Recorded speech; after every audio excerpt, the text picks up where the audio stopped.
a one-day national seminar on intellectual property rights, a techno-legal audit, organized by the Karnataka Institute for Law and Parliamentary Reform in collaboration with BHS HES, Bangalore Institute of Legal Studies. We are honored to have all of you here today. Before we begin, let us begin this auspicious event by Ms. Harshini, a first-year BA LLB student, and Ms. Trisha, a second-year BA LLB student.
Thank you, Harshini and Trisha, for setting the tone of our event with your beautiful invocation. Now, I would like to invite Mrs. Pushpalata Ma'am, Assistant Professor Wills, to deliver the welcome address. Unity is strength. When there is a heart and collaboration, wonderful things can be achieved. Good morning, one and all. Honorable Chief Guest, respected guest of honor, media person and delegates, esteemed keynote speaker, and Reverend President of the function.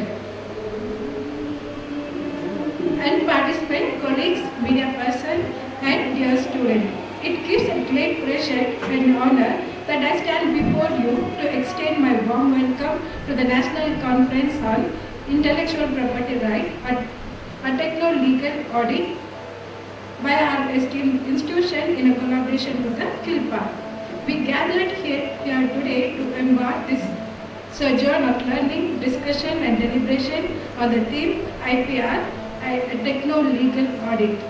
Here, I reminded Dr. APJ Abdul Kalam, the quotes, creativity is the key success in the future. The words resonate deeply with the Indian context, where creativity and innovation has been the core of our civilization and cultural heritage. India has been a fertile ground for creativity and Digital India to Make in India. Innovation, novelty are searched. India has been forefront building the safe and resilient system like CRETA in analysis and the dissemination of the information on cyber incidents to recognize the right against all form of intensive surveillance, IPR protection and the quick response in infringement and audit of techno-legal sector. Through this conference, we can contribute to the education for existing literature on this theme and widen the scope of the research. I take this opportunity to cordially welcome the Chief Guest of the conference, Sri H.K. Jagdish Sir, Special Secretary to Government, Department of Law, Justice and Human Rights, Government of Karnataka. On behalf of the Wills, we are welcoming you, sir. Now I request Principal Wills Professor Preeti Desai Ma'am to hand over the bouquet to sir.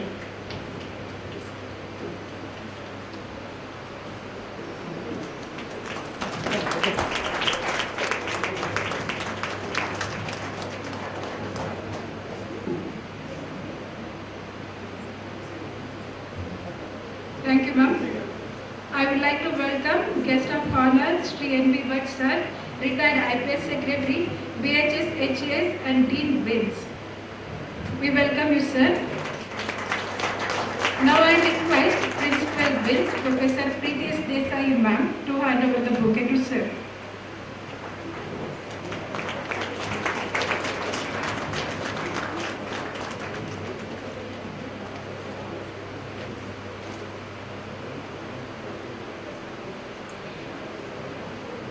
Thank you, ma'am.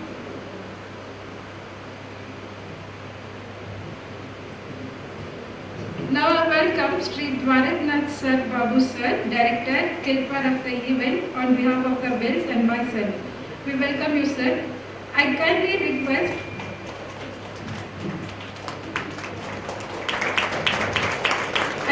Preeti ma'am to hand over the bouquet to the sir.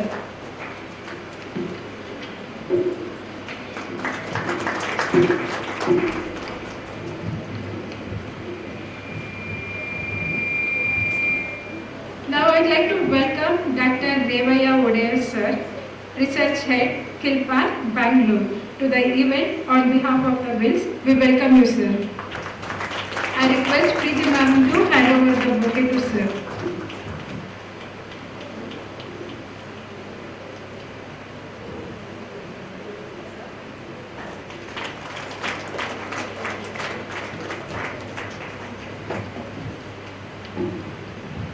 Now I extend my warm welcome to K. Sridhar Sir, Research Head, Law, Kilpar, Bangalore, to the function on behalf of the Bills. And also I extend my warm welcome to the Professor Sudesh Sir on behalf of the Bills. Now I request Preeti ma'am to hand over the bouquet to the sir.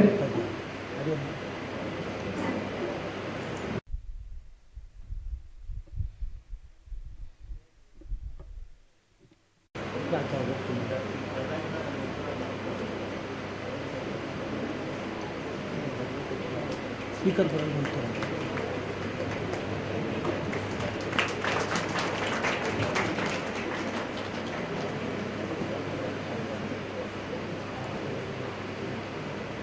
Thank you, ma'am. It's time to extend my warm welcome to our principal Bills, Preeti S. Desai ma'am, to the event on behalf of the myself. Thank you, ma'am. I extend my special welcome to all the participants who have gathered here to share your views with us, and all the delegates, research scholars, participants, management members, the media person, my learned colleagues, and the dear students to the event. Thank you and have a great day. Thank you, Pushpalata ma'am, for your warm welcome. We would now like to take a moment to introduce the esteemed guest present here today. May I request Mrs. Shruti Devan K, Assistant Professor Bills, to introduce our distinguished guest to the audience. Good morning to one and all. I'm here before you to introduce the dignitaries on the dais. As first, I would like to introduce Shri H.K. Jagadish Sir. Sir completed his law graduation from Krishna Law College, Hassan district. Sir started his career as a practitioner in Bangalore from 1989, and in 1995, Sir got appointed as the judge and JMFC. In the year of 2009, Sir got elevated as the district judge, and later Sir rendered his service as a judicial officer in different districts. In the month of May 2013, Sir got appointed as the Additional Secretary of Law Department, Government of Karnataka. Later in 2017, Sir has got promoted as Special Secretary, Law Department, Government of Karnataka. At present, Sir is serving as Special Secretary to Government, Department of Law, Justice and Human Rights, Government of Karnataka. It's time to introduce our Dean, Shri N.P. Bhatt Sir, to you all. Sir was born in a village in Dakshina Kannada district and completed schooling in the local high school at Bita Bandwal Taluk. Sir completed his college education at MGM College, Udupi, and then in Madras. After doing his BA Honours and MA in Economics from Vivekananda College, Madras University, Sir joined at Vijaya College, RV Road, Bangalore, as a lecturer in social science in the year of 1960. During 1960 to 62, while working as a lecturer, Sir did his Bachelor of Law from Government Law College, Bangalore. Sir cleared the civil service examination and was directly recruited to the Indian Police Service in July 1962. After 20 years of service, Sir took voluntary retirement from IPS in the year of 1982 and immediately entered into the legal profession. Since then, Sir has been practicing as an advocate mainly before the High Court and administrative tribunals. While serving as an IPS officer, Sir completed his LLM from Karnataka University. Later, Sir got invited to be a member of BHS in the year of 1980 and got elected as the Vice President of the Society. Currently, Sir is the Dean of Bangalore Institute of Legal Studies, which was established in the year of 1993. As next, I would like to introduce Dr. Revaya Odia Sir to you all. Revaya Sir's qualifications include MA in Kannada, LLB, MPhil and PhD. Sir has also cleared UGC NET exam. Sir started his career as a lecturer at LPS Government First Grade College, Bangalore, and rendered his 3 years of service there. Later, Sir worked as a research officer cum registrar in Kilpar, Bangalore, and at present Sir is working as the research head parliamentary at Kilpar. In total, Sir has more than 14 years of experience in researching. Sir has attended around 150 seminars and workshops in total. Sir has also rendered his service as a member of Hyderabad Karnataka Development and Research Committee and also worked as a Joint Secretary of Karnataka State Grama Panchayat Delimitation Committee in the year of 2014. Sir has published more than 25 books, wrote several articles and also worked as a magazine editor. Sir was awarded Kannuru Sahiti, the Law Literary Award in the year of 2010 and then received fellowship from Karnataka Sahitya Academy in 2012. Now it's time to introduce Shri Dwarapnath Babu Sir to you all. Sir has completed his BCom in the year of 1978 from RC College of Commerce, Bangalore. In 1984, Sir completed his LLB from Vivipuram College of Law and in the year of 1987, Sir has completed his MA in Kannada from Bangalore University. Sir joined in government service in the year of 1983 and worked for more than a period of 38 years.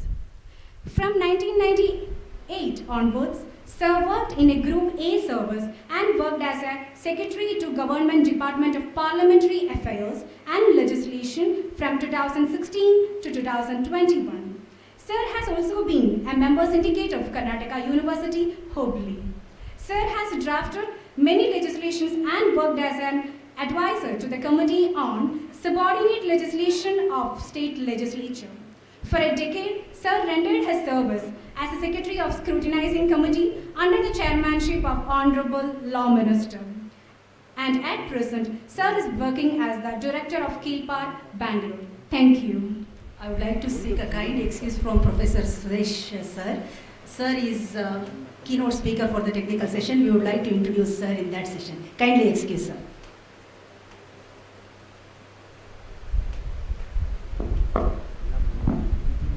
Thank you, Shruti ma'am, for introducing our esteemed guest. We are privileged to have such remarkable individuals for our events.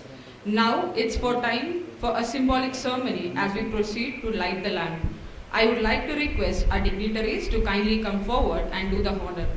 The lighting of the lamp symbolizes the dispelling of darkness and the presence of knowledge and wisdom in the seminar.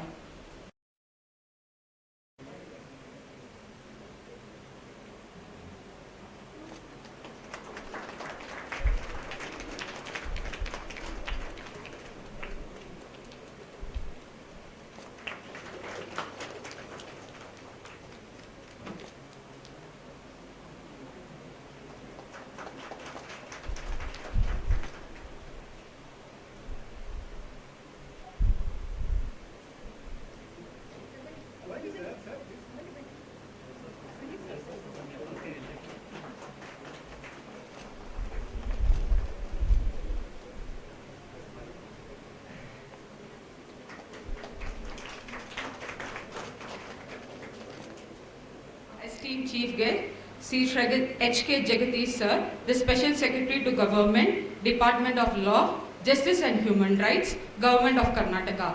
We are honored to have you with us, sir. Please grace us with your valuable insights and address. Very good morning to one and all. I am happy to be here among all of you, with you. Before starting my speech about the subject that has been slated for today's discussion in the seminar, so it is the time to pray offer to my late parents and also my beloved teachers. Because of them, today I am able to stand here before you. Friends,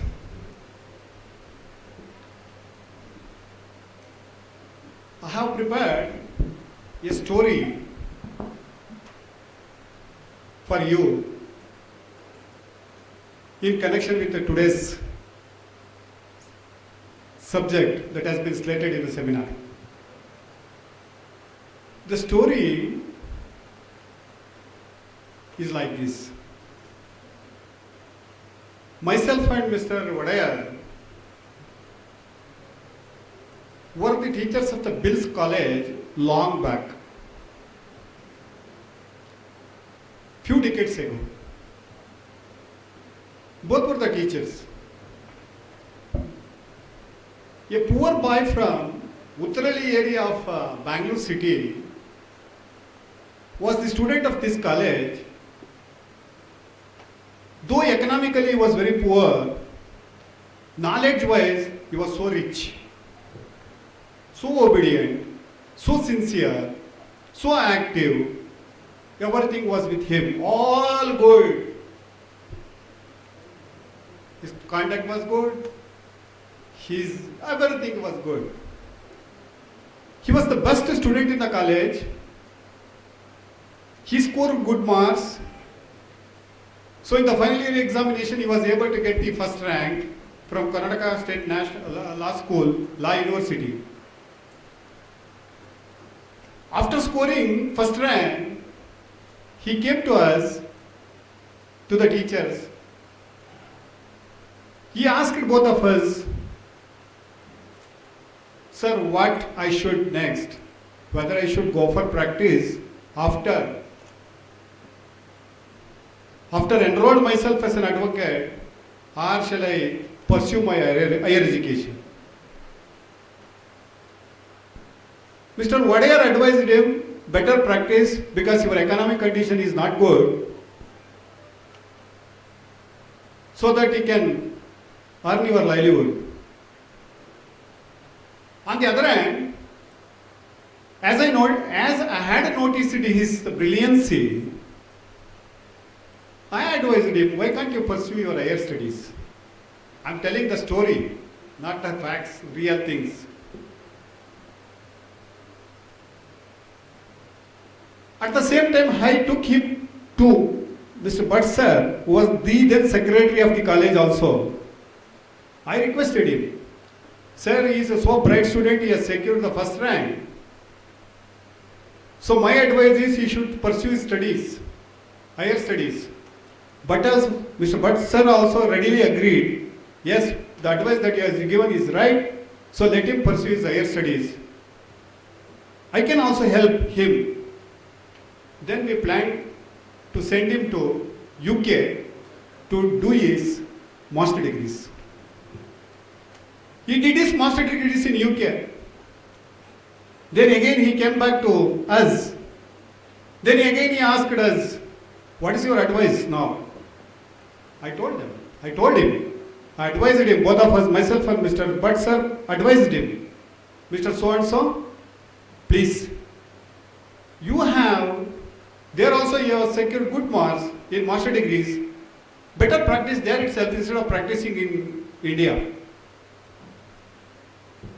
So saying, we made him to practice in UK as a legal advisor.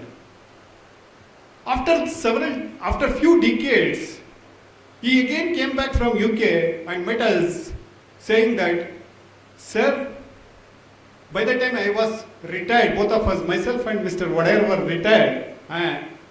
So he met me in my house while I was enjoying my retired life. He met me, he told me, sir, Charles King had invited me to be his legal advisor. For that reason, I entered the Buckingham Palace just because of the advice that Mr. Butt sir and yourself has given on those occasions at that point of time. We were so happy, I was so happy. Okay. So then I started to write a story about him. I written a story and titled it as Bills Ninda Buckingham Orage. I titled that book as Bills in the Buckingham Orage. This is the story of that poor boy who was so brilliant, so enthusiastic, so and so, so and so, so and so. So then I thought of getting it published. At that time, your most favorable, lovable Madam Preeti was a publisher, was running as a publication house, then requested the madam to publish it. She published it. Assigned the rights of publishing that what I had created or what I had written, I had given it to madam and got it published and it was in circulation. After 10 years gap, while I was watching a TV in Prime Video, I came to know that a cinema by name Dore Mechida Kannadiga,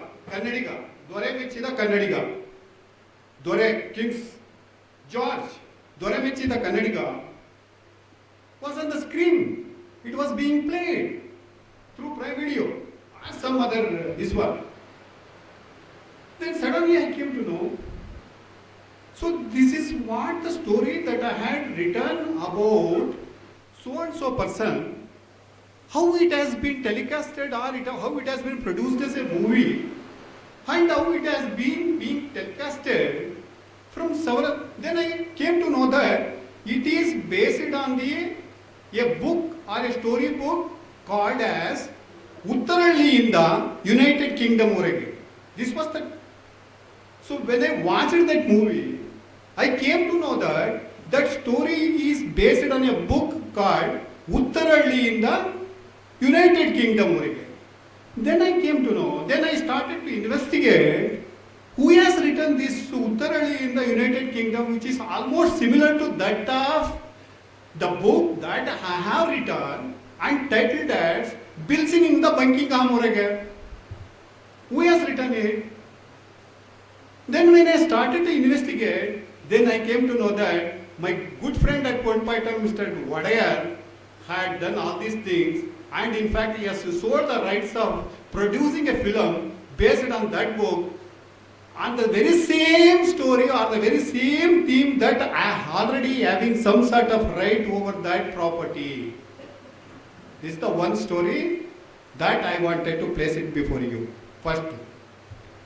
The second thing is, later on you think about what to do, what not to do in this case. How to deal with these type of cases. The next thing is, for the purpose of this seminar or for the purpose of this speech, I have invented one thing. What is that one? This is the speaker, right? So what I am speaking, the same voice is now being transmitted to you and you are also hearing the same what I am speaking, the same original voice of mine, right? What I invented for today's this one is, I have been an expert in the field of technology, information technology or whatever it may be. after several years of research,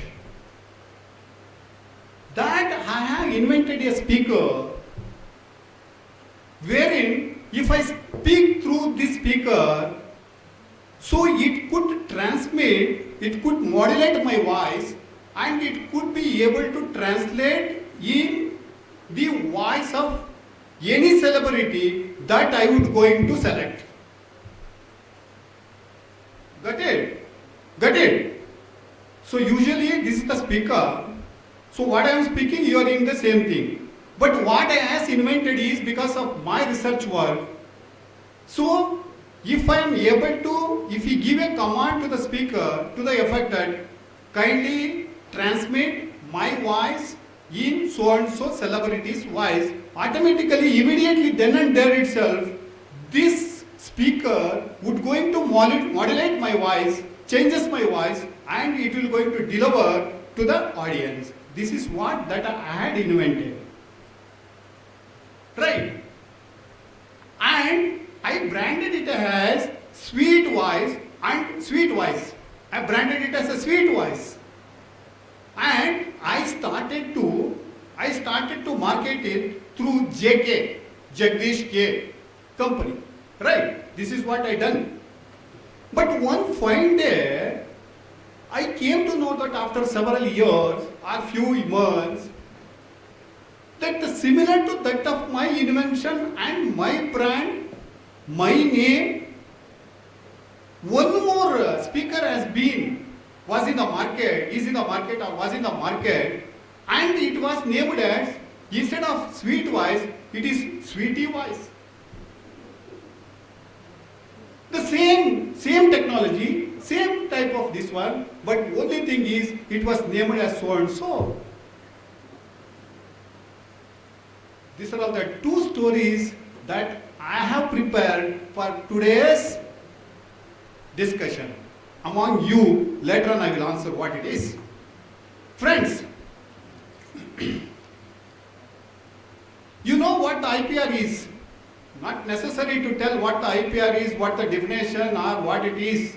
I can easily say IPR is a kind of legal right that protects a person's artistic works, literary works, inventions or discoveries or a symbol or a design for a specific period of time. This is what we call it as IPR, intellectual property right.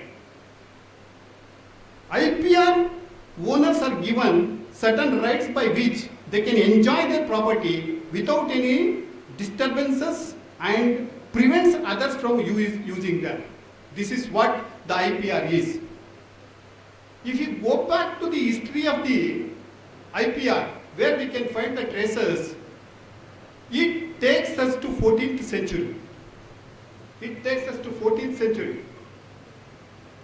During 14th century, for the first time, printing machines came to be invented by the Germans. Till then, whatever, if you want to copy, it was through the handwriting only. Till then, no means was there either to copy it or to get it printed when once it is written.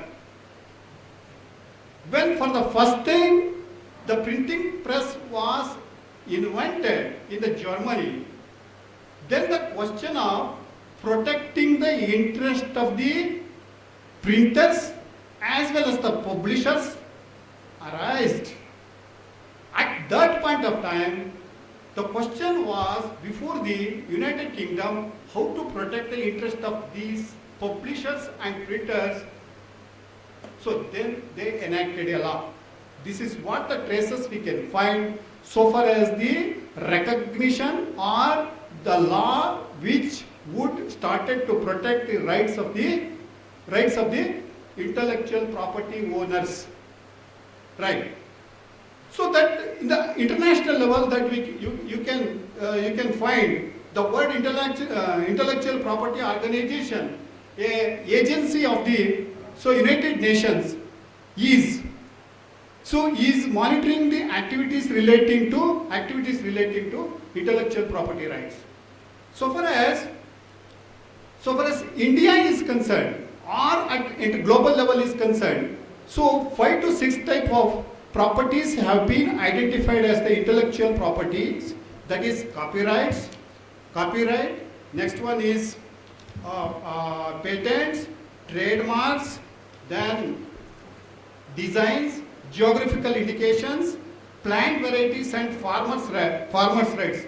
These are all the 6 type of intellectual properties that have been identified even at the global level and even at the national level, and they have entered into an agreement called GATT, so that in pursuance of the GATT and other agreements that has been entered into at global level, where the India is also a party or India is also a consenting party, so we started to formulate our own laws to protect the interest of the intellectual property owners or the intellectual property rights.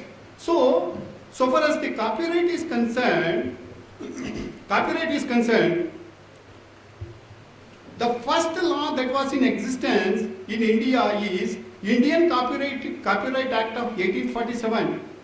This was during East India Company regime. The next was the Copyright Act of 1911. This is prior independence. Next, Copyright Act of 1914. It was in existence, it was in force. The third last is which is in force is Copyright Act of 1957 is in force.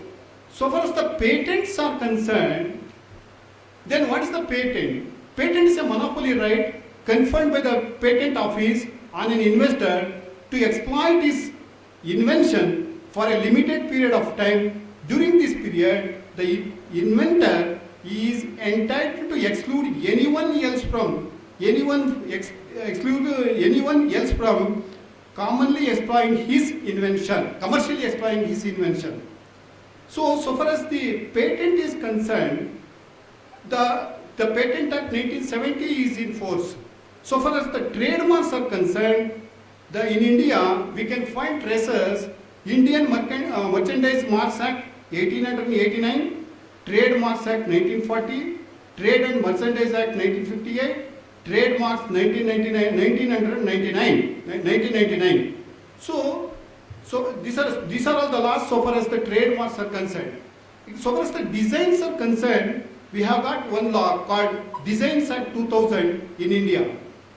So far as the geographical indications are concerned, we have got the geographical indications of goods within bracket Registration and Protection Act 1999. So far as the plant varieties and farmers' rights are concerned, we have got 2001 Act in the same name. So today's the subject that has been slated for today's seminar is intellectual property, a techno-legal audit. Then what is this? First we have to analyze what is an audit. First we have to understand what exactly the intellectual property right. Then we have to understand what exactly the audit is. Then in the background of these two concepts, we are required to understand what is this techno-legal audit. What is this techno-legal audit? Then the question would arise, why we should have a IPR audit? What is the necessity of having an IPR audit? Audit in the general sense or in the common parlance, what we can call it as collection, collation, analysis of all the issues relating to IPRs. We have to collect what the law is relating to IPR. We are required to collect what the technologies are the techniques behind the IPRs. And after collecting all this information, we have to sit and to find out in the backdrop of these technologies, especially you are fully aware that today what the technology is today will not be tomorrow. It is fast growing. Science is so fast growing. What the mobiles that we were having at earlier point of time, we are not having it right now. In each and every field, what the television sets that we were earlier having is not today. What the motor cars that we were having earlier, we are having something else tomorrow. Today. Tomorrow we may be having something else. So with the background of all these things, we have to study what the technologies are in the field of these information technology, intellectual property, and also the law that we have enacted and it is in force. If you make a comparative study of all these things together, then we may be able to know whether there are any lacunas in the law, whether there are any challenges, and how to come across such challenges, and how to face challenges, and how to put a step forward, so that, because you see, we can't stop at the stage, no, you see, today this is the technology, so this is what that he has invented, tomorrow you are not expected to do anything more in this one, invention on the subject. If you, this one, direction is given, or that law is enacted, automatically it will cause lot of hardship in the development of the nation and in the development of the economy at global level also. For that reason, so we are required to travel along with the development of the science and technology and the law which would suit the circumstances. So for that reason, these type of audit is for at each level. Now I will come back to my stories. If I had conducted, myself had conducted the audit at appropriate point of time, or that means to say, soon after, if myself or my publisher had conducted the audit at appropriate point of time, we would be able to find out what the challenges that we had faced at that point of time.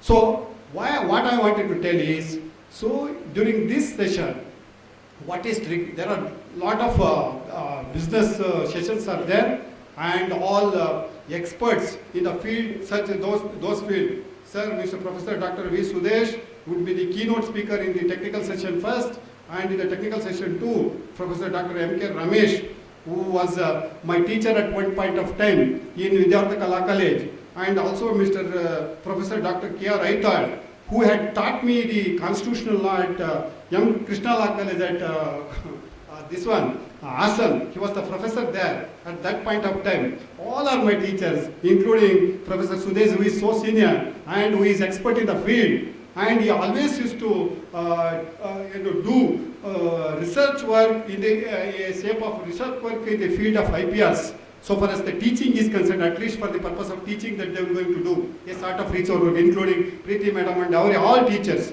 They always used to make every day. You see, honestly taking work of a teacher is not so easy. It is a very tough job. If at all, if you want to deliver a 50 minutes lecture, a teacher is required to get themselves prepared for nearly 2 years. Honestly, I am telling. If they want to be more effective, we can teach also without any substance. But if at all, if you want to teach effectively, there should be something in this one. If you want to convey what we have learned to our students, we have to prepare ourselves for nearly 2 hours per day.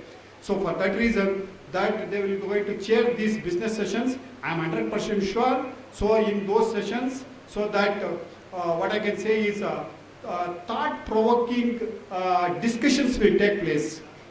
Thought-provoking discussions will take place, and all the this one. What I wanted to say is all the persons who wanted to present the papers will actively participate and make this event more meaningful. And I am happy that this institution has timely arranged this one, and they have also given me an opportunity to be a part of this event. I am so happy with so saying. So what I would like to say that, so all the best to all the participants. So let this event be a great successful event and most memorable event in the history of bills. So this is what I wanted to convey to all of you. So saying, with a saying that always is to quote or always is to remember, that in English there is a saying, he who knows not that knows not is a fool. Shut him. He who knows not Knows not that he knows not is a fool. Shun him. He who knows not, he who knows not, and knows that he knows not, is a child. Teach him. He who knows and knows that he knows is a wise. Follow him. This is what the saying I always used to remember. So I wanted to be, if there was a time for me, definitely I would have been here to be a child. As I don't know many things about the IPRs. If there was a time for me, so definitely I would have been the whole day, I would have been with you to learn something. I wanted to be a child so far as that aspect is concerned. So let us follow the wise, let us be frank so far as if you don't know the things, kindly don't say that I am knowing it, don't start to say that I am knowing it. Better say that I don't know anything, please teach me. So for that reason, so you are the best person to identify the fools. You are the best person to be you are the best person to consider yourselves under the circumstances as a child, and you are the persons to identify who is wise and how to follow him. With these words, so I will say once again, and at the same time, having given me opportunity, so I wanted to say my thanks to Bhatt sir, Madam sir, and also Vadayar sir, who has motivated me. So in fact, I was reluctant to accept this at one point of time. No. So that I got a lot of work. So that I had to prepare myself to come before. So I cannot simply say that come and say something else. It is not the way in which I have to conduct myself. He said that no sir, you take your time, prepare yourself and come, and then so please so that you can motivate us. So this is what Mr. Vadayar said. So though he has cheated in my copying my book, though he has cheated me in copying, in giving my rights to a film producer to produce a film, so that is still he is my good friend. So my request, my bills, this one, my brothers and sisters. So I am before you in the capacity of a litigant. You are the court. Kindly decide me. I have lodged 2 cases against Mr. Bhatt. One is infringement of my copyrights. One is so far as infringement of my patent. Patent so far as this is concerned. So at the same time, I have also filed a claim to damages. So from him in cross together. So you are the best judge during the course of this conference. You please discuss and give me a judgment by the end of the day. Thank you, Managa. Thank you.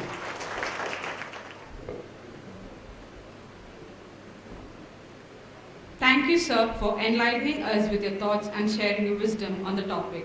Now we have the privilege of hearing from our guest of honor, Sri N.B. Bhatt sir, IPS retired, Secretary of BHS, HES and Dean of Bills. I request sir to deliver your address and share your valuable experience. Good morning to all of you. Ellarigu vandanagalu.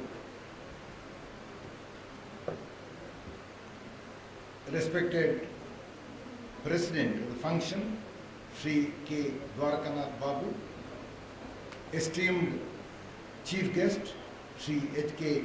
Jagadish,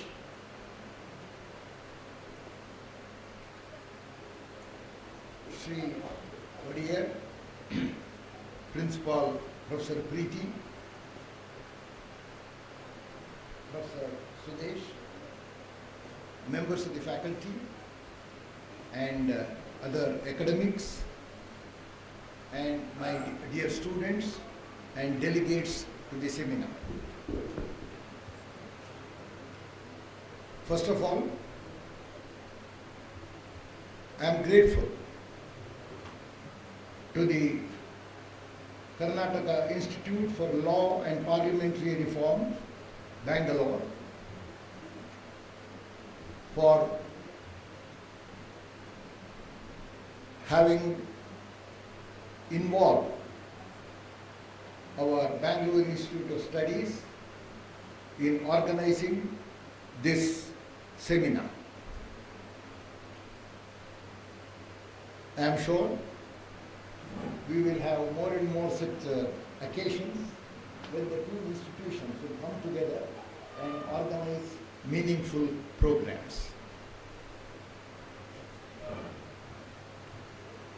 I am more than saying I am thankful, I was very delighted to listen to the inaugural address of Sri H.K. Jagadish.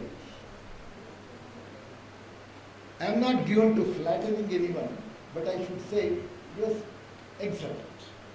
And it was a learned, informative, and thought-provoking address. With a sense of humor that sustained our interest in his speech. It was obvious that he had collected his thoughts. It is the right thing to do. Whatever work we undertake to do, I think we should not be casual. We should put forth our focus, our attention and energy, which I am sure Sri Jagadish had done. I thank you, Sri H.K. Jagadish, for your excellent address. I am sure our students must have benefited immensely from his very, very scintillating address. Now about the subject, I do not want to take much time. My knowledge or exposure to intellectual property right is very little, almost nearing zero. But I know such a law exists. And I am also aware of its relevance. As students of law, I would say that this is a subject. This is an area of law with which you should be familiar, because you have a long career ahead of you. As time passes, I am sure this branch of law is going to acquire more and more importance. I am sure the learned speakers, including Sudesh and others, will tell you that. The interesting two stories that Sri Jagadish narrated have great significance. Very often people are unaware of the... Today, research is taking place in all fields. Bangalore has become a great center of research, mainly in the field of science and technology. A lot of starts up are there. Very often these activities of these various entities lead to the need to create intellectual property right. And therefore my guess is that in Bangalore city or in Bangalore and around, there is going to be a great demand for people who have expertise in the field of intellectual property rights. And there will be more people who would like to get patents and so on, because very often the startup leads to the need for a patent. So these are all the various opportunities. Apart from intellectual property right, that would be my humble suggestion to Sri Dwarakanath Babu. The field of law itself calls for a lot of research. Today we make law. We have draftsmen there, we make law. And we implement it. But how well it is implemented, we do not know. And what are the impediments that the administrators and law enforcers face, also we don't try to understand. So therefore the implementation and enforcement of several laws that our institutions make on the sage advice of experts like Sri Jagadish are not implemented properly because of impediments. But we don't study Take for example, there is an act called Sexual Harassment of Women at the Workplace. The provisions are good, but there has not been much of a research, as I understand, as to how well this law has been implemented and to what extent the women at workplace have benefited, have felt more secure. Study has not been there. What are the lacks? I am only giving an example. If there has been research, I seek pardon, I apologize. There are so many other laws. So I think I am not referring to research leading to doctorate, ordinary research. Especially when you make a new law, maybe after a year or two, I think we should take up research as to how well that law has been implemented and whether any corrective steps are required, amendments are required, or supplementary instructions are required, and so on and so forth. So law is an area where, according to my limited understanding, there has not been much research. Even in social sciences, I am not referring only to science and technology. Social sciences, there has been research, maybe economics, maybe sociology, social anthropology, even history, archaeology, so many researches. But in the field of law, my limited or humble opinion is that there has not been adequate research. So, from the applied side, I think it would be useful for all of us, lawyers and non-lawyers, and even ordinary citizens, if the implementation of a particular law, particularly a new law, becomes the subject of research and provides feedback to the lawmakers.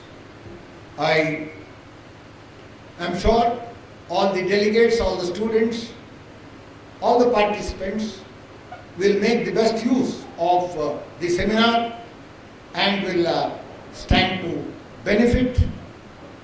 And we have a band of learned, erudite speakers, and they will enlighten you, and I am sure there will be meaningful interactions.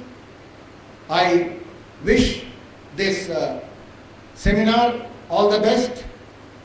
I am happy that the principal of our Vijaya College has come to participate. It is excellent. She shows her interest in research. So I wish all of you all the best, and once again thank Sri Jagadish, Sri Dwarkanath Babu, and Sri Wadeyar for their participation and encouragement and support. Thank you all the best. Thank you, sir, for your inspiring words and your presence today. We are honored to have among us Sri Dwarkanath Babu, sir, the Director of Kilpar. I kindly request you, sir, to share your presidential remarks and inspire us with your guidance.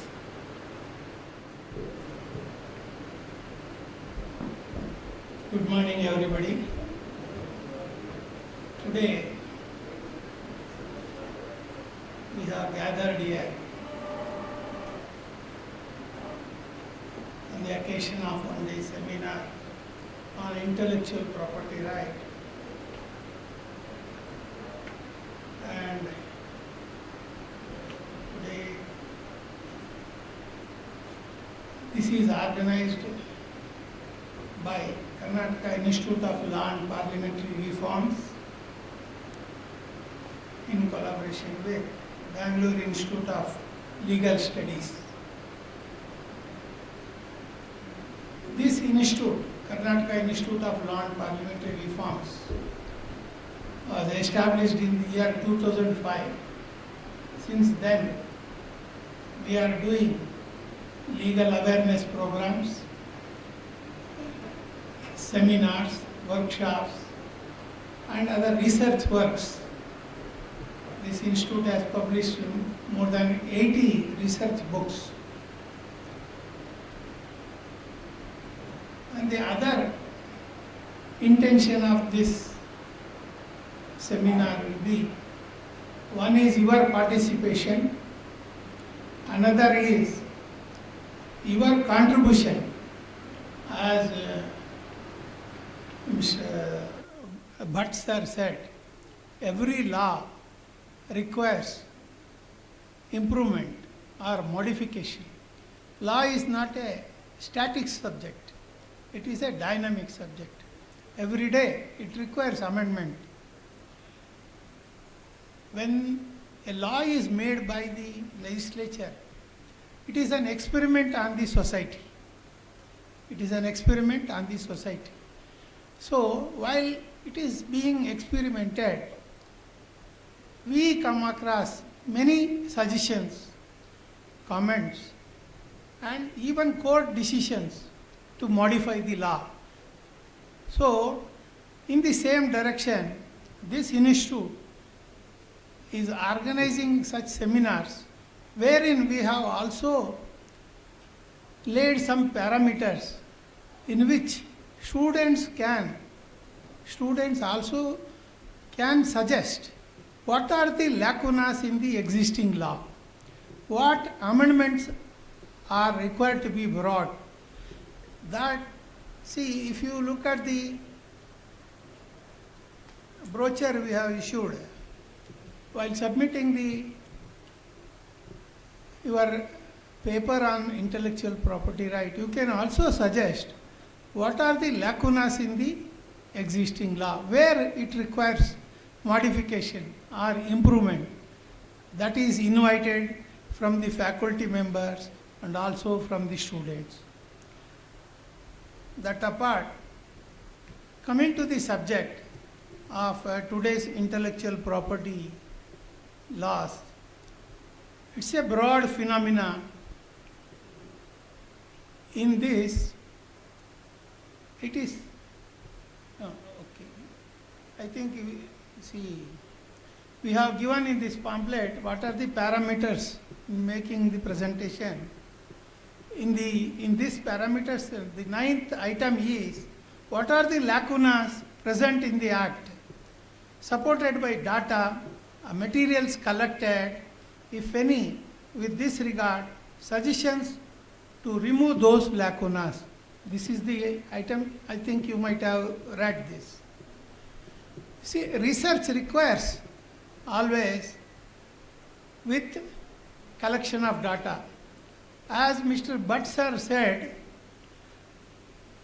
sexual harassment of women at workplaces, he said how far it was useful and what are the lacunas. Where it is lacking, it will not, see, unless we trace those lacunas and rectify it, the object of the Act will be defeated. We must make attempt. See, our goal of the institution is to conduct such research works and make a recommendation to the government to modify the laws wherever it is required. Therefore, you are free to suggest your suggestions in your papers while presenting this.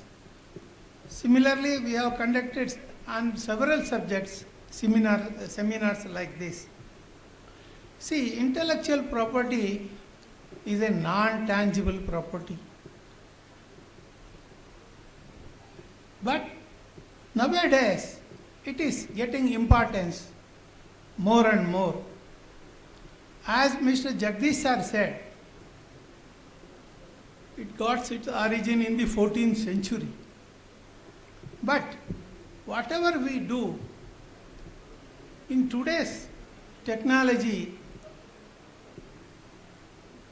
see, copyright or patents or whatever they do, it will be pirated in a seconds. Within few seconds, whatever you do will be pirated and circulated throughout the world. As you know, when Microsoft company came to India, MS Office was the first version. Though it was his right to protect his work, he still allowed it to get pirated. In the year 1996 or something like that, everybody used to have MS Office, but it is not licensed version. Thereby, everybody was addicted to MS Office. Now, he tightened his clutches by releasing licensed versions and enforcing this intellectual property laws. Now he has a very big market where he can tap his resources. There are nearly 9 legislations in this field. Intangible properties, as you said, your inventions, your software development, what you do, even the movies, what you produce, will be pirated and displayed in different parts of the world. In this field, unless your rights are protected all over the world, it will not be useful only by a law made by our country. As you know, Patent Act 1970, then Copyright Act, Designs Act, all these are there. Unless it is supported by international laws and treaties, your right cannot be protected outside the nation or in the International Court of Justice. So, in that way, what are the international treaties that took place in support of protecting the intellectual property right? If that is observed, see,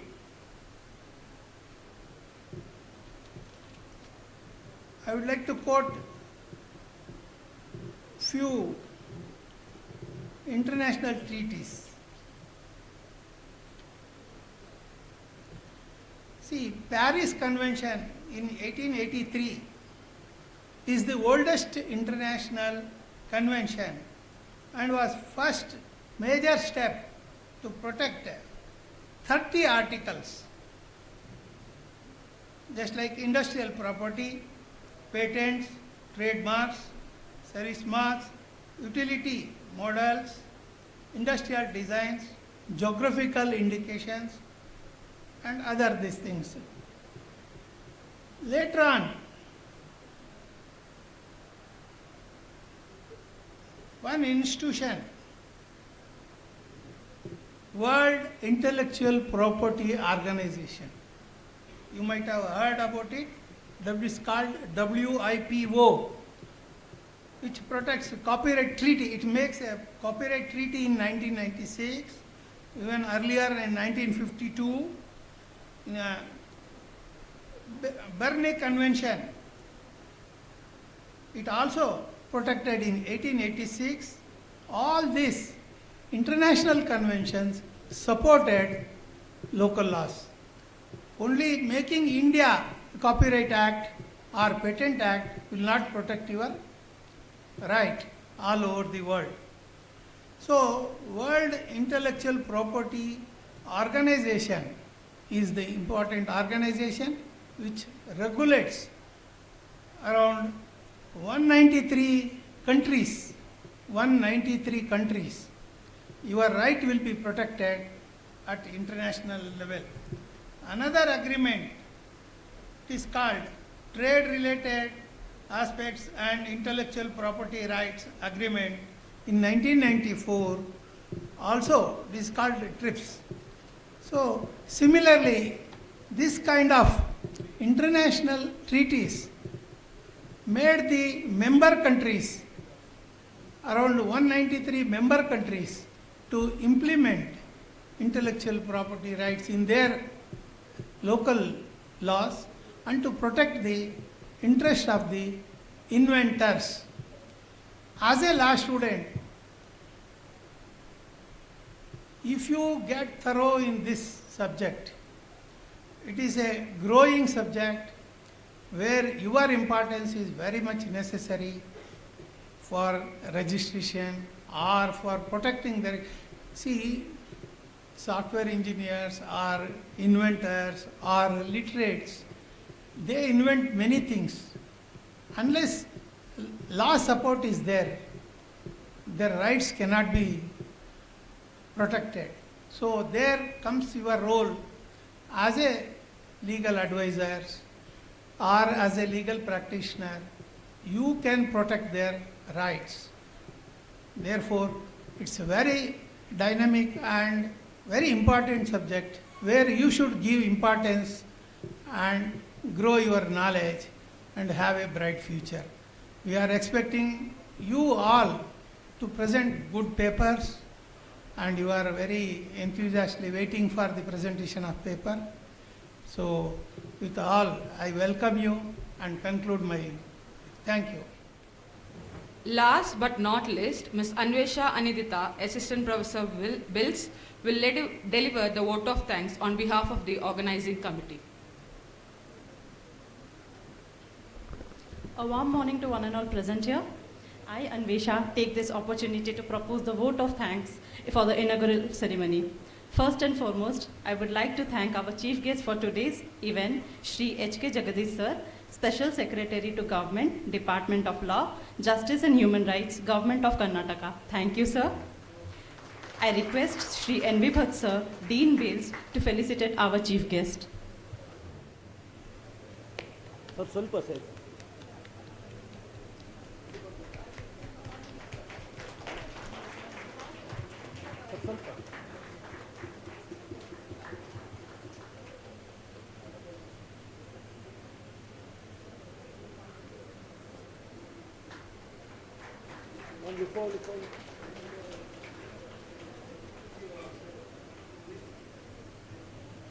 Thank you, sir. Thank you, ma'am. I express my gratitude to our guest of honor, Shri N.B. Bhatt Sir, IPS, retired Secretary, BHS Dean Bills. Thank you, sir. I would like to request Shri Dwarakanath Babu Sir, Director Kilpar, to felicitate our guest of honor, N.B. Bhatt Sir.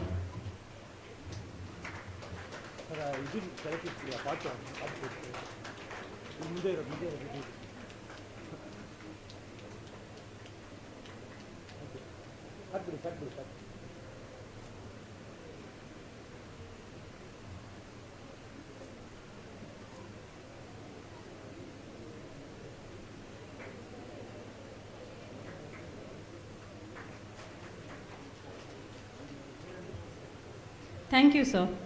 Now, I wish to express my sincere thanks to Shri Dwarakanath Sir for his presence. Thank you so much, sir. I would like to thank Dr. Reveya Odio Sir, Research Head, Kilpar, for his gracious presence. Thank you so much, sir. I would also like to thank Shudesh Sir for his presence. I also thank Professor Shailaja Ma'am, Principal, Vijaya College.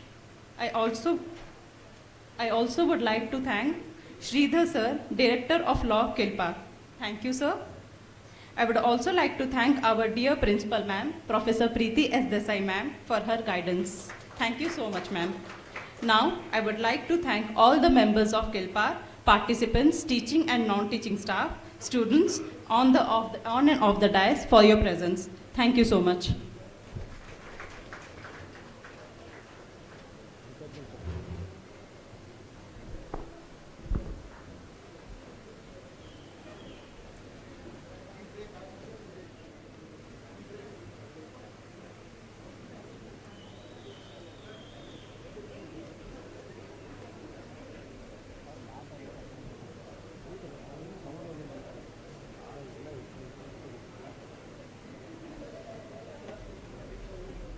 Good morning to one and all present here. I would like to first welcome our keynote speaker for the day, Professor Dr. V. Sudesh, Professor of Law, University Law College, Bangalore. We welcome you, sir. I also welcome all of you present here to the first technical session of the day on one-day national seminar on intellectual property rights, a techno-legal audit. I would now like to introduce our keynote speaker for the day. Professor Dr. V. Sudesh sir is an alumnus of Bangalore University. Sir has completed BLLB degree in the year 1991 and Masters in Law in the year 1993 from University Law College, Department of Studies in Law, and practiced law from 1993 to 1998. Sir pursued his doctoral research program in labor law under the guidance of Professor Dr. V. Coutinho, former Vice Chancellor of Gulbarga University, Gulbarga, Karnataka, and obtained PhD degree in the year 2005. Sir has overall teaching and research experiences of more than 28 years. Sir's area of interests are labor laws, intellectual property law, and jurisprudence. Sir has successfully guided 11 students at the doctoral degree level. Sir has completed projects on arbitration sponsored by ILI New Delhi, street vendors, Bangalore University, and UGC project on building and other construction workers law, etc. Sir has served as ex officio member of the Karnataka State Law Commission. Sir has participated and presented papers in international and national seminars and been invited as resource person by the UGC, HRDC, and by other universities on a wide range of topics. Sir has several publications to his credit.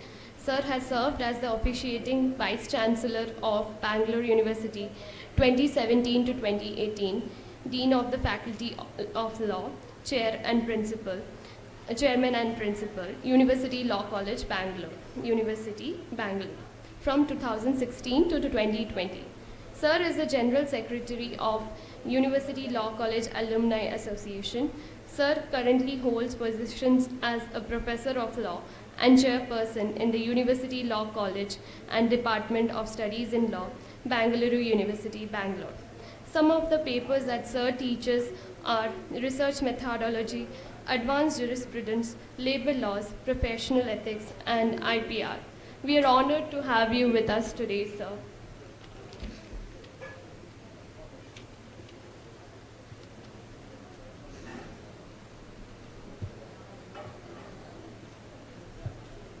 I would now like to call upon stage our learned keynote speaker, Professor Dr. V. Sudesh sir, to enlighten us on the topic of the seminar. Good morning to one and all. The president of today's function, Sri K. Dwarkanath Babu sir, Director Kilpar, Bangalore. The chief guest of today's function, Sri H.K. Jagdish sir, Special Secretary Government, Department of Law. My teacher, my Annadata, Sri N.B. Bhatt, the Secretary of BHS Higher Education and the Dean Bills. My very good friend, Dr. Revaya Odeyer sir, Principal of this college, Madam Preeti Desai, the faculty members of Bangalore Institute of Legal Studies, Pawan from MS Ramaya Law College, my dear student friends. You must have very casually observed why I refer to Professor N.B. Bhatt sir as my Annadata, my teacher. Of course, he is an alumnus of Government Law College, Bangalore University. He taught us in our formative years when I was a student of law in the University Law College. And when I completed my LLM, my first teaching assignment as a full-time teacher was in this very own college, the Bangalore Institute of Legal Studies. I very fondly remember my formative years in this college, initially as a guest faculty, later on for 2 years as a full-time teacher. I received a very handsome salary those days of 4,500 rupees gross. It was in 1995-96, and those days it was a very big sum. I still have the passbook which carries entries of my salary account of this college. Professor N.B. Bhatt has been a very great supporter, admirer of my personality. It's mutual. We learn from elders. And when elders bestow their good wishes on youngsters, it means shabash, carry on forward.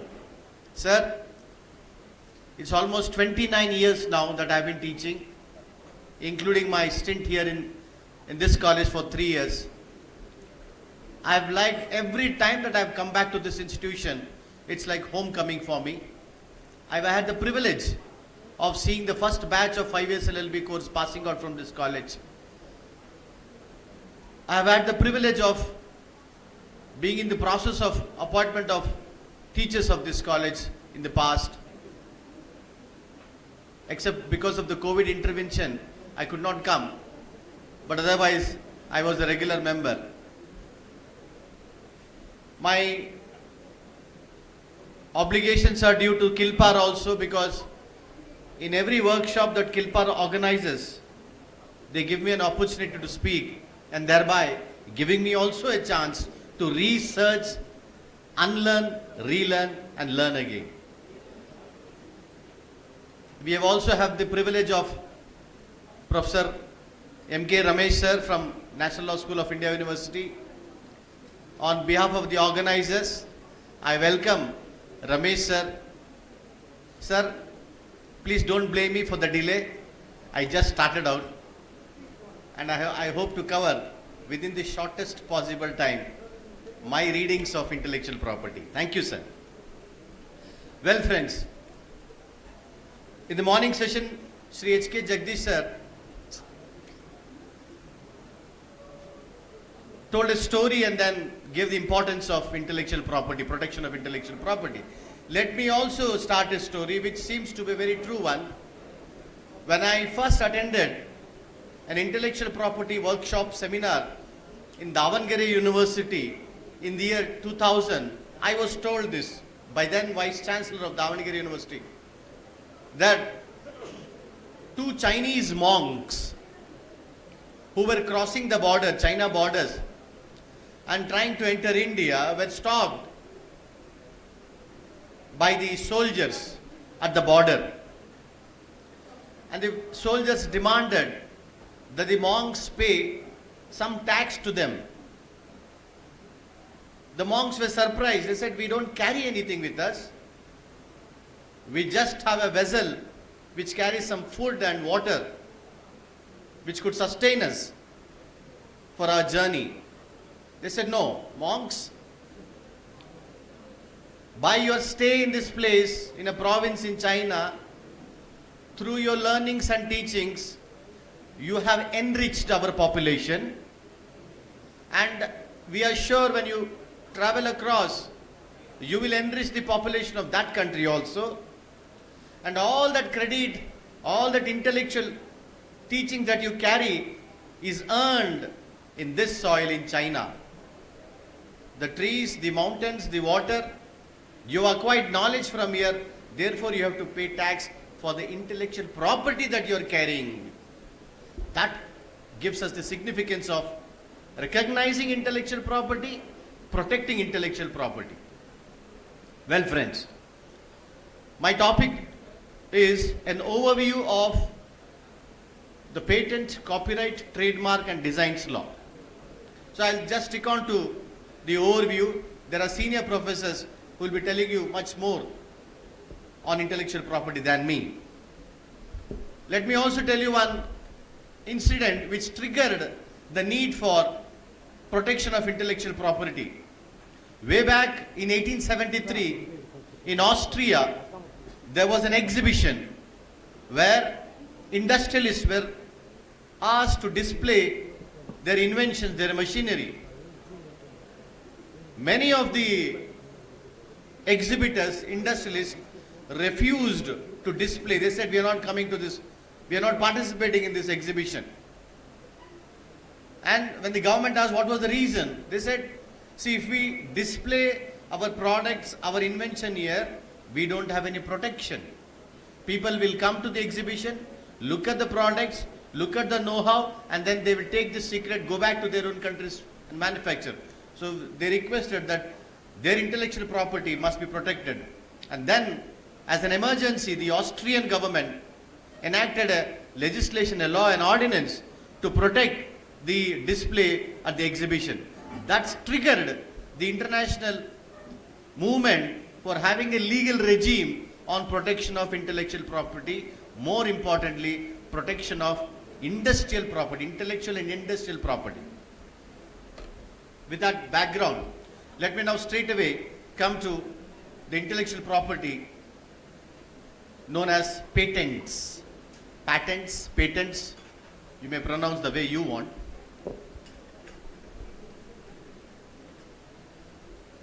In a very simplified explanation of patent, we understand patent as an exclusive right granted by the government for the innovation, for an innovation by an individual. What is it, patent?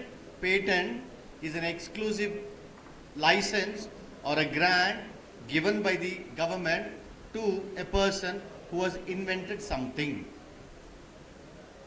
Now, what is that the government wants in return? The government wants that the individual, the inventor, must disclose the secrets, the know-how of that invention to the government. Promising the individual, promising the inventor, look here, for a certain number of years, you will be the sole owner of this patent. You will be sole owner of this invention or the products that are manufactured as a result of application of that invention. Great deal, isn't it? It's a great deal. Now, if you're asking, sir, is it not that a bit monopolistic? Yes, it is monopolistic.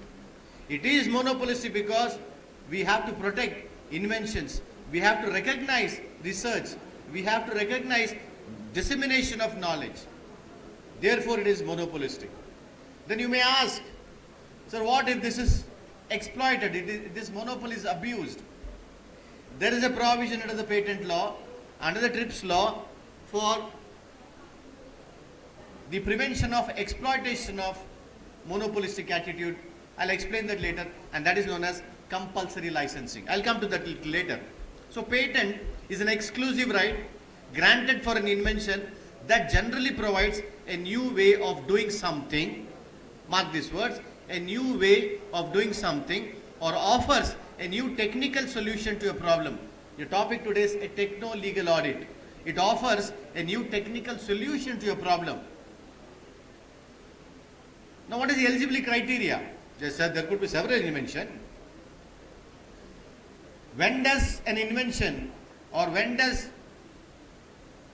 a process of doing something get the right of being patented? The eligibility criteria is the invention must be novel, not obvious to the person who is skilled in the art, and must be of industrial use, which we commonly term, IPR experts, IPR teachers commonly call this as the NUN test.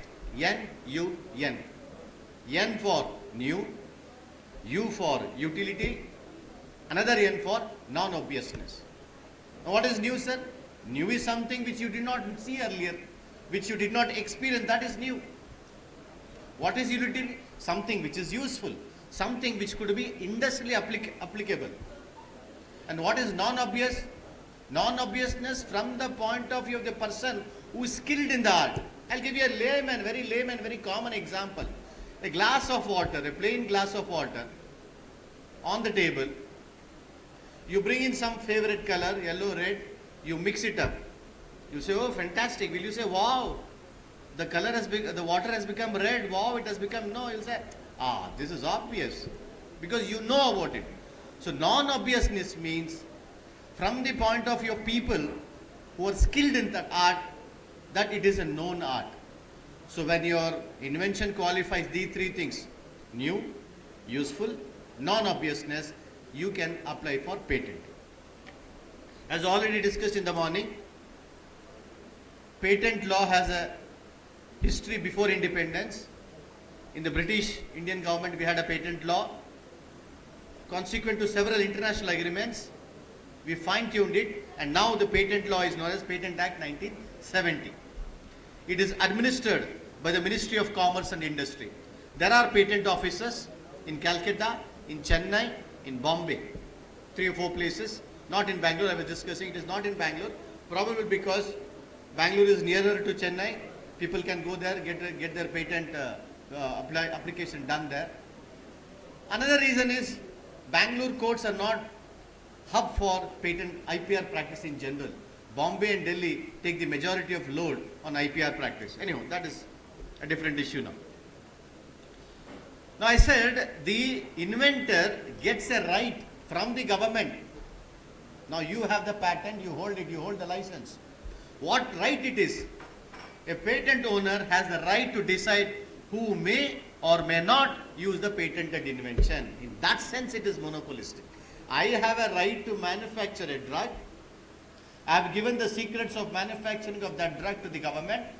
Government displays it publicly for all of you to see, but warn you, you cannot steal that, you cannot copy that. If at all you want to copy that and use that know-how, you have to go to the patentee and ask, please give us license. And he, if he wants, he may give you. If he doesn't want, he can still restrain from it. So it is a monopoly right where the patentee decides who may or may not use the patented invention. The patent rights are valid for a period of 20 years. In return, the process of the invention must be disclosed into the public domain. For 20 years, you are the absolute owner. Oh, you may say, sir, 20 years is a long time. Yes, it is a long time. It's a monopoly, long time monopoly. But believe me, as was discussed in the morning, technology changes very fast. Your product may be outdated within 1 year, 6 months. I'm sure many of you who ventured to buy a television, you say, we'll buy a smart television. I bought 4 years ago. I said, this is the best available in the market. I was so happy. Just after 2 years, I found there are touch screen televisions coming now. And my children are now asking, Papa, we'll sell this. I said, I spent 40,000-50,000 rupees for this. Now it's 1 lakh. So technology changes fast. So therefore, even if it is for 20 years, because of the constant invention going on, constant research going on, your product may not survive the period of 10 years. And after 5 years or 10 years, you may say, okay, I will give it free to the public. I said, you cannot copy it. But there are exceptions. Under section 47 of the Act, a patent may be used by any person for teaching and research purposes like I am doing right now. I may carry a product, I may explain that to you. So for teaching and research purposes, if you use the patented knowledge, it is not infringement of the patent law. Now, the most important thing. I'm summarizing the patent law. I'm sure as students of law, IPR students, your teacher would have told you, taken you far away from this. What cannot be patented? Sir, you didn't tell what can be patented. I just told you. Any invention can be patented. So I'm only concentrating what cannot be patented.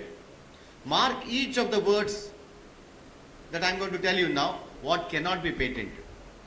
The Patent Act has the following categories of non-patentability. When you submit an application, first of all it will be checked whether it is patentable or not, and they will reject your application if your application discloses is only a discovery. I said invention, it is not a discovery. You take some color, water, some substance, you sit down in the laboratory, you research and you, oh, Eureka, I discovered this. No, discovery. Scientific theory, mathematical method, a computer program, a presentation of information. If I am just reading out from the patent law in 1970 like I am doing now, that cannot be patented. A procedure for surgical treatment or diagnosis, then the software and business models, medical methods, perpetual motion machines, inventions which are contrary to, this is important, inventions which are contrary to law or morality or injurious to public health, and mere arrangement or rearrangement of known devices. There is a motor, there is a fan, there is a motor. it revolves anti-clockwise or clockwise. You pick up that fan, the motor, and you fix it to a bicycle and say, oh, Eureka, I did this. No, you are rearranging. You are picking up a motor, you are arranging spokes to it, and it revolves in a pattern. That is known. That is nothing new. So rearranging of a known thing is not patentable. I said, inventions which are contrary to law or morality. Law, morality, ethics, whatever you may call. At this point, I have an interesting case for those who are not well versed in the IPR, and this case relates to Ananda Chakrabarti. Ananda Chakrabarti, an Indian origin scientist working for General Electricals. He is an engineer. He is a genetic engineer with General Electric, Texas. Since he is a genetic engineer, he deals with genes of species, bacteria. He observes that there are oil spills around the seashore where ship come and dock. In between your sipping coffee, don't pour it on your shirt, dress. Kudubidi bega. It's hot. Okay. Tea sip ಮಾಡಿ ನಾನು ಹೇಳೋದು ಕೇಳಿಸ್ಕೊಳ್ಳಿ. Fine. So this guy Ananda Chakrabarti observed that around the area where the ship docks, there is lot of oil spillage. He carefully observes and finds out that there are bacteria present in the natural environment which have the capability of breaking up the carbon in the oil and thereby clearing the oil spill. This is fantastic. This is something new. He wants to identify what is that genetic material in that bacteria which makes that bacteria to remove the carbon, to eat the carbon. He picks up that in his laboratory, he inserts a genetically modified bacteria, genetically manufactures one bacteria similar to what was there in the live bacteria and inserts that. He gets ready with a new bacteria which is genetically engineered by him. He experiments with this genetically engineered bacteria. He observes that the new bacteria, genetically engineered bacteria that he has produced in his laboratory has more capacity. Rather, at a faster rate, it breaks up the oil spill, the carbon in the oil spill. Huge, good, very good. So then, this company, General Electricals, applies for a patent. The law in the patent is anything, any live form cannot be patented. It is against morality, against ethics. You cannot patent an animal. How do you solve this issue? He appeals to the court. The patent examiner rejects. No. Under the existing patent law in the United States, we cannot give patent to a live organism. A bacteria is a live organism. It has got cells in it. We cannot give it. The company appeals. The General Electricals appeals to the first appellate court, and finally the matter, to cut the story short, the matter comes before the United States Supreme Court. Fantastic arguments made by both sides. One side the argument is, if you grant patent for live organisms, tomorrow man will say that I have invented this dog, I have manufactured this hand, this leg, this liver, this kidney, this entire setup is manufactured by me in the laboratory. Please declare that I am the owner of this. A dangerous proposition, isn't it so? Laughing at it, but it's a dangerous proposition, and that is possible one day. Professor Ramesh sir will, of course, answer these doubts in your mind. How is it possible? So then the United States Supreme Court says that, look here, anything done by an individual which was not there in the natural form before being engineered is an invention by that person. So why deny patent to that person? Was the bacteria in the same form when it was there in the ocean? No. Now what has he done? He has used his intellectual abilities to study the genetic formulation, and he has manufactured and inserted and produced so many bacteria. Oh good, fantastic. So by that ruling, by that logic, the US Supreme Court very famously decided, of course the judgment was 5-4, only 1% differing from the majority. The famous ruling is, which forever encourages scientists to go for anything under the sun. The ruling, the statement is by the US judge, anything under the sun that is made by man, anything under the sun that is made by man is capable of being patented. ಅಂದರೆ ಈ ಸೂರ್ಯನ ಕೆಳಗಡೆ ಪ್ರಕೃತಿಲಿ ಮನುಷ್ಯ ಏನೆಲ್ಲ ಇದೆ ಅದು ಮನುಷ್ಯ ಮಾಡಿದರೆ ಆ ಮನುಷ್ಯನಿಗೆ ಪೇಟೆಂಟ್ ಸಿಗುತ್ತೆ. He gets it. That was a landmark judgment which of course propelled very scientific research. Then came another problem, and this guy John Moore suffered from a cancer known as hairy cell leukemia. ಅಂದರೆ ಅವ್ರ ಸ್ಪ್ಲೀನಲ್ಲಿ ಒಂದು cancer ಬರ್ತದೆ, ಅದು ಹೇರಿ cell ಲ್ಯೂಕೇಮಿಯಾ doctors ಅದನ್ನು ಮಾಡ್ತಾರೆ. Don't ask me what is that ಅಂತ, I am not research further. But ಅದೇ ಸೆಲ್ಸ್ಗಳಲ್ಲಿ ಒಂಥರ ಕೂದಲಿನ ಅಂಶ ಇರ್ತದೆ, ಅದು ಬೆಳ್ಕೊಂಡು ಹೋಗ್ತಾ ಇರ್ತದೆ. So doctors at the university of California medical centre in 1976, Dr. David Goldie, he takes the consent of the patient John Moore and says, look, we are going to operate upon you and we'll have to cut your spleen. ಆ ಭಾಗನ ತೆಗಿಬೇಕಾಗುತ್ತೆ. ಅವನು ಒಪ್ಕೊಳ್ತಾನೆ, he agrees. So his spleen is cut and is cured, he is sent home. On this spleen, the medical center at the University of California conducts research, and they find out that this discarded spleen had some value for manufacturing anti-cancer treatment drug. Fantastic. ಆಮೇಲೆ ಏನು ಮಾಡ್ತಾರೆ, ಇದನ್ನು ಅವರು T lymphocytes ಅಂತ ಒಂದು anti cancer treatments ಎಲ್ಲ treatment ready ಮಾಡ್ತಾರೆ. They give it a pharmaceutical company, ಅವರು ಮ್ಯಾನುಫ್ಯಾಕ್ಚರ್ ಮಾಡೋದು ಶುರು ಮಾಡಿಬಿಡ್ತಾರೆ. ಸಿಕ್ಕಾಪಟ್ಟೆ ದುಡ್ಡು California ಯೂನಿವರ್ಸಿಟಿಗೆ. This guy, when he's on a regular round of visits, post-cancer, they have to visit the hospital. He reads in the newspaper and suddenly discovers after 3 years, oh my God, my spleen has given birth to anti-cancer treatment. He files a petition in the court. I own the patent because it was my spleen. Fantastic. ಈಗ ನೀವೇ ಹೇಳಿದ್ರಿ US supreme ಕೋರ್ಟಲ್ಲಿ anything under the ಸನ್. ಈಗ ಬಂದ ನೋಡಿ, ಅವ್ನು ಬಂದ, ಕೊಡಿ ನನ್ನ ಸ್ಪ್ಲೀನ್ ತಾನೆ, ಕೊಡಿ ನನಗೂ ಅದ್ರ ದುಡ್ಡು ಕೊಡಿ, ನಾನು ಅದರ ಓನರ್ ಅಂತ. Somehow the court said in 1984 that it did not say much on whether the live spleen or such body parts could be owned or not owned. It only said, look here, gentleman doctor, before you ventured into commercial operation, you must have taken a consent form by the patient. ಈ ಥರ ಇದರಿಂದ research ಮಾಡಿ, if I do some research we earn, ಇದಕ್ಕೆ ನಿಮ್ಮ consent ತೊಗೊಂಡಿಲ್ಲ. Only on that aspect the court said you are wrong anta. Anyhow, the story continues that we had an onco mouse case. ಒಂದು mouse ready ಮಾಡ್ತಾರೆ, computer mouse ಅಲ್ಲ, ಈಗಿನ ವಿದ್ಯಾರ್ಥಿಗಳಿಗೆ mouse ಅಂದ್ರೂ ಗೊತ್ತಾಗಲ್ಲ. It is the onco mouse, real mouse, ಇಲಿ, mice, rat. A mouse is developed in the laboratory where cancer cells are inserted, and that mouse then shall be used to see how cancer drugs work on the mouse. They named that as onco mouse. Onco ಅನ್ನೋದು ಒಂದು cancer ಇದು ರೋಗ, ಅದನ್ನ ಮೌಸ್ಗೆ ಹಾಕ್ತಾರೆ.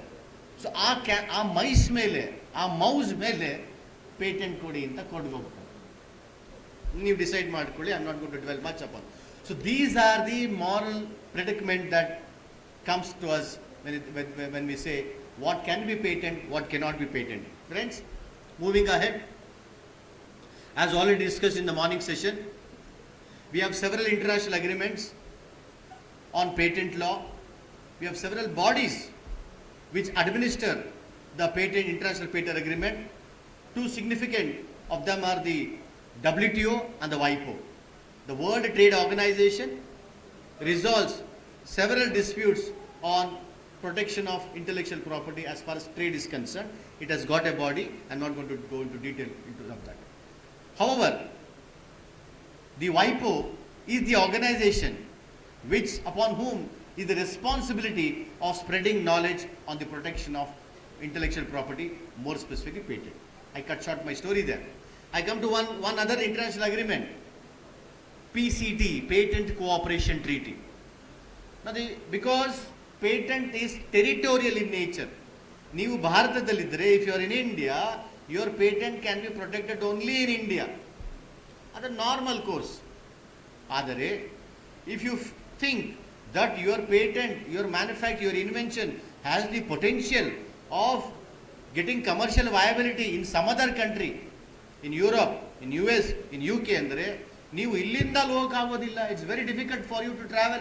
By the time you go, settle down, fulfill all the procedure, it may take months or years, and someone else will come with a new product and your chance is gone.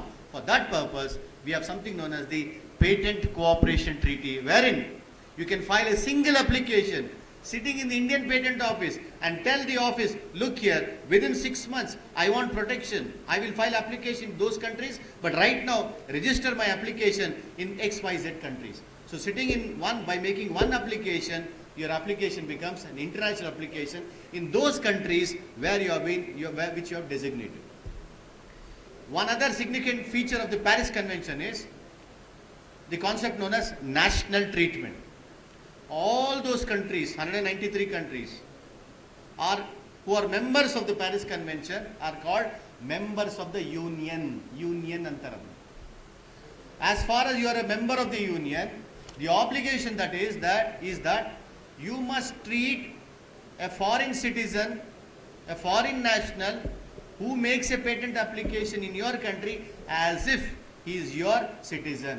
That is known as national treatment. Andere ನಮ್ಮ ದೇಶದಲ್ಲಿ ನಮ್ಮ ದೇಶದ ನಾಗರಿಕರು ಒಂದು ಪೇಟೆಂಟ್ಗೆ ಅರ್ಜಿ ಕೊಟ್ಟರೆ ಅವ್ರಿಗೊಂಥರ ಸವಲತ್ತು, ಅವ್ರಿಗೊಂಥರ help, ಮತ್ತು ಫಾರಿನ್ ನ್ಯಾಷನಲ್ ಬಂದರೆ ಅವ್ರು ಇನ್ನೊಂಥರ ಮಾಡೋಂಗಿಲ್ಲ. Same treatment. ಭಾರತದಲ್ಲಿ 20 ಇಯರ್ಸ್ ಇದ್ದರೆ ಫಾರಿನ್ ನ್ಯಾಷನಲ್ಗೂ 20 ಇಯರ್ಸ್ ಪ್ರೊಟೆಕ್ಷನ್ ಕೊಡಬೇಕು. ಇನ್ ಟರ್ಮ್ಸ್ ಆಫ್ ಅಪ್ಲಿಕೇಶನ್ ಪ್ರೊಸೀಜರ್ ಎಲ್ಲ ಸಿಮಿಲರ್ ಆಗಿರಬೇಕು. That is one advantage of the Paris convention. Fine. Filing of patent application is a very long and elaborate procedure where the process undergoes something known as preliminary specification, final specification. Andre patent ಆವಿಷ್ಕಾರ ಮಾಡಿದ ತಕ್ಷಣ ನಿಮ್ಮ books ಎಲ್ಲ ready ಇದೆ, ನಿಮ್ಮ calculations ಎಲ್ಲ ready ಇದೆ. Immediately you say, come on, I must not lose this momentum. You can go to the patent office, file a patent application, give the preliminary specification. 6 ತಿಂಗಳೊಳಗಡೆ ನೀವು ಕಂಪ್ಲೀಟ್ ಸ್ಪೆಸಿಫಿಕೇಶನ್ ಕೊಡಬೇಕು. So 6 months time you are given to complete specification. Then you have the procedure of prior objection, post objection. These are all principles of natural justice. Andre ನೀವು application file ಮಾಡಿದ ತಕ್ಷಣ the patent examiner will conduct a prior art search. That is one important concept. What is that prior art search? The patent examiner wants to satisfy himself whether in any other country this application or the contents of that application are there. ಇದೇ ಥರ manufacturing secret ಬೇರೆ ಎಲ್ಲಾದರೂ ಇದೆಯಾ ಅಂತ ಇದೆಯಾ ಇಲ್ವಾ? How do you know? It's a complicated procedure. Patent search ಮಾಡ್ತಾರೆ. ನಾವು ಇಟ್ಸ್ ಆಫ್ಕೋರ್ಸ್ ಆನ್ಲೈನ್. ನಿಮ್ಮ ಕೀವರ್ಡ್ಸ್ ಏನು ಕೊಟ್ಟಿರ್ತೀರ ಪೇಟೆಂಟ್ ಅಪ್ಲಿಕೇಶನಲ್ಲಿ, ಆ ಕೀವರ್ಡ್ಸ್ ಹಾಕಿ ಸರ್ಚ್ ಮಾಡ್ತಾರೆ. And there are many journals, many newspapers, so many other media through which your invention could be disclosed to the public. Therefore it is said that if you want to file a patent, do not disclose it to the public before you have made a patent application. ನೀವು patent ಸೀಕ್ರೆಟ್ನ, ಇನ್ವೆನ್ಷನ್ನ ಯಾವುದಾದ್ರೂ ಒಂದು public ಫೋರಮಲ್ಲಿ ಅಥವಾ ಯಾವುದಾದ್ರು research ಪೇಪರಲ್ಲಿ ಹೇಳಿದ್ರೆ ನಿಮ್ಮ secret is out. Your secret is out. So only after you make a patent application then you are suppose to do that. Fine. So ಮಾಡಿ information on patent. Patents are awarded not only for major scientific breakthrough but also for minor improvements over existing invention, especially in the case of drugs and other technological innovations. Drugs ಎಲ್ಲ ಒಂದು drug manufacture, cancer cure ಮಾಡೋ ಒಂದು drug ಬರ್ತದೆ. ಆ ಡ್ರಗ್ನ ಇನ್ನೂ improvise ಮಾಡ್ತೀರಾ, ಆ ಡ್ರಗ್ಗಿಂದ ಇನ್ನೊಂದು ಕಾಯಿಲೆ ಕ್ಯೂರ್ ಆಗುತ್ತೆ ಅಂತ ಅದಕ್ಕೇನೋ ಅಡಿಷನಲ್ ಮೆಸೇಜ್. ಸೊ ಅದನ್ನು ಏನೇನು ಇಂಪ್ರೂವ್ಮೆಂಟ್ ಮಾಡ್ತೀರಾ ಅದಕ್ಕೂ ತಾವು ಪೇಟೆಂಟ್ ತೊಗೋಬೋದು. But there is a great litigation on this. To what extent you can claim ಅಂದರೆ ಒಂದು ಡ್ರಗ್ ಯೂಸ್ ಮಾಡ್ತಾ suddenly while the COVID-19 vaccination is being done R drug is being suddenly COVID-19 ಡ್ರಗ್ನ ಬೇರೆ ರೋಗಕ್ಕೂ ಅದು ಬಳಸ್ಕೋಬೋದು ಅನ್ನೋದು additional ಆಗ್ತಾ ಹೋಗುತ್ತೆ. ಅದಕ್ಕೂ ಒಂದು ಕಾನೂನ ಲಿಮಿಟೇಷನ್ ಇದೆ because of paucity of time. Not going to the detail of that. Fine. Then a single product, the mobile phones that you own, a single product may contain several inventions. Example, the laptop, computer, car, mobile phone carries several inventions working together. One day mobile phone alli, one day mic system alli, one day laptop alli, ನಿಮಗೆ several patents ಇರ್ತದೆ.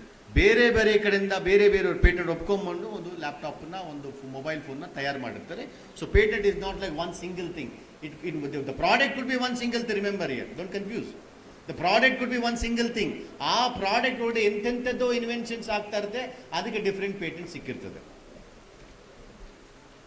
And as I already told you, there is no such term as universal patent or world patent or international patent, as the patent rights are territorial in nature.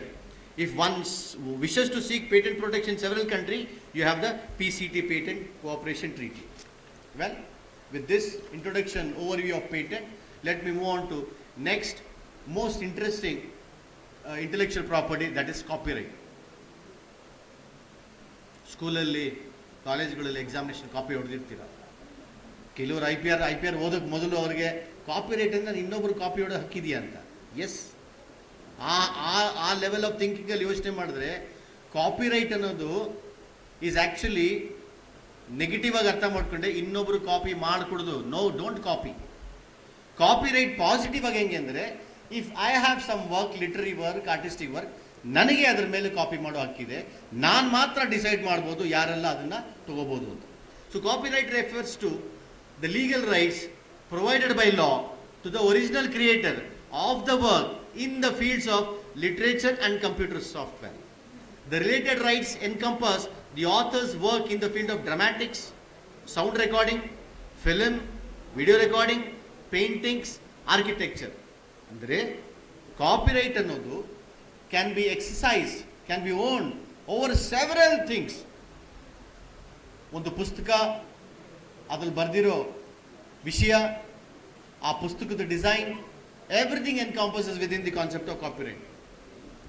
So copyright is a right given by the state, given by the law to the author, to the creator of the work.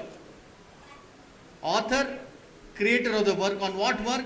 Literary work, artistic work, computer software, dramatics, film recording, etc., etc. ಇದರಂದ್ರೆ ಎಲ್ಲ ಬೌದ್ಧಿಕ ಸೊತ್ತು ಯಾವುದು ನಮ್ಮ ಕ್ರಿಯಾಶೀಲತೆಯಿಂದ ಹೊರಗಡೆ ಬರುತ್ತೋ ಅದ್ರ ಮೇಲೆ ತಮಗೆ ಕಾಪಿರೈಟ್ ಇದೆ. ದೇರ್ಫೋರ್ ಬೆಳಿಗ್ಗೆ ಹೇಳಿದಾಗೆ ಟ್ಯಾಂಜಿಬಲ್, ಇಂಟ್ಯಾಂಜಿಬಲ್ ರೈಟ್ಸ್ ಅಂತೀವಿ ನಾವು. ಇಂಟೆಲೆಕ್ಚುಯಲ್ ಪ್ರಾಪರ್ಟಿ ಅಲ್ಲಿ ಇಂಟ್ಯಾಂಜಿಬಲ್, ಅದನ್ನ ನೀವು ಒಂದು ವಸ್ತು ಮುಖಾಂತರ ನೋಡೋದಕ್ಕೆ ಮೊದಲು ಆ ಆವಿಷ್ಕಾರದ ಮೇಲೆ ನಿಮಗಿದೆ. Therefore it is known as intangible right. Now what is the eligibility criteria? To qualify for copyright protection, a work must exist in some physical or tangible form. Sir, I have a beautiful idea. Come on, please, tell that. No, sir, I will not tell. But I need protection. Identadidu. Ideas are not protected. Mere ideas are not protected. Expression of idea in some form. ಅದು book ಮುಖಾಂತರ ಆಗಿರ್ಬೋದು, ಅದು video ಮುಖಾಂತರ, ಅದು audio ಮುಖಾಂತರ, ಅದು ಚಿತ್ರದ ಮುಖಾಂತರ, ಅದು ಬಣ್ಣದ ಮುಖಾಂತರ, ಈ ಥರ ಬೇರೆ ಬೇರೆ ಎಕ್ಸ್ಪ್ರೆಷನ್ ಅಲ್ಲಿ ಹೆಂಗೆ ಬರ್ತದೆ ಅದಕ್ಕೆ ಮಾತ್ರ ಪ್ರೊಟೆಕ್ಷನ್ ಸಿಗುತ್ತೆ. Fine. What is important is the copyright work has to be original. That is, the author must have created independently and that it must not be a duplication of the existing work. It may appear similar to already existing works but should not be the same. Same go similar go ವ್ಯತ್ಯಾಸ ನೋಡಿ. Same ಅಂದರೆ ditto to ditto, similar ಅಂದರೆ ಅದೇ ಥರ. Young girls and ladies specially madam ಎಲ್ಲ sari purchase ಮಾಡಕ್ಕೆ ಹೋಗ್ತಾರೆ, ಒಂದು ರೇಷ್ಮೆ ಸೀರೆ ತೆಗಿತಾರೆ, ಒಂದು ಸಿಲ್ಕ್ ಸ್ಯಾರಿ, ಇದೇ ಥರ ಇರೋದು ಇನ್ನೊಂದು ಕೊಡಿ ಅಂತಾರೆ. ಅದೇ ಕೊಡಿ ಅಂತ ಹೇಳಲ್ಲ, ಅದೇ ಕೊಡಿ ಅಂದರೆ copy. If you are buying 2 sarees, 2 silk sarees, for example, when I go to shop to buy sarees, initially I will be tempted to buy one saree for my wife, of course. Then I will think, oh, ಅಮ್ಮ ಬೇಜಾರು ಮಾಡ್ಕೊಳ್ತಾರಲ್ಲ, ಅಕ್ಕ ಬೇಜಾರು ಮಾಡ್ಕೊಳ್ತಾರಲ್ಲ, ಇನ್ನೊಂದು ಕೊಡಿ ಅಂತೀನಿ. ಅದೇ ಥರ ಇನ್ನೊಂದು ಕೊಡಿ ಅಂತೀರಿ, ಸೇಮ್ ಕಾಪಿರೈಟ್ ಅದಕ್ಕಿಲ್ಲ. ಬಟ್ ನಾನೇನು ಮಾಡ್ತೀನಿ, ಬೇರೆ ತೊಳಕ್ಕೆ ಹೋದಾಗ ಈ ಬೇರೆ ಥರ ತೊಳಕ್ಕೆ ಹೋದರೆ either wife will say or amma will say, you brought a very good design for your wife but not for me. Or wife will say, ಅಮ್ಮಂಗೆ ಮಾತ್ರ ಚೆನ್ನಾಗಿರುತ್ತಂದ್ರಿ, cost ಇರುತ್ತಂದ್ರಿ, so I will go for same. What is prohibited under copyright? Your work not to be the same. It could be similar because ideas ಯಾರಿಗೂ ಸೀಮಿತ ಇಲ್ಲ. When I speak here, I am generating some ideas. ನಾನು ಮಾತಾಡುವ ಶೈಲಿ, my way of presenting a thing. It is already there in the patent law, all of you know. ನಾನೇನು ಹೊಸದು ಹೇಳ್ತಾ ಇಲ್ಲ. ಆದರೆ ನನಗೆ ಯಾವುದ್ರ ಮೇಲೆ ಕಾಪಿರೈಟ್ ಸಿಗುತ್ತೆ? The way I convey things to you. For example, if this is recorded here, it is being recorded here, it is my copyright. These are all neighboring rights associated with the first right of original work. ಅದಕ್ಕೆ ಸುತ್ತಮುತ್ತ ಇರೋದು. ಈಗ ಪ್ರಶ್ನೆ ಬಂತು, sir mostly ನಿಮಗೆ ಕಿಲ್ಪಾರ್ ಅವ್ರು ಏನೋ ಸ್ವಲ್ಪ ಹಣ ಕೊಡ್ಬೋದು ನಿಮ್ಮಿಷ್ಟು ಪ್ರಿಪ್ರೇಷನ್ಗೆ, ಹಾಗಾದರೆ ನಾಳೆ ಇವರು ವಿಡಿಯೋ ರೆಕಾರ್ಡ್ ಮಾಡಿ ಕಿಲ್ಪಾರ್ ಅವರು ಯೂಟ್ಯೂಬಲ್ಲಿ ಹಾಕಿದ್ರೆ ನೀವು ಕೇಳ್ಬೋದಾ ಅಂತ. An employee or a person who has been paid to create a work cannot claim copyright. The person who produces that work can claim copyright. ಸ್ವಲ್ಪ ಗೊಂದಲ ಇದೆ ಸರ್ ಇಲ್ಲಿ. Let me explain this now. Despite a copyright being done for rent, for hire, for some remuneration, the original author, the artist, retains the moral right of the work. ಅಂದರೆ ಆ ವಸ್ತು ಈ ವ್ಯಕ್ತಿಯಿಂದನೇ create ಆಗಿರೋದು moral right ಅವನ ಮೇಲೆ ಇರ್ತದೆ. One of those beautiful cases which illustrates this moral right is I think the famous case of Vigyan Bhavan, Amarnath Sehgal versus Union of India. Amarnath Sehgal ಅನ್ನೋರು is a famous mural artist. If some of you have visited Delhi, you know huge Vigyan Bhavan where major government events, large scale government events happen. 2005 ಅಲ್ಲಿ ಆ ವಿಜ್ಞಾನ್ ಭವನ್ ಅಲ್ಲಿ ಈ Amarnath Sehgal artist, Amarnath Sehgal artist as a mural sculpture ಅದು ಗೋಡೆ ಮೇಲೆ ಹಾಕಿರ್ತಾರೆ. So as soon as you enter Vigyan Bhavan you have that huge thing, oh who is painted, who is done this, Amarnath Sehgal ಅಂತ ಹೆಸರಿದೆ.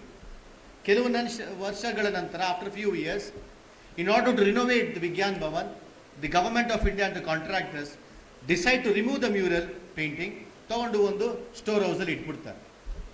After some time, Amarnath Sehgal visits that and few friends tell him, look here, your painting, your mural art is missing from the Vigyan Bhavan. He's shocked. He goes, visits the Vigyan Bhavan, and to his surprise, to his shock, he finds that his work is kept in a storehouse in a damaged structure. He files a petition in the court. He says, this is mine, please give it to me, I will take it back. The government says, no, we have got this work done after paying something, remuneration could be. Therefore you have no copyright. Very beautifully the Supreme Court says, despite the child being adopted by the adoptive parents, can you de-link the child with the biological parent? ಇಲ್ಲ ತಾನೆ. ಒಂದು ದತ್ತಕ್ಕೆ ತಗೊಂಡ ಮೇಲೆ ಅದರದ್ದು ನಿಜವಾದ ತಂದೆ ತಾಯಿ ಯಾರು ಅಂತ ಇದ್ದೇ ಇರ್ತದೆ. ಅದೇ ಥರ copyright work, in copyright work the original creator of the work retains his name, his reputation with the work that is created. That is the essence of copyright in terms of protecting moral right. ಈಗ what are the exceptions to the copyright? We have something known as fair use doctrine. A fair use doctrine means that the copyrighted work can be used for personal studies, research, reproduction by the teachers, by scientific researcher. Make a limited number of copies. I think it is around 3 copies that you can make and keep it in the library. ಅಲ್ಲಿವರೆಗೆ ನಿಮಗೆ ಅವಕಾಶ ಇದೆ. I am now using a material which was available with me. It is written by someone else, but I have the right because I am doing it for research purpose. ಇದರಿಂದ ನನಗೇನಾದರೂ ಇನ್ನೊಂದು ಒಳ್ಳೆ idea ಬಂದರೆ I am not infringing copyright because I am only using for promoting awareness on IPR. Items that cannot be registered as copyrights, the works that which are not within the jurisdiction of the copyright are only ideas, concepts, facts, titles, names, slogans, short phrases, short words, combination of words, factual information, etc. are not the subject matter of copyright. Now, what is more important is, when does an infringement happen of a copyrighted work? Infringement, ಉಲ್ಲಂಘನೆ ಯಾವಾಗ ಆಗುತ್ತೆ? When a copyrighted work is used by a person. So doctors at the University of California Medical Center in 1976, Dr. David Goldie, he takes the consent of the patient John Moore and says, look, we are going to operate upon you and we'll have to cut your spleen. ಆ ಭಾಗನ ತೆಗಿಬೇಕಾಗುತ್ತೆ. ಅವನು ಒಪ್ಕೊಳ್ತಾನೆ. He agrees. So his spleen is cut and he is cured, he is sent home. On this spleen, the medical center at the University of California conducts research, and they find out that this discarded spleen had some value for manufacturing anti-cancer treatment drug. Fantastic. ಆಮೇಲೆ ಏನು ಮಾಡ್ತಾರೆ, ಇದನ್ನ ಅವರು T lymphocytes ಅಂತ ಒಂದು anti cancer treatments ಎಲ್ಲ treatment ready ಮಾಡ್ತಾರೆ. They give it a pharmaceutical company, ಅವರು ಮ್ಯಾನುಫ್ಯಾಕ್ಚರ್ ಮಾಡೋದು ಶುರು ಮಾಡಿಬಿಡ್ತಾರೆ. ಸಿಕ್ಕಾಪಟ್ಟೆ ದುಡ್ಡು ಕ್ಯಾಲಿಫೋರ್ನಿಯಾ ಯೂನಿವರ್ಸಿಟಿಗೆ. This guy, when he's on a regular round of visits, post-cancer, they have to visit the hospital. He reads in the newspaper and suddenly discovers after 3 years, oh my God, my spleen has given birth to anti-cancer treatment. He files a petition in the court. I own the patent. Because it was my spleen. Fantastic. ಈಗ ನೀವೇ ಹೇಳಿದ್ರೆ US supreme ಕೋರ್ಟಲ್ಲಿ anything under the ಸನ್. ಈಗ ಬಂದ ನೋಡಿ, ಅವ್ನು ಬಂದ, ಕೊಡಿ ನನ್ನ ಸ್ಪ್ಲೀನ್ ತಾನೆ, ಕೊಡಿ ನನಗೂ ಅದ್ರ ದುಡ್ಡು ಕೊಡಿ, ನಾನು ಅದರ ಓನರ್ ಅಂತ. Somehow the court said in 1984 that it did not say much on whether the live spleen or such body parts could be owned or not owned. It only said, look here, gentleman doctor, before you ventured into commercial operation, you must have taken a consent form by the patient. ಈ ಥರ ಇದರಿಂದ research ಮಾಡಿ, if I do some research we earn, ಇದಕ್ಕೆ ನಿಮ್ಮ consent ತೊಗೊಂಡಿಲ್ಲ. Only on that aspect the court said you are wrong anta. Anyhow, the story continues that we had an onco mouse case. ಒಂದು mouse ready ಮಾಡ್ತಾರೆ, computer mouse ಅಲ್ಲ, ಈಗಿನ ವಿದ್ಯಾರ್ಥಿಗಳಿಗೆ mouse ಅಂದ್ರೂ ಗೊತ್ತಾಗಲ್ಲ. It is the ಆಂಕೋ mouse, real mouse, ಇಲಿ, mice, rat. A mouse is developed in the laboratory where cancer cells are inserted, and that mouse then shall be used to see how cancer drugs work on the mouse. They named that as onco mouse. Onco ಅನ್ನೋದು ಒಂದು cancer ಇದು ರೋಗ, ಅದನ್ನ ಮೌಸ್ಗೆ ಹಾಕ್ತಾರೆ. So ಆ mice ಮೇಲೆ, ಆ mouse ಮೇಲೆ ಪೇಟೆಂಟ್ ಕೊಡಿ ಅಂತ ಕೊಡ್ಗೆ ಹೋಗ್ತಾರೆ. ನೀವು ಡಿಸೈಡ್ ಮಾಡ್ಕೊಳ್ಳಿ. I am not going to dwell much upon. So these are the moral predicament that comes to us when we say what can be patent, what cannot be patent. Friends, moving ahead, as already discussed in the morning session, we have several international agreements on patent law. We have several bodies which administer the international patent agreement. Two significant of them are the WTO and the WIPO. The World Trade Organization resolves several disputes on protection of intellectual property as far as trade is concerned.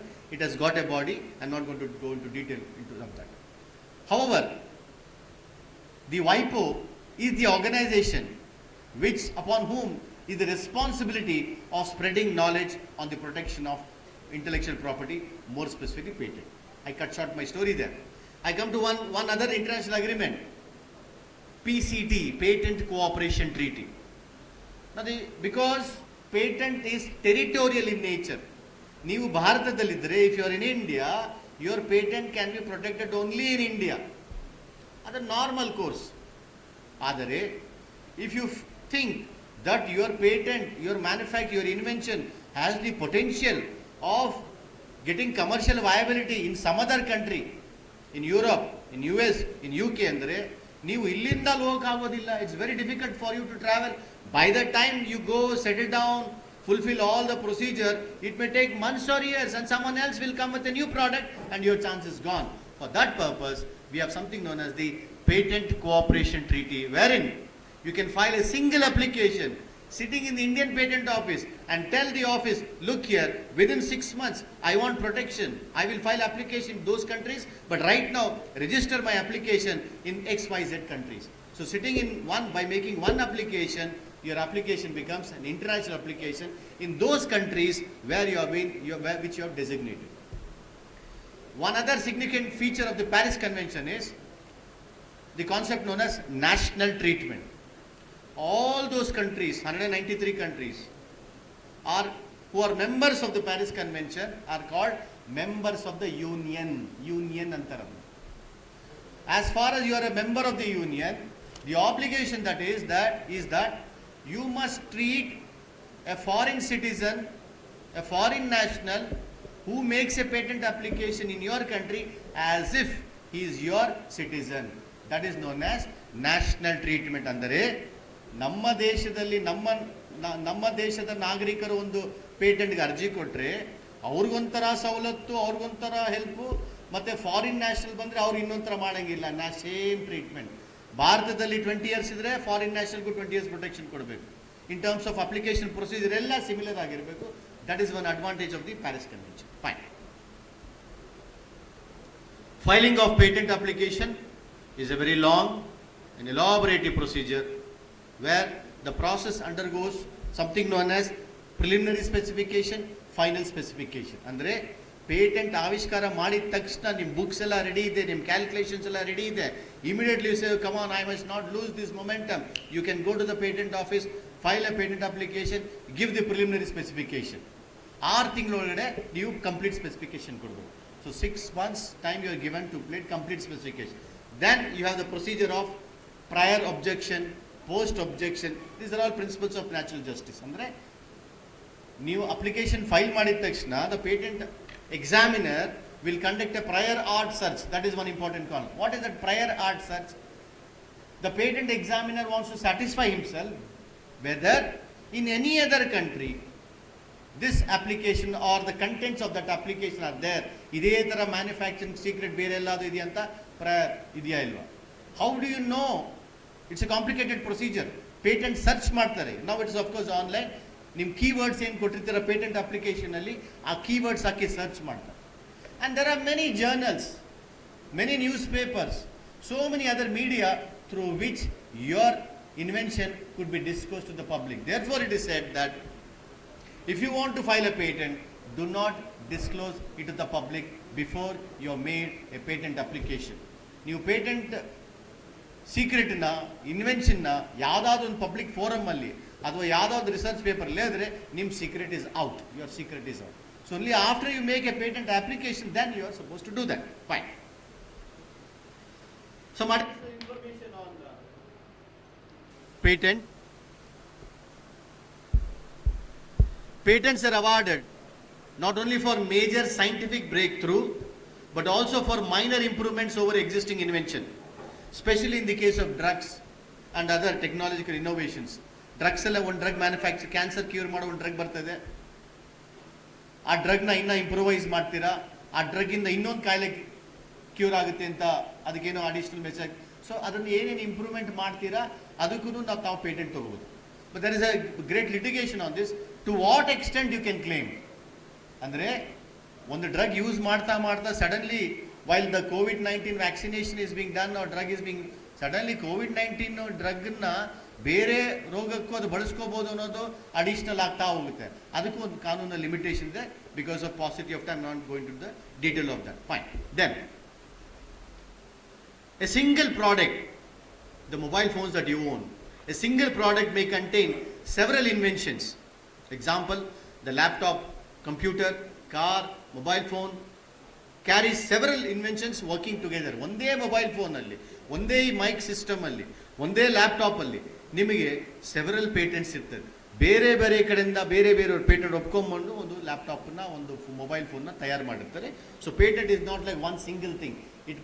The product could be one single thing. Remember here, don't confuse. The product could be one single thing. ಆ product ಒಳಗಡೆ ಎಂತೆಂಥದ್ದೋ inventions ಆಗ್ತಾ ಇರುತ್ತೆ, ಅದಕ್ಕೆ different patent ಸಿಕ್ಕಿರ್ತದೆ. And as I already told you, there is no such term as universal patent or world patent or international patent, as the patent rights are territorial in nature.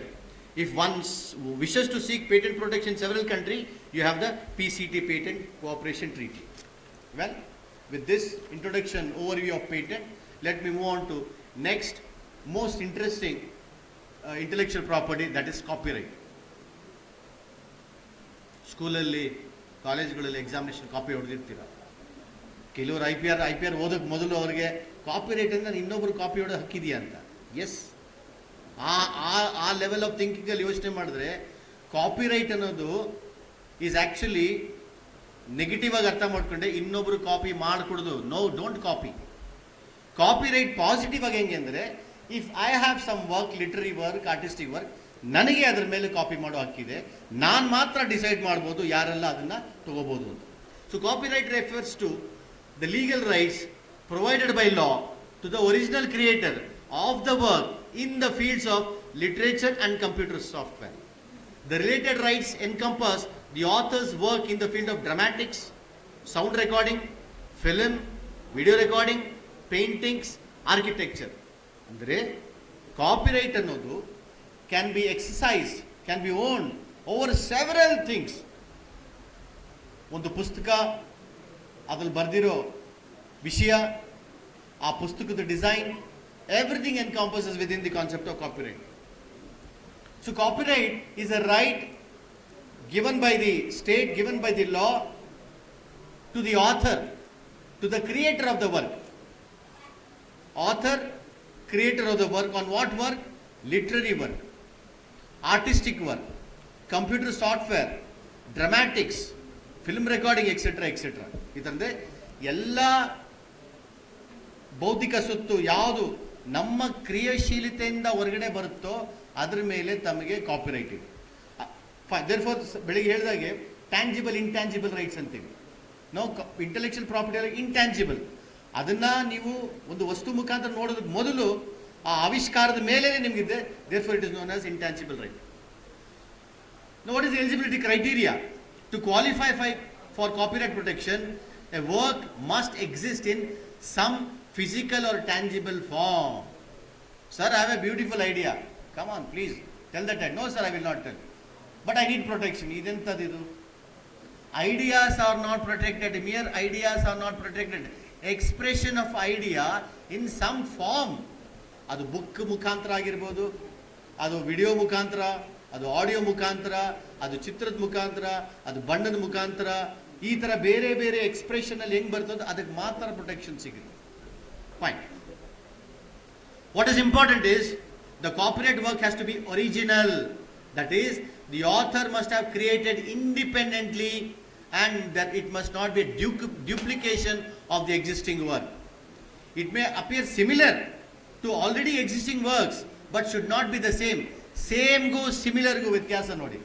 Same ಅಂದರೆ ditto to ditto, similar ಅಂದರೆ ಅದೇ ಥರ. Young girls and ladies specially madam ಎಲ್ಲ sari purchase ಮಾಡಕ್ಕೆ ಹೋಗ್ತಾರೆ, ಒಂದು ರೇಷ್ಮೆ ಸೀರೆ ತೆಗಿತಾರೆ, ಒಂದು ಸಿಲ್ಕ್ ಸ್ಯಾರಿ, ಇದೇ ಥರ ಇರೋದು ಇನ್ನೊಂದು ಕೊಡಿ ಅಂತಾರೆ. ಅದೇ ಕೊಡಿ ಅಂತ ಹೇಳಲ್ಲ, ಅದೇ ಕೊಡಿ ಅಂದರೆ copy. If you are buying 2 sarees, 2 silk sarees, for example, when I go to shop to buy sarees, initially I will be tempted to buy one saree for my wife, of course. Then I will think, oh, ಅಮ್ಮ ಬೇಜಾರು ಮಾಡ್ಕೊಳ್ತಾರಲ್ಲ, ಅಕ್ಕ ಬೇಜಾರು ಮಾಡ್ಕೊಳ್ತಾರಲ್ಲ, ಇನ್ನೊಂದು ಕೊಡಿ ಅಂತೀನಿ.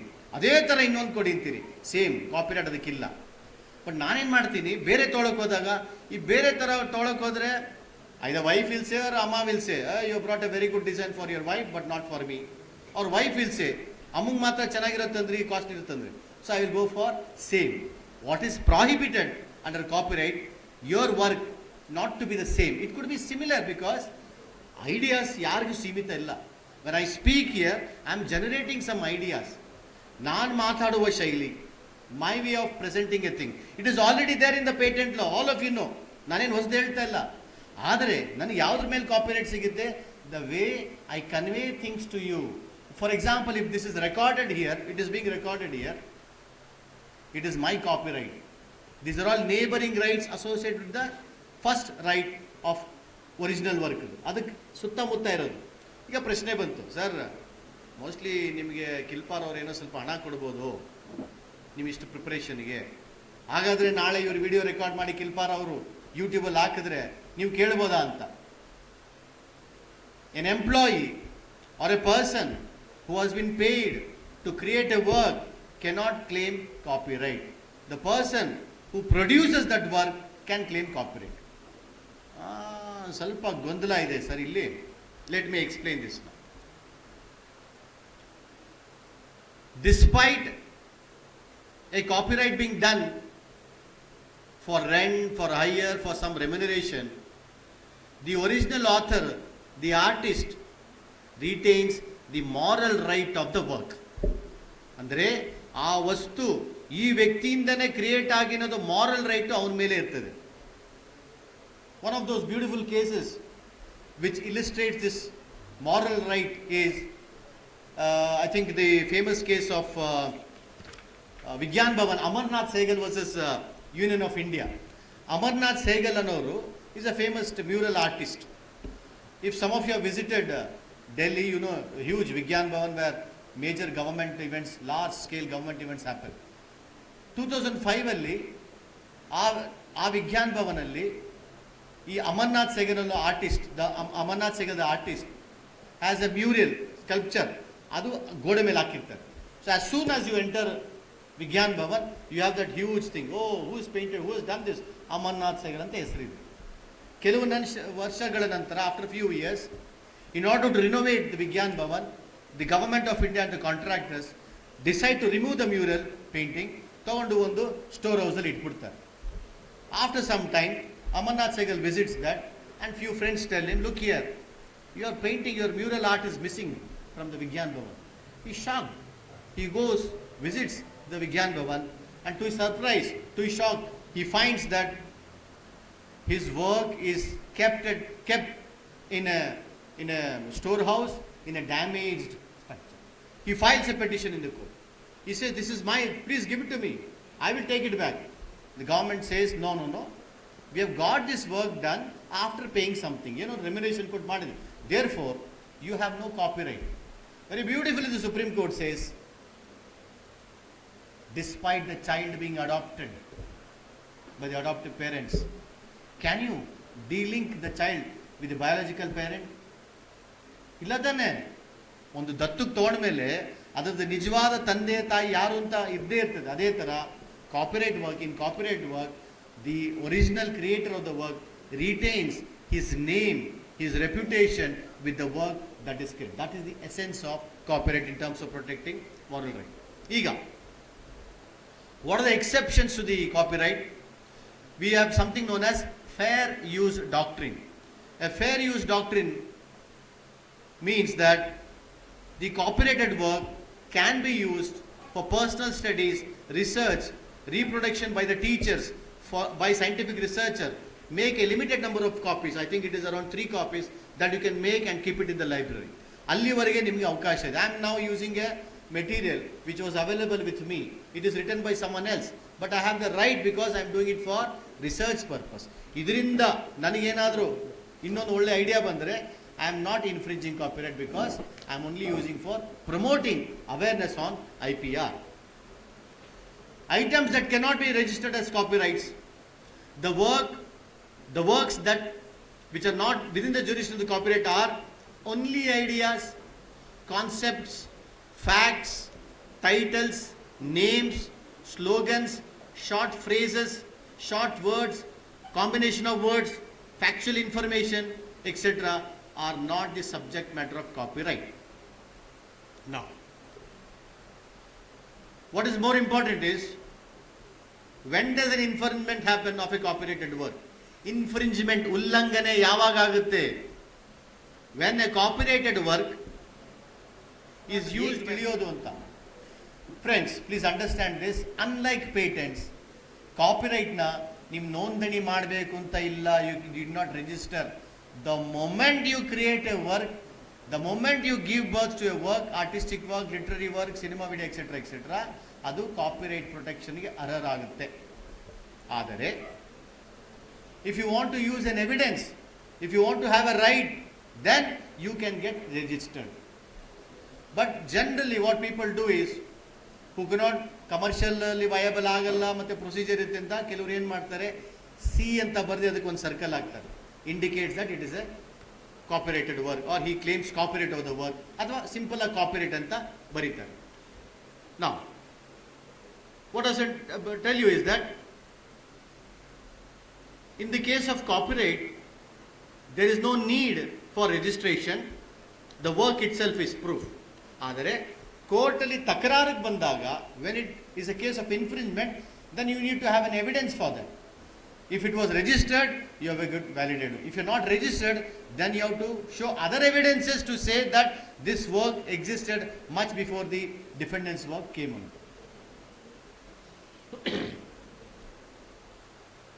One more clarification here. Most of the intellectual property right are created through partnership. Andre ಒಬ್ಬರಿಗಿಂತ ಜಾಸ್ತಿ, more than one person. If I'm writing an article, I will use the assistance of my research scholars to write an article. So jointly we can claim the copyrighted work. But the importance here is that whatever copyrighted work you have created, you must claim that it is your work. In any publication, wherever you publish, you must claim that it is your work. If you do not claim that, then it can be misused by others or used by others for other purposes. You will be giving up your copyright. Then, I was talking about a particular case on copyright. There is a novel produced, ಬಹಳ interesting ಕಾದಂಬರಿ ಒಂದಿರ್ತದೆ, ಅದನ್ನು ಬಹಳ ಜನ ಓದಿರ್ತಾರೆ. ಆ ಕಾದಂಬರಿ ಆಧಾರದ ಮೇಲೆ, based upon the novel, a television serial is produced. ಯಾರು ಕೊಡೋಣ ಈ copyright, whether there is an infringement of copyright? Very difficult proposition to answer. In one case, the judge had to go serial by serial to check, episode by episode, to check with the original work whether the writings in this chapter are almost similar, same to what is. Then the judge very wisely ruled that what is contained in the novel and what is there in the episode are similar but not same, because the effects on television, the effects of media, dramatism is a little more. Therefore, that is not a case of infringement of copyright. I think that's enough. We go to trademark. Professor Ramesh sir is very patiently sitting. I'm just telling you the overview, sir. Yeah, trademarks. Among the most commercially important. Thank you. My Guru sir. Among the most commercially valuable, patent allade, trademark is another valuable intellectual property. Vyapari chinne anta karadante. What is a trademark then? All of you are used to that. In fact, some of the things you're wearing, using, all have trademark. A trademark is a unique symbol that is capable of identifying as well as differentiating products or services of one organization from those of others. There are business, societies are full of commercial activities. ನಿಮ್ಮ ವಸ್ತು, ನಿಮ್ಮ ಪದಾರ್ಥವನ್ನ ಇನ್ನೊಬ್ಬ producer ಪದಾರ್ಥಕ್ಕೆ ವಿಭಿನ್ನ ತೋರಿಸೋದಕ್ಕೆ ನೀವೇನೋ ಒಂದು symbol ಬಳಸ್ತೀರಾ, ಅದು ನಿಮ್ಮ ವ್ಯಾಪಾರಿ ಚಿಹ್ನೆ. That is your trade mark. Alert ಅಂತ ಅಲ್ಲಿ ನಿಮ್ಮ ಫೈರ್ ಎಕ್ಸ್ಟಿಂಗ್ವಿಷರ್ ಮೇಲೆ ಆಗಿದೆ, that could be A trade mark. ಈ ಮೈಕ್ರೋಫೋನ್ ಮೇಲೆ ಏನೇನೋ ಸಿಂಬಲ್ಸ್ಗಳಿದೆ, ಇಲ್ಲೊಂದು ಡಿಸೈನ್ ಇದೆ, ಇದೆಲ್ಲ ಒಂದು ಟ್ರೇಡ್ ಮಾರ್ಕ್ ಆಗೋದು. So therefore trade mark indicates A mark which is unique to the producer of those goods and services.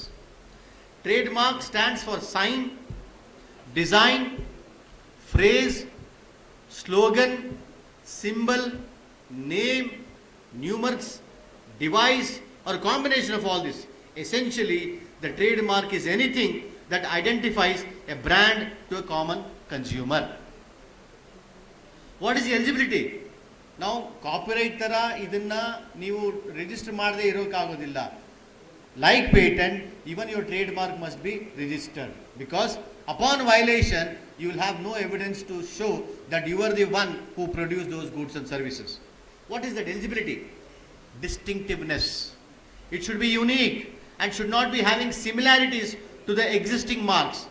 It should not be deceptive. Deceptiveness means trademark should not be describing the description of the concerned goods or services. However, descriptive words may be registered if they acquire secondary meaning, such as the brand name Apple of a company manufacturing electronic goods. ಅಂದರೆ ನಂದಿನಿ ಘೀ, ನಂದಿನಿ, ಆ NANDINI ಅದು ಒಂದು trade mark. ಅದ್ರ ಜೊತೆಗೆ ಬರೋ ಒಂದು ಹಸುವಿನ symbol, ಅದು ಟ್ರೇಡ್ ಮಾರ್ಕ್. ಅದು ಓಕೆ. ನಂದಿನಿಗೆ ದ ಬೆಸ್ಟ್ ಗಿ ನಿಮ್ಮ ಟ್ರೇಡ್ ಮಾರ್ಕ್ ಸಿಗಲ್ಲ. You can not declare, you may declare, but ಆ ದ ಬೆಸ್ಟ್ ಗಿ ಅಂತ ಇದೆಯಲ್ಲ, ದ ಪ್ಯೂರ್ ಗಿ ಅಂತ ಇದೆಯಲ್ಲ, ಅದಕ್ಕೆ ಟ್ರೇಡ್ ಮಾರ್ಕ್ ಸಿಗಲ್ಲ. ಅದು ಪ್ರಿಂಟ್ ಮಾಡ್ಕೊಳ್ಳಿ ಪರವಾಗಿಲ್ಲ, ಟ್ರೇಡ್ ಮಾರ್ಕ್ ಅದ್ರ ಮೇಲೆ ಇರಲ್ಲ. ಮತ್ತೆ ಇನ್ನೊಬ್ಬ ಬರ್ತಾನೆ, ಮೊನ್ನೆ ಕಾಂಟ್ರವರ್ಸಿ ಆಯ್ತಲ್ಲ, ಅಮೂಲ್ ಬರ್ತಾನೆ, ಅಮೂಲ್ ಘೀ ಬರ್ತದೆ, the best ghee from Gujarat ಅಂತ ಬರೀತಾರೆ. Politics apart, but what is important here is ಆ ಪ್ರಾಡಕ್ಟ್ ಡಿಸ್ಕ್ರಿಪ್ಷನ್ ಇದೆಯಲ್ಲ, ಆ ಪ್ರಾಡಕ್ಟ್ ಕ್ವಾಲಿಟಿ ಇದೆಯಲ್ಲ, ಆ words you cannot claim trademark. What are the rights conferred?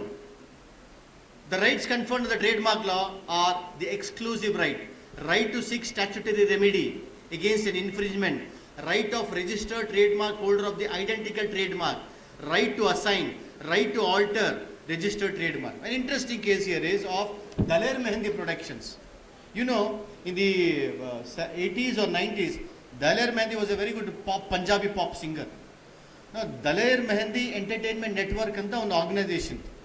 They used to commercially use Daler Mehendi's presentation of songs, dramatics, ಎಲ್ಲೆಲ್ಲ ಅವನು ಹೋಗ್ತಾನೆ, America, Canada, India ಎಲ್ಲೆಲ್ಲ ಹೋಗ್ತಾನೆ, ಅದು ಭಾಳ ಫೇಮಸ್ ಆಗಿದ್ದ.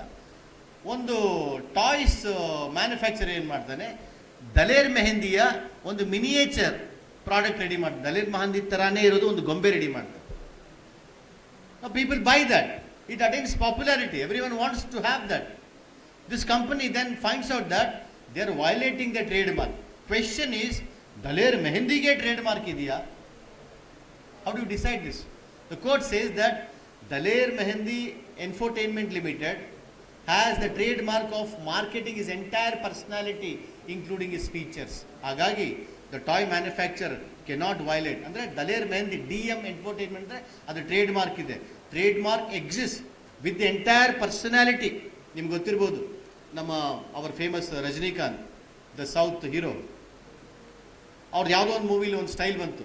Of course before I give this example, cigarette smoking is injurious to health. ಒಂದು style ಇತ್ತು ಅವರು ಸಿಗರೆಟ್ ಹಾಕ್ಕೊಳ್ಳೋದು. I have seen in several Tamil movies, Telugu movies, even in one Hindi movie he flips that cigarette and with his gun he lights that. ಅದೊಂದು style. The style ಅಂದರೆ ಆ ರಜನಿಕಾಂತ್ನ ಯಾರು promote ಮಾಡ್ತಾ ಇರ್ತಾರೆ, they own this entire mannerisms. ಅದನ್ನ ನೀವು brand ಮಾಡೋಕ್ಕಾಗಲ್ಲ. So trade mark is a very interesting intellectual property right, where anything that is marked to identify yourself in the market as a particular, I'm not telling best quality, as a product belonging to a particular person, then the trademark owes to that person. Fine. I come to the last one before I go to the designs. There's something known as the concept of goodwill in trademark. Goodwill passing off. ಈ passing off ಹೆಂಗಂದ್ರೆ, when a person passes off his goods as if he is the manufacturer, he is the producer of that particular good, that under the common law is known as a passing off offense. ಅಂದರೆ ಅದು ನಿಮ್ಮ ಪದಾರ್ಥ ಅಲ್ಲ, but ನಿಮ್ಮ ಪದಾರ್ಥ ಅಂತ ನೀವು brand ಮಾಡ್ಕೊಂಡು ಕಳಿಸ್ತೀರಾ, ಬಟ್ ಬೇರೆ ಯಾರ್ದೋ ಪದಾರ್ಥ ಅವ್ರ ಹೆಸರು ಬಳಸ್ಕೊಂಡು ನೀವು ಆ ಪದಾರ್ಥವನ್ನು ಪಾಸ್ ಮಾಡಿದ್ರೆ under common law it is known as passing of offense. ಬಾಟಾನ ಬೂಟ ಅಂತ ಮಾಡೋದು, ಕೊಕೊಕೋಲಾನ ಕಕ್ಕಕೋಲಾ ಅಂತ ಮಾಡೋದು, ಅದೇ same product. People who buy that will think okay this is from Bata, where it be from Boota, ಅದೇ design. So that is one peculiar feature of protection of intellectual property of trade mark. Let me come to the last intellectual property for this session, and that is industrial designs. The word design is defined as a feature of a shape. Coca-Cola bottle na tav yaga gurtusತೀರಾ, Pepsi bottle na tav yaga gurtusತೀರಾ, our times Torino bottle na gurtusತಾ ಇದ್ವಿ. So it carries a design. On that also intellectual property protection extends. So the word design is defined as the features of shape, configuration, pattern, ornament or composition of lines or colors. You must have seen on the Pepsi a red, a white and yellow with a round circle around it. That is a pattern. The main object of registration of industrial design is to protect and incentivize the original creativity of the originator and encourage others to work towards the art of creativity. What is eligibility for getting registered, protecting your industrial design? Design must be novel, like patent, or original, like copyright, and should be significantly distinguishable from already registered designs existing in the public domain. So designs ಬಂದಾಗ ಕೆಲವು ಸಮಯ ಪೇಟೆಂಟ್ದು features apply ಆಗುತ್ತೆ, ಕೆಲವು ಸಮಯ ಕಾಪಿರೈಟ್ದು feature apply ಆಗುತ್ತೆ. Because it is applied on A product. ಒಂದು ಡಿಸೈನನ್ನು ಒಂದು ವಸ್ತು ಒಂದು ಪದಾರ್ಥದ ಮೇಲೆ ಅಪ್ಲೈ ಮಾಡ್ತಿರೋದು. ದೇರ್ಫೋರ್ ಪೇಟೆಂಟ್ ಸ್ವಲ್ಪ ಬರ್ತದೆ, ಕಾಪಿರೈಟ್ದು ಸ್ವಲ್ಪ ಬರುತ್ತೆ. Fine. Now registration of design ensures the exclusive rights of the applicant on the design. The design registration confers a monopolistic right to the proprietor by which he can legally exclude others from reproducing, manufacturing, selling or dealing in the said registered design without his prior consent. Trademark, once registered for 5 years, then again you must go on registering, extending your registration for trademark. Similarly, for designs, the registered designs are protected for 10 years in India and can be extended by 5 years after making renewal application. Before I conclude, I was talking about the abuse of monopolistic right. In the case of patents especially. ಯಾಕಂದ್ರೆ ಅದು ಒಬ್ಬ ವ್ಯಕ್ತಿ ಕೊಟ್ಟ ಮೇಲೆ 20 ವರ್ಷ, he can use it the way he wants it. He may grant it to someone, he may not grant it to someone else. There may be a medical emergency. ಈ ಎಲ್ಲ ಇದನ್ನ ಓವರ್ಕಮ್ ಮಾಡೋಕ್ಕೆ the concept of compulsory licensing is incorporated in the TRIPS agreement as well as in our patent law. Compulsory licensing ಏನಂದ್ರೆ when a copyrighted work or even a patented work is not available enough for the public, for the consumers to consume, or is in short supply. I am only telling in layman's language. Or the costs are too much to manufacture, the patent is not giving. Anta sandarbhadalli, in order to protect the interest of the consumers, the public, in order to prevent monopolistic practices, the concept of compulsory licensing is introduced, where any person who applies will be given license to manufacture. ಕೆಲವು ಸಮಯ compensation ಕೊಡ್ತಾರೆ, ಆ ಪೇಟೆಂಟಿಗೆ copyright ಕೆಲವು ಸಮಯ ಕೊಡೋದಿಲ್ಲ. So that is how the monopolistic right of IPR is prevent. ಅಂದರೆ excesses ಆದರೂ COVID-19 manufacture ಸಮಯದಲ್ಲಿ they was this firm from Oxford, ಇವ್ರು ರಿಸರ್ಚ್ ಮಾಡಿದ್ರು, ಪಬ್ಲಿಕ್ ಯೂಸ್ ಅಂತ ಏನು ಮಾಡಿದ್ರು ಅದನ್ನು ಎಲ್ಲರಿಗೆ ಮ್ಯಾನುಫ್ಯಾಕ್ಚರ್ ಮಾಡೋಕ್ಕೆ ಅವಕಾಶ ಕೊಟ್ಟರು. So public emergencies are taken care of under the patent law. I just summarized whatever I could in this short span of almost 1 hour ಆಗಿದೆಯಾ, ಇನ್ನು ಜಾಸ್ತಿ ಆಗ್ಬಿಡ್ತಾ. Anyhow, friends, IPR for youngsters has a huge potential to practice IPR, especially on the patent side. It's got huge remuneration. You can become a patent examiner by taking up a particular examination. Lots of people are making money only by signing the application. They may not be in true sense the scientists or the people involved in the patent process, but they are the people who certify the application. Like you, who are registered as patent examiners, something like thousands of rupees for one signature.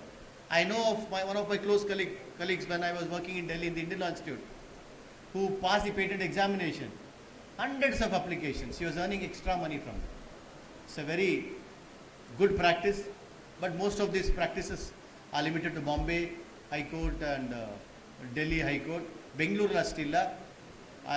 One of those experts also told me, sir, Bengaluru ಅಷ್ಟು ಇದ್ರ ಬಗ್ಗೆ litigation ಇಲ್ಲ. Anyhow, you can take up further learning in IPR by attending training programs conducted by WIPO.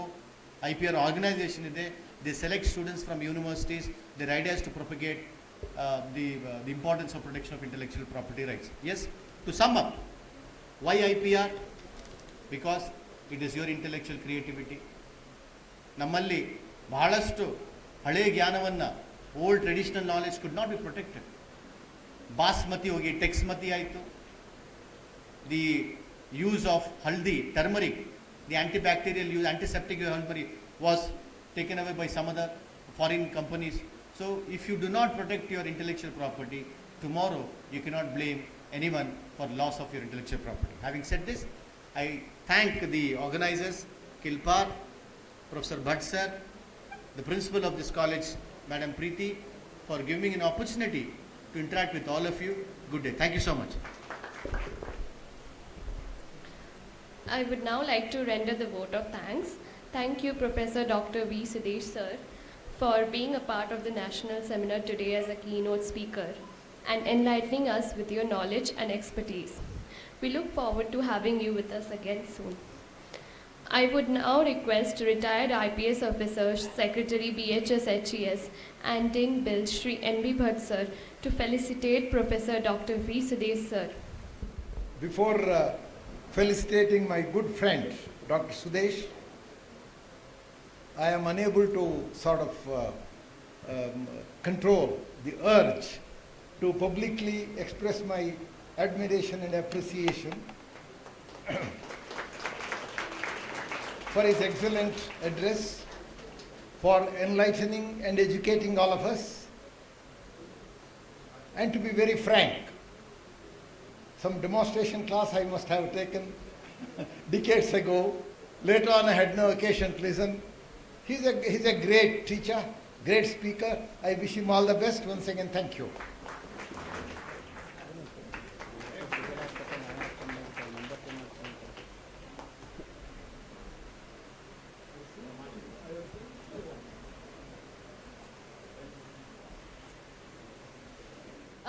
Sir, I would request you to hand over the memento as well.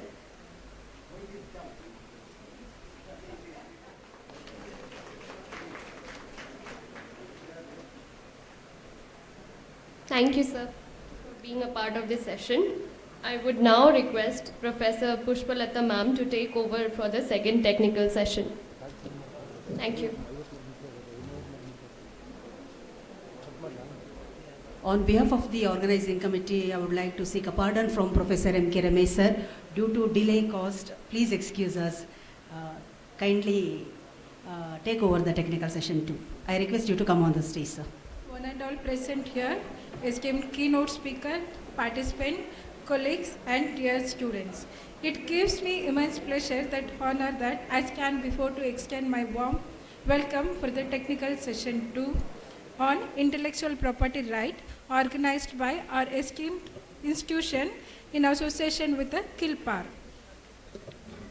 I would like to welcome our keynote speaker for the session, Professor M.K. Ramesh, the Professor of Law, NLI SIU, Bangalore. We welcome you, sir. I would like to introduce sir for you. The sir has been professor in the National Law School of Indian University since 1992 and served as a University Vice Chancellor between 19 August to September 2019. Sir has teaching experience over the 40 years and has worked over 2 years as a commercial tax officer in the government of Karnataka. Sir, area of specialization includes international law, human rights, environmental law and natural resources management law. And sir also founded the 3 centers excellence in the NLI SIU, the Center for Environmental Law and Education, Research and Advocacy, the Common Cells and the Environmental Law Clinic. Sir also founder editor of the Indian Journal of Environmental Law and sir published about the 60 research articles and 5 books. As a member of the number of expert bodies the concerning environmental law and the governance, he has been involved in aiding, advising and assisting the state and central government, contributed to the environmental law making, the process engaging in the number of legislative drafting exercise that include water management, biodiversity, etc. Sir, contribution have been utilized by UNDP, UNEP, ABD, World Bank, IUCN, the voluntary groups and the few academic and the research institutions both in India and abroad. We thank you, sir, for sparing your precious time and gracing this occasion with your presence. Sir, we sincerely hope that you will get to enjoy day today with all of us. Now I would like to call upon sir to enlighten the gathering for his word. Good afternoon to every one of you, and my humble respects to the doyen of the legal academic fraternity and somebody who has been an inspiration to many of us, definitely in Bangalore and in the neighboring areas, Dr. Bhatt, for having invited me for this session. But before I start, I just would like to know, how is the mood? Prepared to listen for another hour? Yes. After having heard such fantastic lecture by, very lucid, by Professor Sudesh, I was just wondering, had Dr. Bhatt exercised intellectual property right over something who has been a finished product from here, I think the legal academic fraternity would not have had one more pride of our legal academic fraternity, Professor Sudesh. He began his career here, and if Dr. Bhatt retained him here with that IP, moral or legal, whatever authority, I think the entire academic world would have been deprived of such a fantastic scholar like Sudesh. So thanks to him that we have him, and you had only a glimpse of what he is, an amazing scholar. So having heard him, I just don't know. And that too, when the lunch is drawing close by, a hungry body is an angry mind, no? How are you feeling? Can you listen to something which is very, very ordinary, which is very, very mundane, which is something down to earth, something to do with traditions? And that's what Professor Preeti, when she called me over phone, asked me to reflect upon, and its relationship with intellectual property rights, law. The workshop is on intellectual property rights, a techno-legal audit. You had one audit now as to what intellectual property rights law can do for human endeavors, something which is the creation of human mind and intellect, the human being as the Brahma, the creator, getting a proprietary right over something which law has in every conceivable way protected, and that's the gist of the entire body of law. But I take you to a different arena altogether, because that's the assignment given to me. I'm not too sure, because I was not given the schedule. This is all what she conveyed to me. Sir, we would like to get from you your insights on the TK, traditional knowledge, the biodiversity law and the legal protection to the same, and how does it compare with intellectual property law. And this was followed by another message from her, in which she had conveyed that I needed to give insights on protection of plant varieties law, PPVFRA, GIGA, G-I-G-A, Geographical Indication of Goods Act, Biodiversity Act, traditional knowledge. I take the liberty of just making a contrast between the approach in the inaugural and the first session to what I am going to present before you. All that you had is the kind of legal protection to human intellect and the results of that. But there is one uncharted area, and that has nothing to do with the individual brilliance, intellectual contributions of individuals, but something much more profound, something much more very closer to every one of us, something from which perhaps everything concerning human being, his attitude, his approach to life, and the way he conducts himself, including the intellectual springs, find roots in tradition, traditional knowledge. And if you ask an intellectual property rights attorney, he will very clearly tell you that traditional knowledge is prior art. You know what is prior art?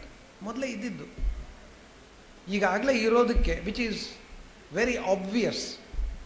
You know, for IP you need something non-obvious, something which is a new creation. And tradition is not a new creation. And hold on, it has nothing to do with a single individual. And so how do you really capture in terms of a right, a claim, an entitlement as anybody can claim? Well, that's the subject matter that I have before you. How does the law relate to traditions, practices, knowledges associated with tradition, and something that has been practiced as part of our life since time immemorial, and that's being practiced even to this day? And you are very familiar with Ayurveda, Unani, Siddha, part of our tradition, part of our culture, part of our way of life, Indian medicine that we talk of. Well, that's a traditional practice. Hold on, no intellectual property over that. That means anybody can practice that, anybody can lay claim over that. Precisely, that's what it's meant for. So while you create a fence of legal protection for something an individual or a small group of people through their intellectual abilities produce,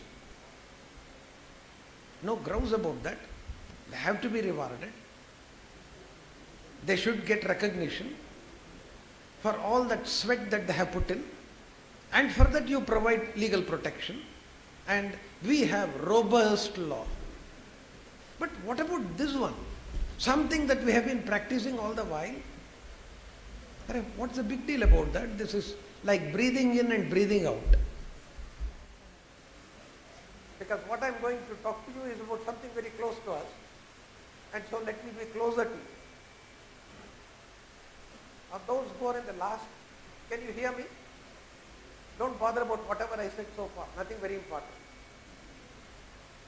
Not that I am going to speak something important now, that's your decision later. To raise my voice now. Okay. The point that I am just trying to make is to get to know what has been the legal response when you take an audit of the entire legal regime concerning intellectual property law. Where do you locate traditions? Do they have any kind of a legal attestation of its acknowledgement, its presence, identification, protection? And what about those carriers and inheritors of those traditions who have been able to light our lives, take care of our health for generations? Do you provide some protection to them? Do you give some kind of a recognition to that art that is being practiced by them? Well, you look at all the laws that has been set so far, the patent law,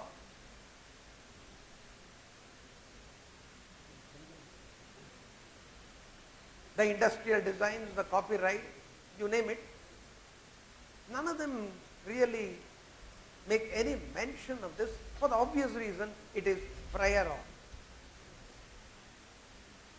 The question is, Should this not get recognition?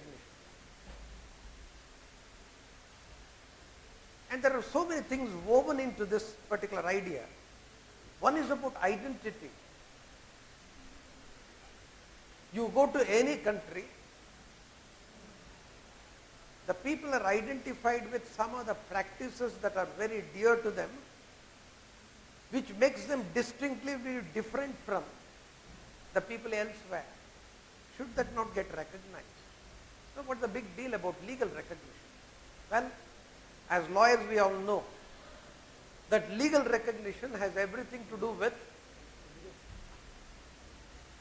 giving a status, a claim, and any infringement of it would get you the relief. So is there anything that's there in law? Well, for centuries there was nothing in law, either in the mind of the lawmaker or in the judicial pronouncements that we are pretty familiar with. And for an obvious reason, we did not think much about this in India, for the simple reason that we did not really practice intellectual property. I don't know how many of you know about it. Till the year 1938,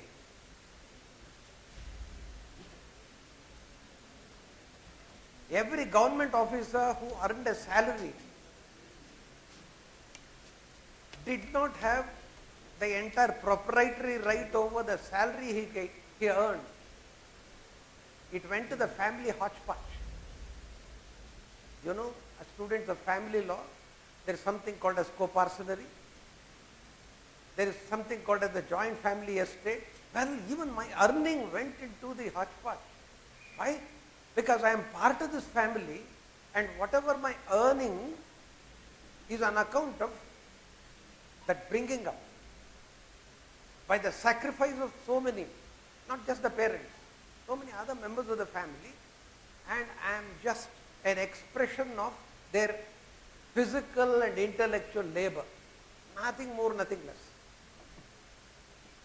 Till 1930s. Then came a wonderful law. There is a history behind it.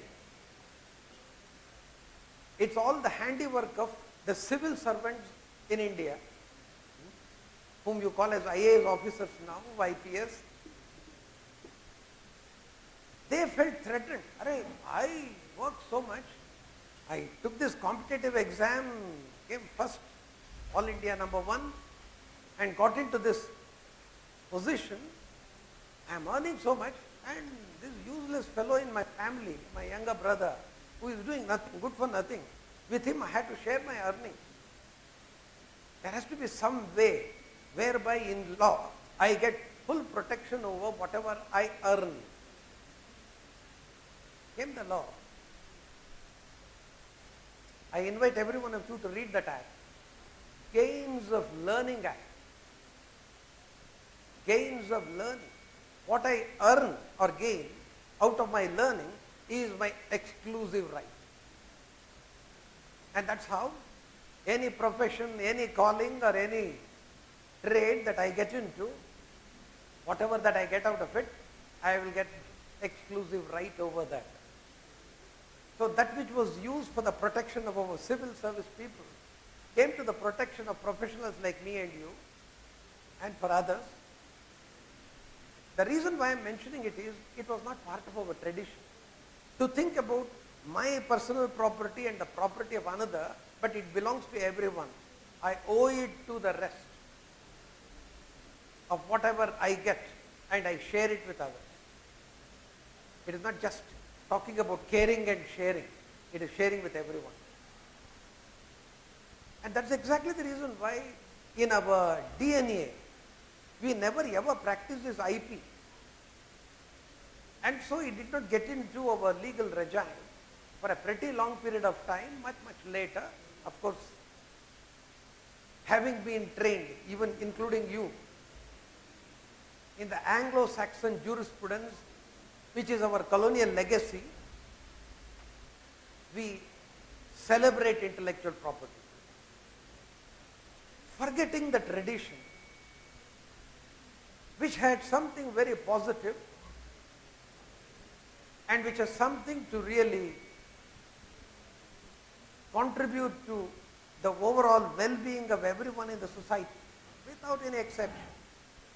What is that? Sabka Saath, Sabka Vikas. The constitutional command. Article 39, clause B and C, as you all know under the Constitution. We have a constitutional expert, Mr. Raithar will be talking to you later perhaps on this. If you just go by that, you do really see a kind of a disjunct between whatever that is being protected in law and whatever that has not been unanswered in law for a pretty long period of time. Even in the courts of law,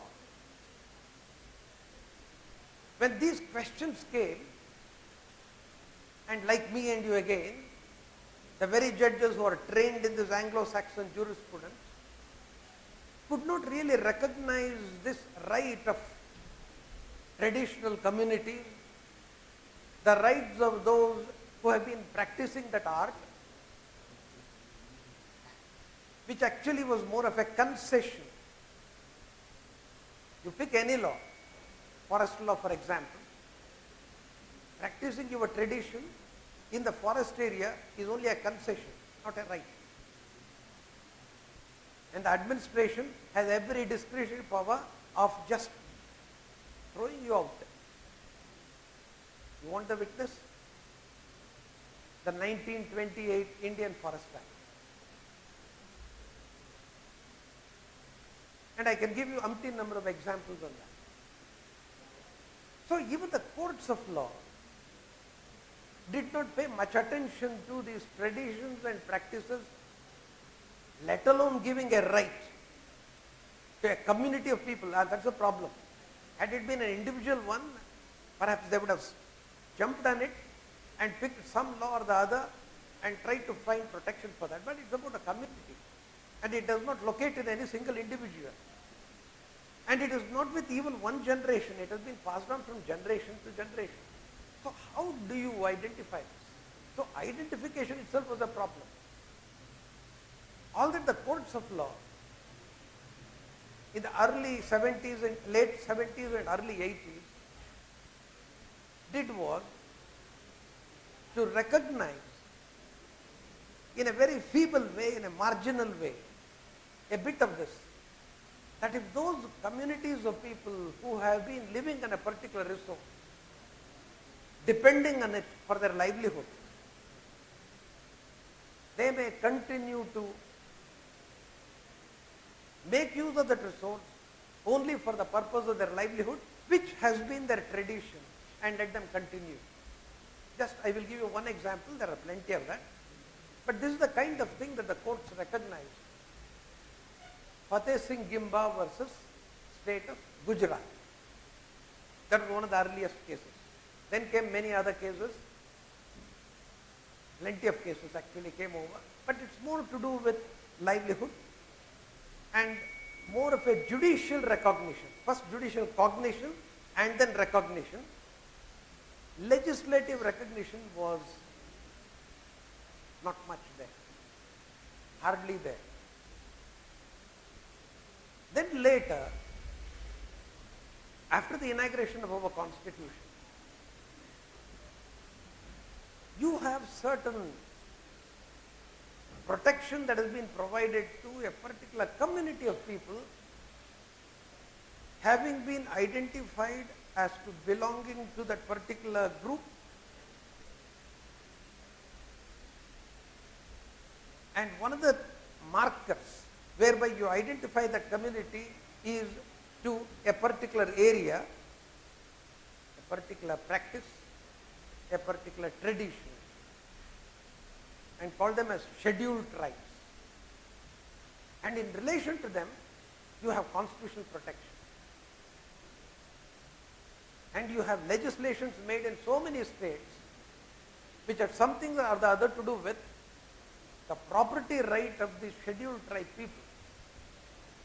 that they have an inheritable right, not an alienable right. As long as you remain a scheduled tribe, you have a right to remain there. You have a right to pass it on to your next generation. But once you just give up that status, you lose that status of your attachment to that property. That kind of a thing. You have legislations made. Karnataka also made a law. Kerala, like that, so many states made legislations in relation to that as to protection of the scheduled tribe in relation to the land in which they live.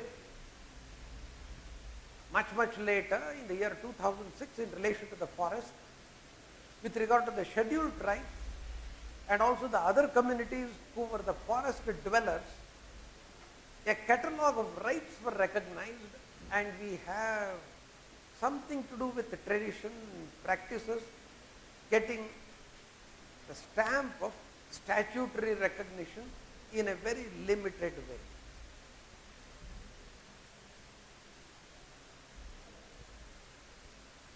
But the real problem that we did not identify, recognize, or even articulate in law was in relation to the commercial application of this practice, the tradition, where somebody could just use this prior art, make tons of money, owing nothing. Remember what Sudesh mentioned about moral right. Forget about moral right. No right at all, no status at all. It was a kind of a piracy law did not take note of. In law, piracy is being defined, made an offense, for which punishments are very clearly stipulated, but this kind of a piracy, a very silent one. You come to me, an alien, a foreign country fellow, with the promise that he would do a bit of a research on your lifestyle or anything like that, pick a few of your practices, gets back to his country, uses that, transforms them into a product, sells in the market, not his intellect, your intellect, not even your intellect, it is something that you share with the rest of the community, not even that of that community, but of that which has come from the previous generation. We call it as biopiracy. I'm just putting it in a nutshell. $1 trillion business. And where money is involved, I think you should be very careful and law should be extra cautious. It never happened. And that was how, if you can recall, the basmati was getting patented in United States by Rice Tech. Patent was given. And I distinctly remember during those early days, when there was no legal support available right here in India, to make a claim, let alone fight and actualize that right, the government was hard pressed to fight it out, and that's foreign jurisdiction. And you know, the intellectual property is within the confines of your country, but it is not something to do with intellectual property at all, because what is this basmati rice of a particular region? Who will expose that cause? Community? Or those farmers? Nobody could represent that, because you must have a representative status in law, no locus, as we say. Well, to cut a long story short, as you must have studied in your intellectual property law class, as one of those early instances where this kind of a piracy was occurring and continuing unhindered for a pretty long period of time, we had a success thanks to the kind of studies that were carried out to demonstrate that this is not something that somebody can claim exclusively for oneself. It has already been there in India, and it's something very closely related to the communities of people. And lo and behold, there is a flurry of legal activity in India. And I come to my subject. Geographical Indication of Goods Act. The sum and substance of it is not just a human product, but also something to do with something natural. It can be a landscape, it can be a particular product, it can be a produce of a distinct quality, different from every other place, including a flavor, would get intellectual property recognition. That's the sum and substance of the Giga Act. But I tell you that this did not really satisfy the entire requirement of the practice of communities of people getting protected. The traditions, valued traditions of the people, which are to be commercially to be exploited, getting protected, nothing of that kind was happening. Then came another law, Protection of Plant Varieties and Farmers' Rights Act. Unfortunately, this law, a wonderful law, which at least in the title had farmers' rights. And if you go into the details of the farmers' rights, it is akin to the rights of breeders. Something that's new, that's being produced, the breeder, and that which the Western legal regime would approve of, we borrowed it from that and put it in our law. Little did we recognize and protect the traditional right of the farmer, and the only thing that we did was, it was more of a concession in this law. We did speak about the farmers can save, reuse, and for which there is going to be no prohibition. So it's more of a concession of whatever that has been practiced as a traditional agricultural practice. It is not agro-business, agricultural practice. Look at the language used there, agriculture. We don't call it as agro-business. The tradition with us. And that which you have been practicing, continue to practice. No hindrance. And nobody will disturb you from continuing with that. Not disturbing you from continuing with whatever you have been doing is something different from prohibiting others to invade upon this. Preventing somebody to make use of it as something, the base, from which something else would spring without any acknowledgement of what you have contributed to. Unfortunately, the PPVFRA does not really address that.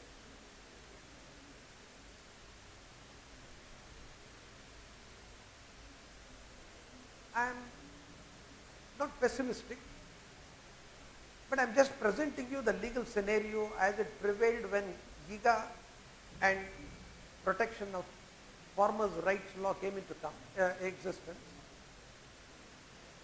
But that has been the position all over the world. In Australia, there is an attempt made to protect these rights of communities of people.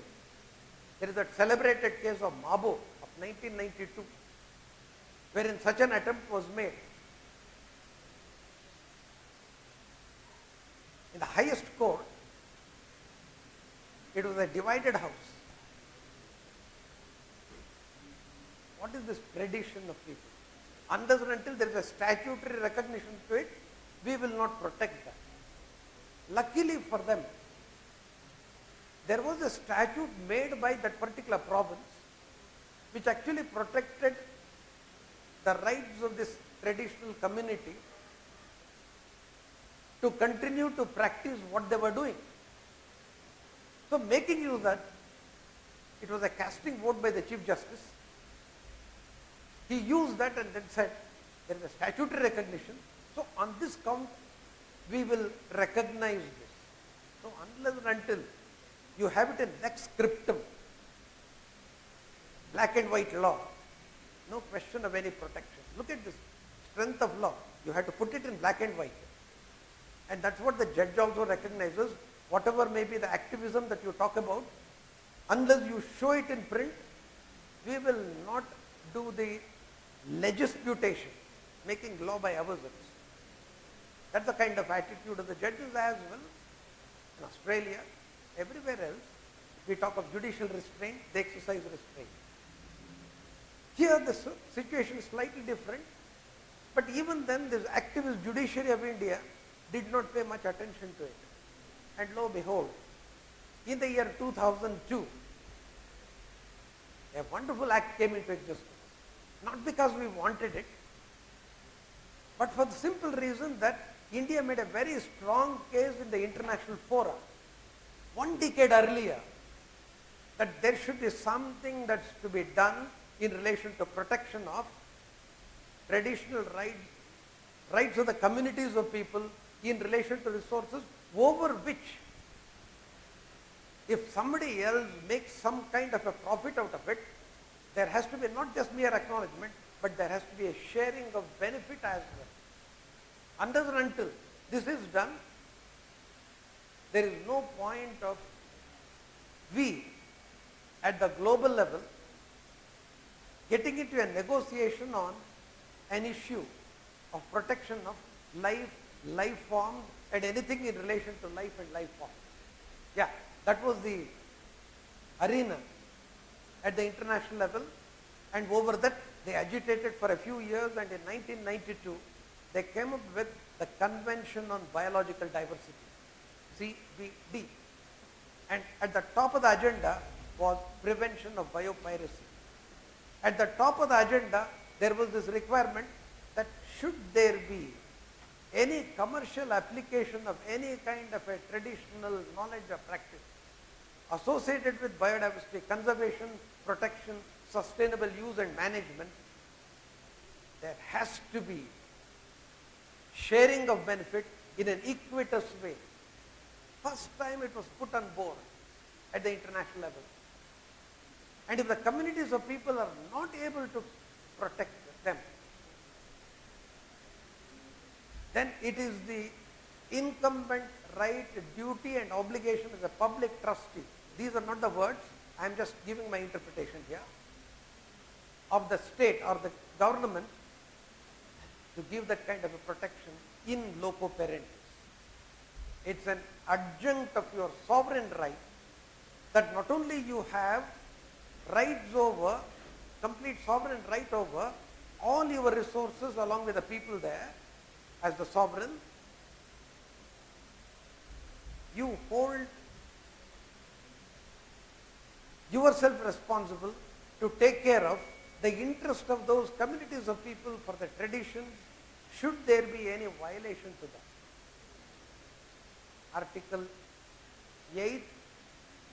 8J of the Convention on Biodiversity Act, Convention on Biodiversity, clearly spells this out, but it leaves it out to the national government to work it out, because one of the basic rules under international law is every nation has a complete sovereignty over its resources and it can make laws that would suit itself.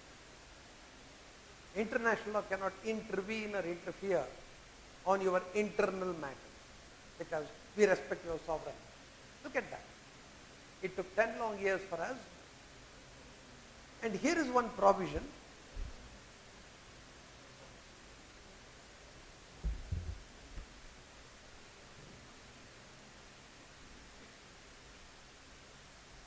The Biodiversity Act 2002.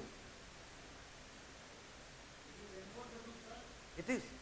I'm coming to that. Section 7 of the Biodiversity Act for the first time puts on board mainstreams two things. One is any entity, individual, groups of people, researchers or industry who would like to access any resource, any biological resource. And there is a definition of biological resource. A biological resource is defined as not only something with life, the products coming out of it, the knowledges and practices associated with conservation, protection, sustainable use and management of that resource. Knowledges and practices includes traditions and practices associated with it. To access that, to put to use and put into commercial application, you need approval. Whose approval? There is an authority which has been created for that purpose, who would be considering your application and would approve on certain terms, which is going to be laid down as to how you can access that, what kind of a use that you can put into, and how do you share the benefit derivable from that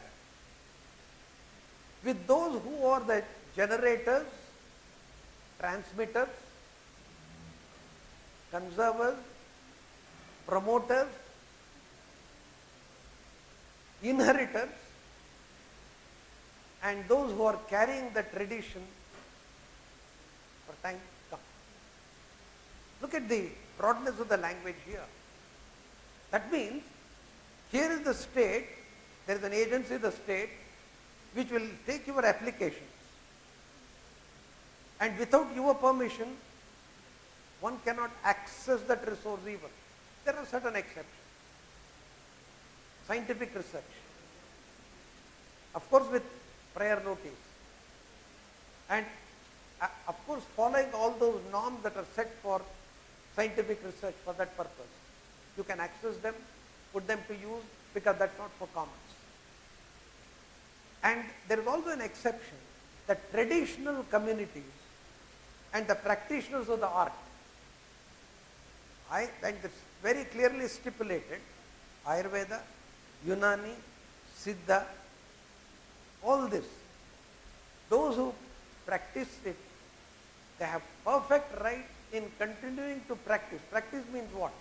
Access the resource, put it into application, and then get a product out of it, and then administer. As a doctor, you would be doing that, and that's part of your tradition. Carry on. You have all right, and that's protected, and nobody can challenge you, nobody can question you, and nobody can invade upon this right of yours.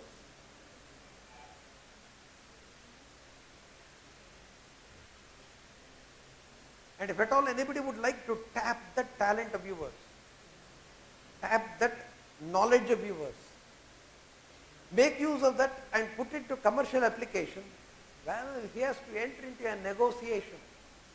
Negotiation with whom? There is a committee that has been constituted at the local level called as Biodiversity Management Committee, which will identify the benefit claimers,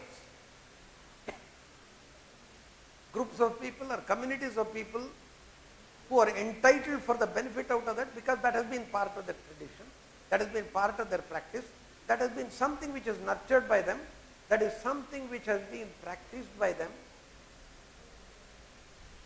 and it is this which will put up a claim on behalf of them with the state and the national authority, as the case may be, and this national or the state body would be able to get into a negotiation with the one who is going to put it into commercial application and work upon a benefit sharing arrangement with them, which will ultimately go to this beneficiary, the benefit claimer. No other law. Believe me, having been a teacher in environmental law and natural resources law for well over 30 odd years. I can dare say no other law can afford this kind of a protection as this law has done. 2, TK.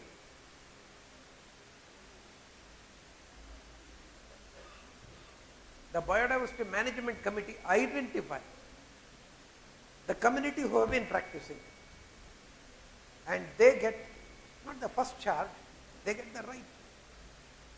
The right is recognized. And every time the state authority or the national authority get into a negotiation with this commercial utilizer, they need to consult this body. If you are thinking of democratic decentralization reaching to the grassroots, I once again dare say, this reaches the grassroots much more than your Panchayat Raj law, much more than the law in relation to the Nagarpalikas. You know what? The local body, the Biodiversity Management Committee, whatever resources that is able to get out of this, it can even prescribe a license fee. It's almost like a toll naka. You want to access our local resource? A nominal fee you have to pay. That's what's being collected everywhere, but it ultimately will go to the exchequer, no? The state government or the central government, and that's what the panchayats would do, and that's what the Nagar Sabha, Nagar Palikas would do. What's the big deal about that? There is a difference here. Whatever you collect as the local biodiversity management committee, yours. 100% yours. Of course, you have to account for that. There is an annual accounting and auditing of that you have to do, and you have to always submit it to the state government. You shall not misuse it, but you shall use it for the purpose for which this has been given, exclusively to be used by you. No panchayat, no Nagar Sabha, no Nagar Palika would have this kind of a status under the Panchayat Raj law or the law concerning municipalities or municipal corporations. You ask them, and I have been teaching that also for a while. They keep saying that the financial autonomy is something that's lacking in us. We need more financial autonomy. We can do better. This is one body which can do wonders. Anyway, the story is different as to how it is actually being practiced. I think I need more than a couple of hours to deliberate over that with you. If you are interested later, maybe through emails that we can communicate with each other on that, how it's being practiced and how it's being worked. And having been associated with the National Biodiversity Authority and the expert committee in relation to that, I can spend umpteen number of hours with you on that score. But the point is, when you are doing an audit of intellectual property rights, a techno-legal audit, the uncharted area is attempted to be covered through a very innocuous looking legislation called as the Biodiversity Act of 2002. What the courts of law could not do, with all its activism, what even the Constitution did not attempt to really address and then actualize, this Act, at least on paper, in the year 2002, put it up like that. There cannot be any more biopiracy. There cannot be any more theft of your traditional knowledge without your leave, license, permission, and then sharing of benefit with you. And that is not just by any private negotiation, it has to be completely overboard. You have the state and the central agency acting as the parent, acting as the public trustee to aid, assist, guide and help you in realizing that.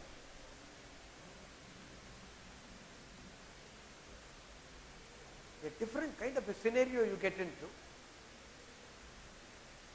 cannot be done in intellectual property law regime. Just one provision has been able to do that. The year 2022, there is a draft amendment to the Biodiversity Act introduced in the Parliament,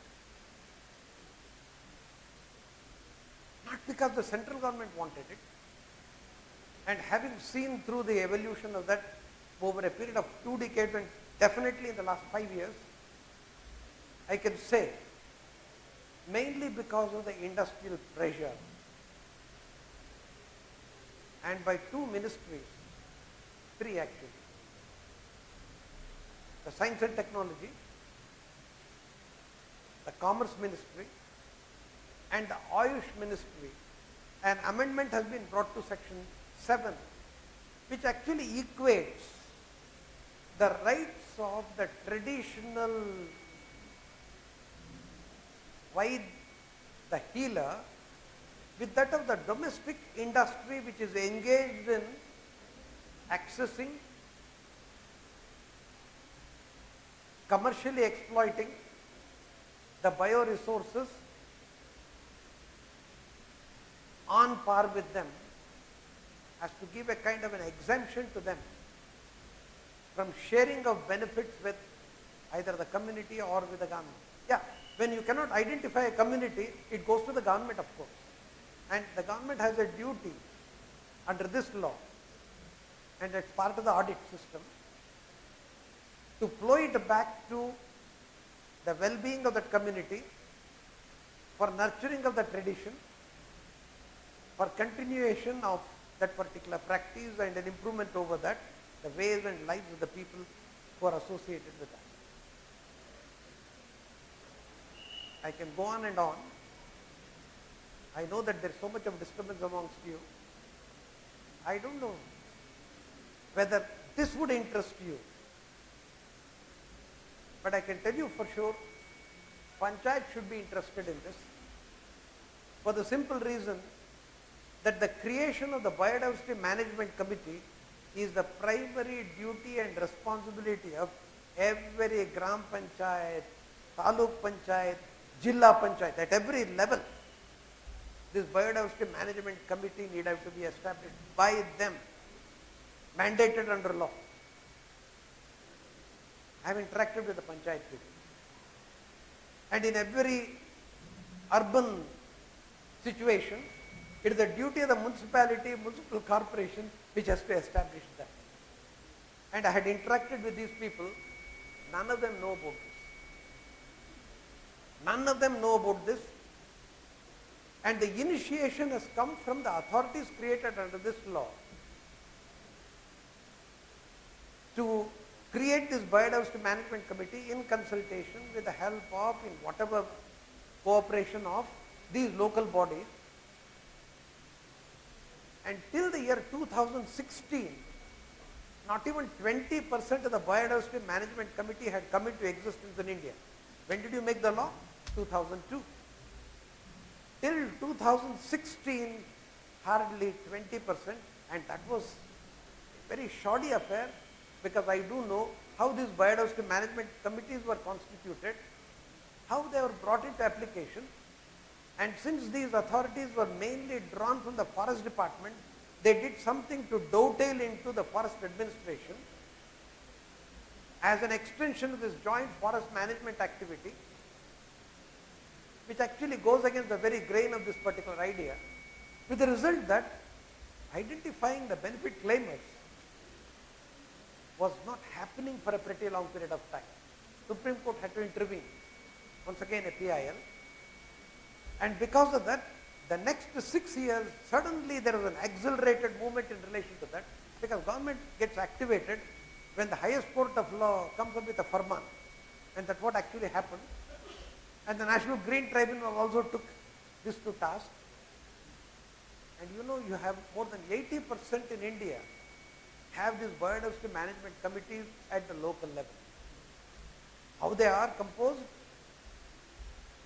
Who are all there, who are there in it? How many of the Panchayat people are familiar with that? is a different story altogether, but it has come to stay.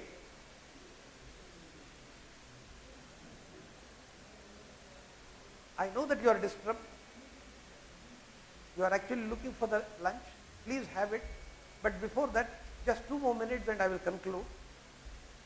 As students, I think you need to take this into account, because the Kilpar's engagement with you is essentially to really take your help, aid and assistance in educating others on something that is there in the law and illuminate it for the rest of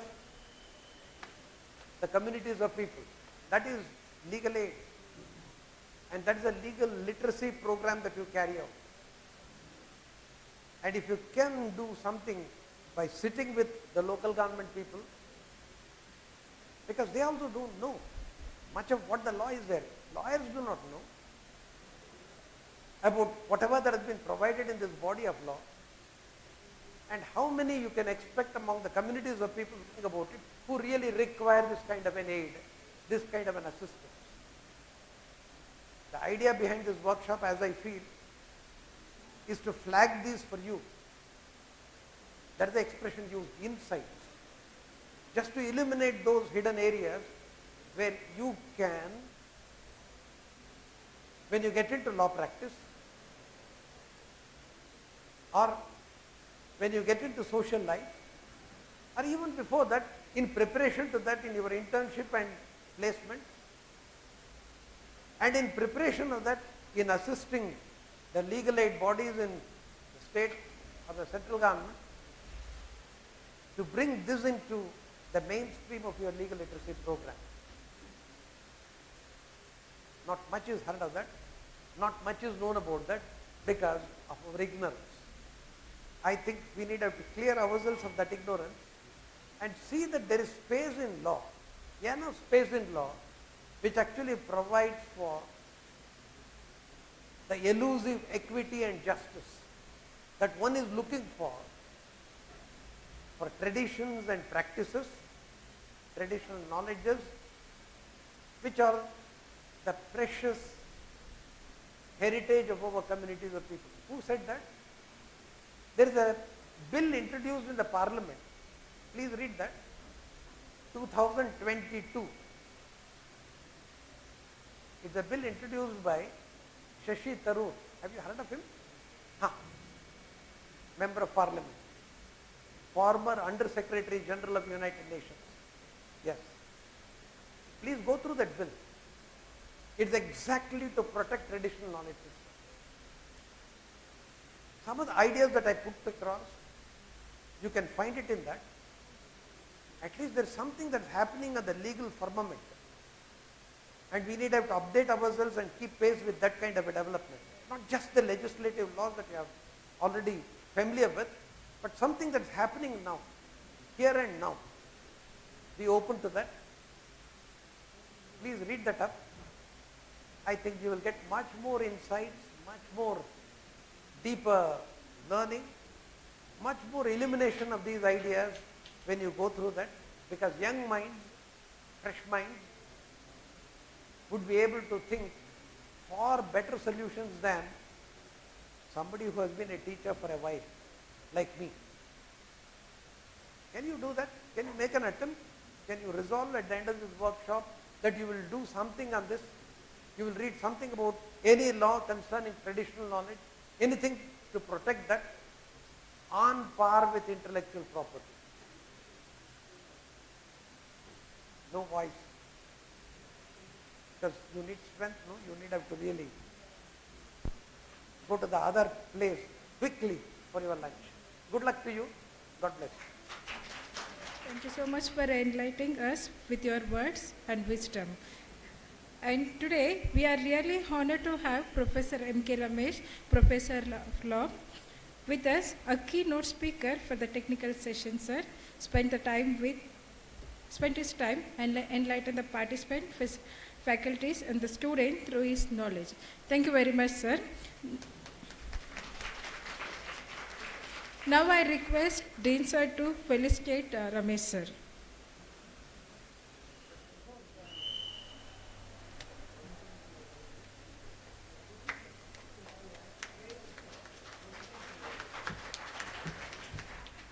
You had another wonderful lecture by Professor Ramesh, and as usual, he is so analytical and informative. I am sure all of you benefited from the two wonderful lectures we had this forenoon. I think the quality of seminar got elevated by these two lectures, thanks to Professor Ramesh and Professor Sudesh. We will be looking forward to more and more such programs. I don't want to identify whoever took the decision to invite Professor Ramesh and Professor Sudesh deserve our compliments. Now, Professor Ramesh has donated 2 books to our Bill's library. I accept the 2 books with gratitude.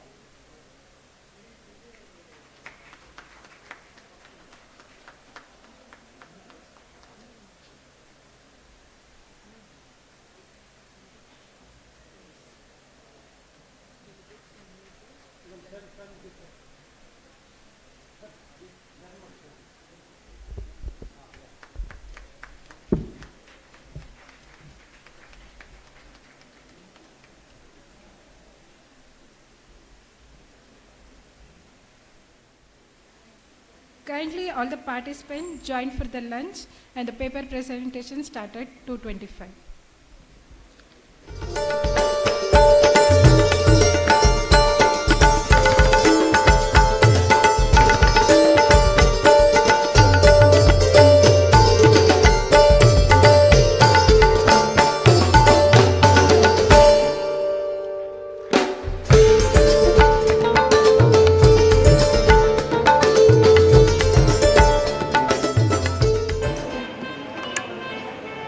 Now I would welcome Shri T.S. Sridhar Sir, Retired Senior Counsel, Intellectual Property, General Electric Company, Bangalore.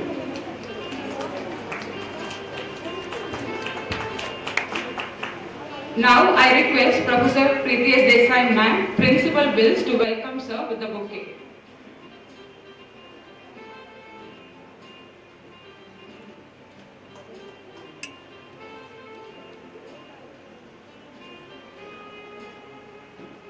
Now I request Preeti Ma'am to welcome Sridhar Sir with the bouquet.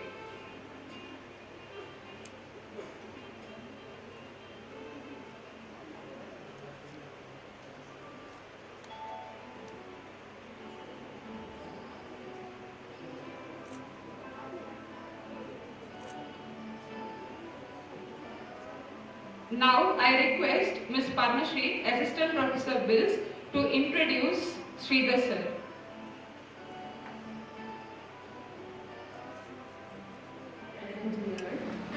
I would like to introduce our resource person, Shri T.S. Sridhar Sir, to all of you. Sir is a student of Bangalore High School, and Sir did his masters from IIT Madras. Sir worked as senior manager in HAL for 10 years and involved in the design of helicopter gearboxes. Sir worked in US multinational General Electric for 20 years in senior positions and involved in design of aircraft engines. Sir is a certified Six Sigma Black Belt and trainer. Sir is also a certified Lean Process Leader and trainer. Sir has a diploma in intellectual property from Bonn, Netherlands. Sir is a senior legal counsel in General Electric and a practicing IP specialist, having passed the US Patent Office bar exam.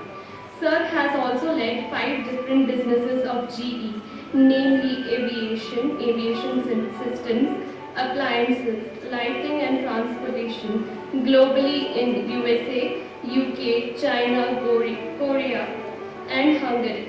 It is an honor to have you with us today, sir.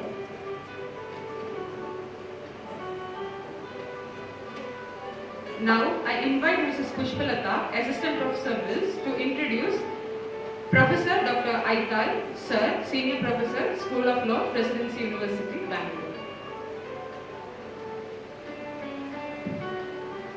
Good afternoon, honorable present here. Today is a great pleasure and honor that we are gathered here to celebrate and recognize the remarkable achievement of an individual who has made indelible impact of their field of expertise. We are privileged to have amongst us the extraordinary personality, a true visionary, and the beacon of knowledge, Dr. K.R. Aital, sir. Sir, distinguished guest, allow me to introduce Professor K.R. Aital, sir. He highly accomplished and respected the Professor of Law with a remarkable professional journey with extensive educational qualification including PhD in law, LLM in constitutional law and LLB and BSc honors in mathematics. Through his career, the professor has received the prestigious award including the Srimati Lalana Narayan Gold Medal and Parmesh Chandra Guru Cash Prize recognize his outstanding achievement in the field of law. Having held various teaching positions at esteemed institutions such as Karnataka University, Dharwad and Alliance School of Law, Alliance University, Sir has been instrumental in shaping the minds of aspiring legal professionals. He has guided the numerous research scholars in their pursuit of PhD degrees, resulting in the groundbreaking studies on the topics ranging from environment impact assessment to the intellectual property right. In brief, Professor K.R. Aital, sir, has made a significant contribution to academia through their involvement in university bodies, publication and organization of academic events, highlighted their expertise and dedication to the field of law. We are truly honored to have such distinguished individual among us today, extending a warm welcome to and expressing our gratitude for their outstanding contribution. Thank you, sir. Thank you, ma'am. I request all the presenters to be ready with their presentation. Now, I welcome Mrs. Shruti Devan, Assistant Professor Wills, to call out the names. Thank you. Good afternoon to everyone. Now it's time to begin the paper presentation. As first participant, we have Mr. R. Shanmugasundaran. And I am co-author Jay Lashman here to present my paper on the topic Trademark and Brand Protection in Digital Age.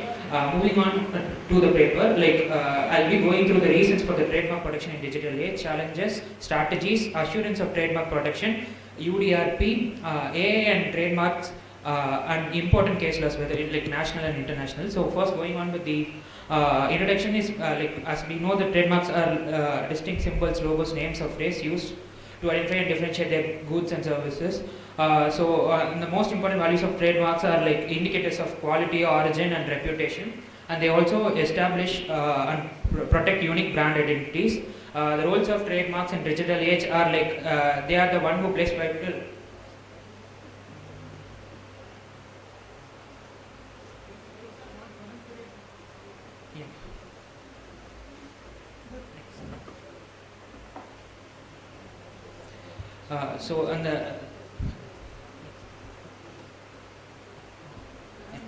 The reasons for this trademark protection in digital age are there are four main reasons. I will not go much deep. It's brand character and brand character, reputation, consumer trust and certainty, market competition fairness, and valuable intellectual assets. So the major challenges.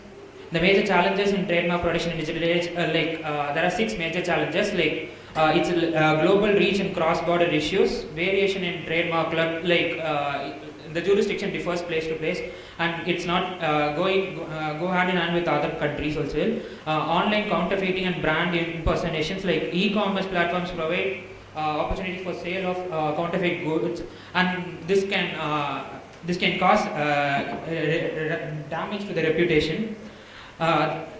Then next challenges would be domain name abuse and cyber cyber squatting, typo squatting are the like two main issues when it comes here. It plays a major challenge for trademark protection in this digital era. The other one is like social media and user-generated content, which leads to confusion and potential fraud in the minds of the people. Next one is like search engine marketing and trademark issues, which the search engine it divert the people into some other content where they may be confused with the unwanted things as well. Then moving on to next.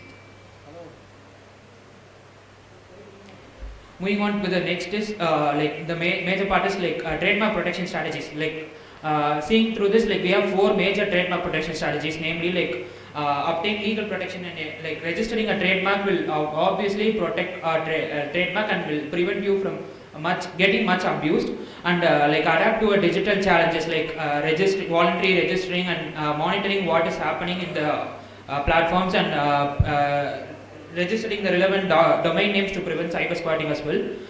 Collaboration and enforcement also plays a major role, like you get touch in with this legal system across jurisdictions, so that it will be easy to find out whether your trademark is getting affected or not. And moving on, next is social media and search engine marketing, where you monitor and address like unauthorized use of your trademarks in any social platform. In such cases, you can report it and you can report the infringements of such happening in this search machine engine.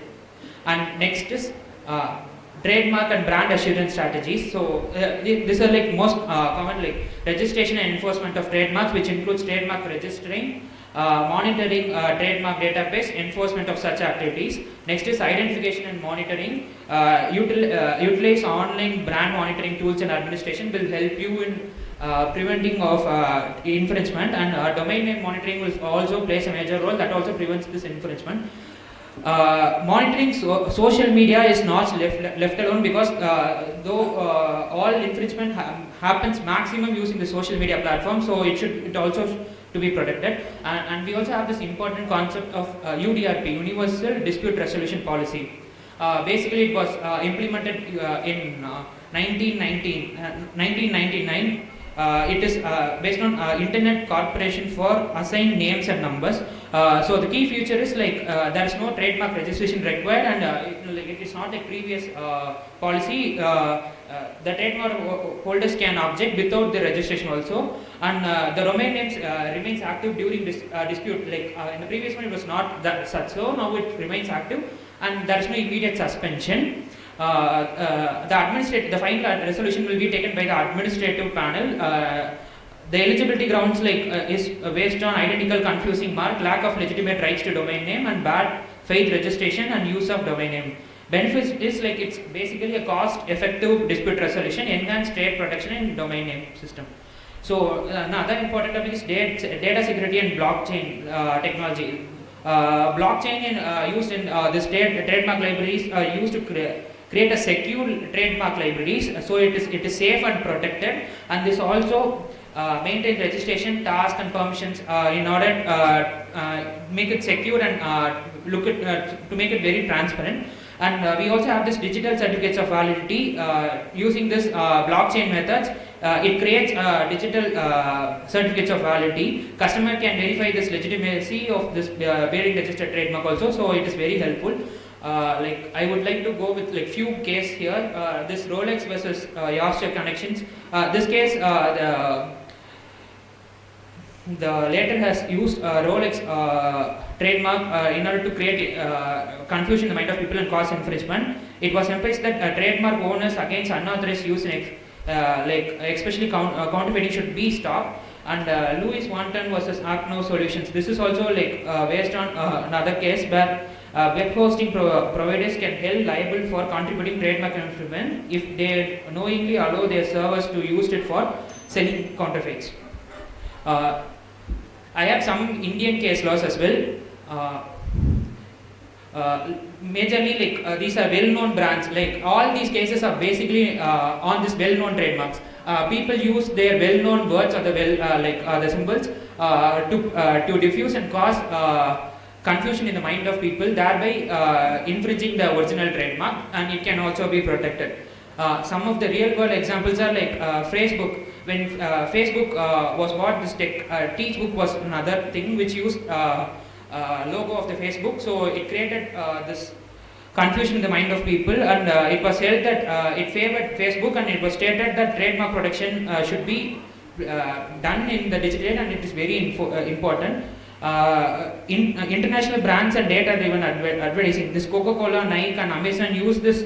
Their marketing techniques for personalized experience. So they should be aware that there should be a balancing benefit between privacy concerns and complying with the data protection laws. Yeah. Thank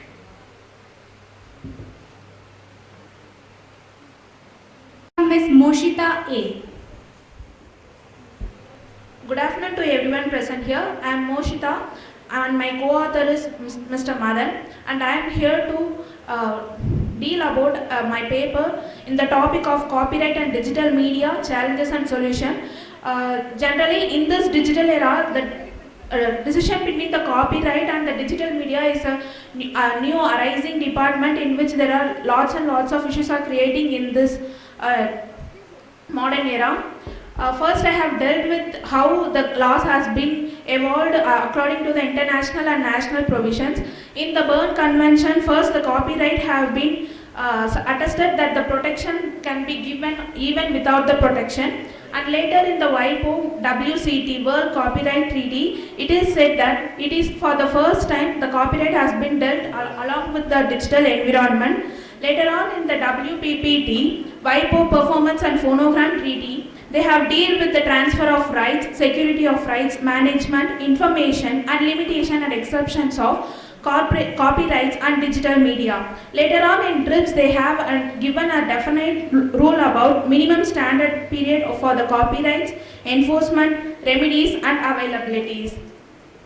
Also, there is a special treaty called Marrakesh Convention on Access to Published Work for persons who are blind, visually impaired and print disabled. This treaty specifically deals upon the disabled person, and it gives rights to the anyone to create if a product is already copyrighted, it gives a special rights to produce product which will be friendly to the disabled people like braille, etc. Later on, Copyright Act 1957 has been involved, which provides rules and regulations which is followed in India. According to those, there are several penalties which is informed in case of copyright infringement. Those are civil remedies, injunction, seizure and destruction of infringing materials, criminal penalties and administrative proceedings. Criminal penalties include Section 63 of Copyright Act 1957 gives fine of at least 50,000 and imprisonment of at least 6 months, whereas in case of consequent infringements, it gives a fine of at least 1 lakh and imprisonment of 1 year. Appellate boards. Here in India we have IPAB, Intellectual Property Appellate Board, which specifically deals with the appellate in the case of intellectual property rights. The jurisdiction of IPAB deals with 3, in which is the appeals against decision of Registrar of Copyrights, appeal against the order of Copyright Board and other copyright matters. In this, if there is any rejection during the application of copyrights or in case of cancellation of copyrights, those issues will be set by the appellate board, and the IPAB consists of a chairman and several technical and legal members which are appointed by both the central government and state government, who may deal with the appeal cases which came under the appellate board. Here I have specifically dealt upon the copyright and digital media aligned with the video platforms and social medias. In the Viacom International versus YouTube England, it is said that the Viacom International said the YouTube has lots and lots of around 15,000 of videos for which the Viacom International has the copyright. But the US government has cancelled it, saying that it comes under DMCA, Digital Millennium Copyright Act, so it cannot be considered as an infringement. Later in Lens vs Universal Music Corp, Lens is an individual who have uploaded a video which has for which the audio has the duration of 24 seconds. In that 20-second audio, they have the copyright of Universal Music Corporation. But later on, the government held that it cannot come under this because it comes under DMCA, so they cannot deal it as an infringement. It cannot come. Later on, in BMG Rights Management versus Cox Communications. Cox Communication is one of a social media platform which deals with all, which includes uploading lots and lots of videos which can be copyrighted in others. So BMG Rights and Management pleaded that it comes under the infringement of copyrights, but on all these cases the government has said that it comes under the DMCA, so it cannot be considered as the infringement of copyrights. It only considered as a fair use. If in case of infringement, a notice should be issued and after that action should be taken. It cannot be questioned before the court prayer hand. Here I have dealt with one of the notable controversy which is at present for the copyright and digital media. One of the main controversy is the online piracy and copyright infringement. In this modern era, we have lots of online piracy questions, and also it also speaks about fair use and copyright limitation, DMCA takedown abuse, platform liability and safe harbor provisions, and licensing and royal disputes. Some common challenges and solutions are here. First, that for the digital privacy, it is said that in order to work against the digital privacy, we should enforce anti-piracy laws which should be given in Indian government. For the technological advancement, we should have new technological configurations such as watermarking, fingerprinting and other DRM laws. And for the global nature of digital media, it is said that we should have more international treaties. Thank you, sir. Next presenter, we have Ms. Chandani GS. A very good afternoon to one and all present here. I'm Chandani GS, student of 10th semester BCom LLB, BMS College of Law, Bangalore. So the sub-theme that I have selected for today's national seminar is about intellectual property rights and the pharmaceutical industry. So previous slide please. So the title of my paper is Compulsory Licensing of Orphan Drugs under Patent Law in India, a Critical Perspective. Next slide. So coming to the abstract, primarily to summarize, I have covered three aspects in my research paper. The first one is that I have conducted a critical analysis of the existing policy framework on rare diseases and orphan drugs in India. Secondly, I have made recommendations as to how this existing policy framework can be improvised. That is, I would like to propose that in India we should have an Orphan Drugs Act like in the United States. That is one of my main recommendations. And the third thing that I would like to bring into picture is that in India we have right to health. So considering the importance of this precious right, we should give some importance to rare diseases and also orphan drugs. Next slide. So moving on to the introduction, what is meant by a rare disease? According to the definition given by the World Health Organization, a rare disease is a disease which affects at least one person in 1,000 population. Alright, so different definitions are given across various jurisdictions, be it the United States of America, European Union, etc. Etymologically speaking, orphan drugs are the medicines which are used to treat rare diseases. So some of the most common examples of orphan diseases are hemophilia, sickle cell anemia, thalassemia, muscular dystrophies, cystic fibrosis, and so on. Next slide. So one thing I would like to, yes sir. Compulsory licensing only. Sorry sir. Compulsory licensing. Yes sir. Now you speak about compulsory licensing. Sure sir. Next slide. Next slide. Next slide. Next slide. Yeah. Come to critical analysis. Okay, so the main thing that I would like to bring into picture is that compulsory licensing is recognized under Section 84 of the Patents Act when the reasonable requirements of the public are not met. Say for instance, when the drugs are not affordable to the public. So my main point through this paper is that the pricing of orphan drugs. Alright, orphan drugs are priced at a very high price. This is because most of the pharmaceutical companies or drug manufacturers are extremely reluctant to manufacture orphan drugs. This is because they will have to incur extensive research in that field, and rare diseases affect a relatively small segment of the population. Therefore, drug manufacturing companies are very reluctant to manufacture orphan drugs. So that is why I feel government intervention is required at this point through compulsory licensing, because reasonable requirements of the public are not met. And one more thing I would like to bring to your attention is that rare diseases are not really rare. Alright, so according to empirical data, 7% to 8% of our population is affected by a rare disease, which means in India around 8 crore Indians are suffering from different rare diseases. So is it not important for the government to intervene at this juncture and take up compulsory licensing in order to make orphan drugs more affordable to the public? So that is my main point through this paper, because rare diseases are not really rare. And one more thing that I have found out is that the National Policy for Rare Diseases 2021 and the new drugs and clinical trial rules, they deal with rare diseases, alright. But then none of the legislations define what is meant by a rare disease precisely. So we do not have a standard or uniform definition of rare disease. We do not know what exactly is a rare disease.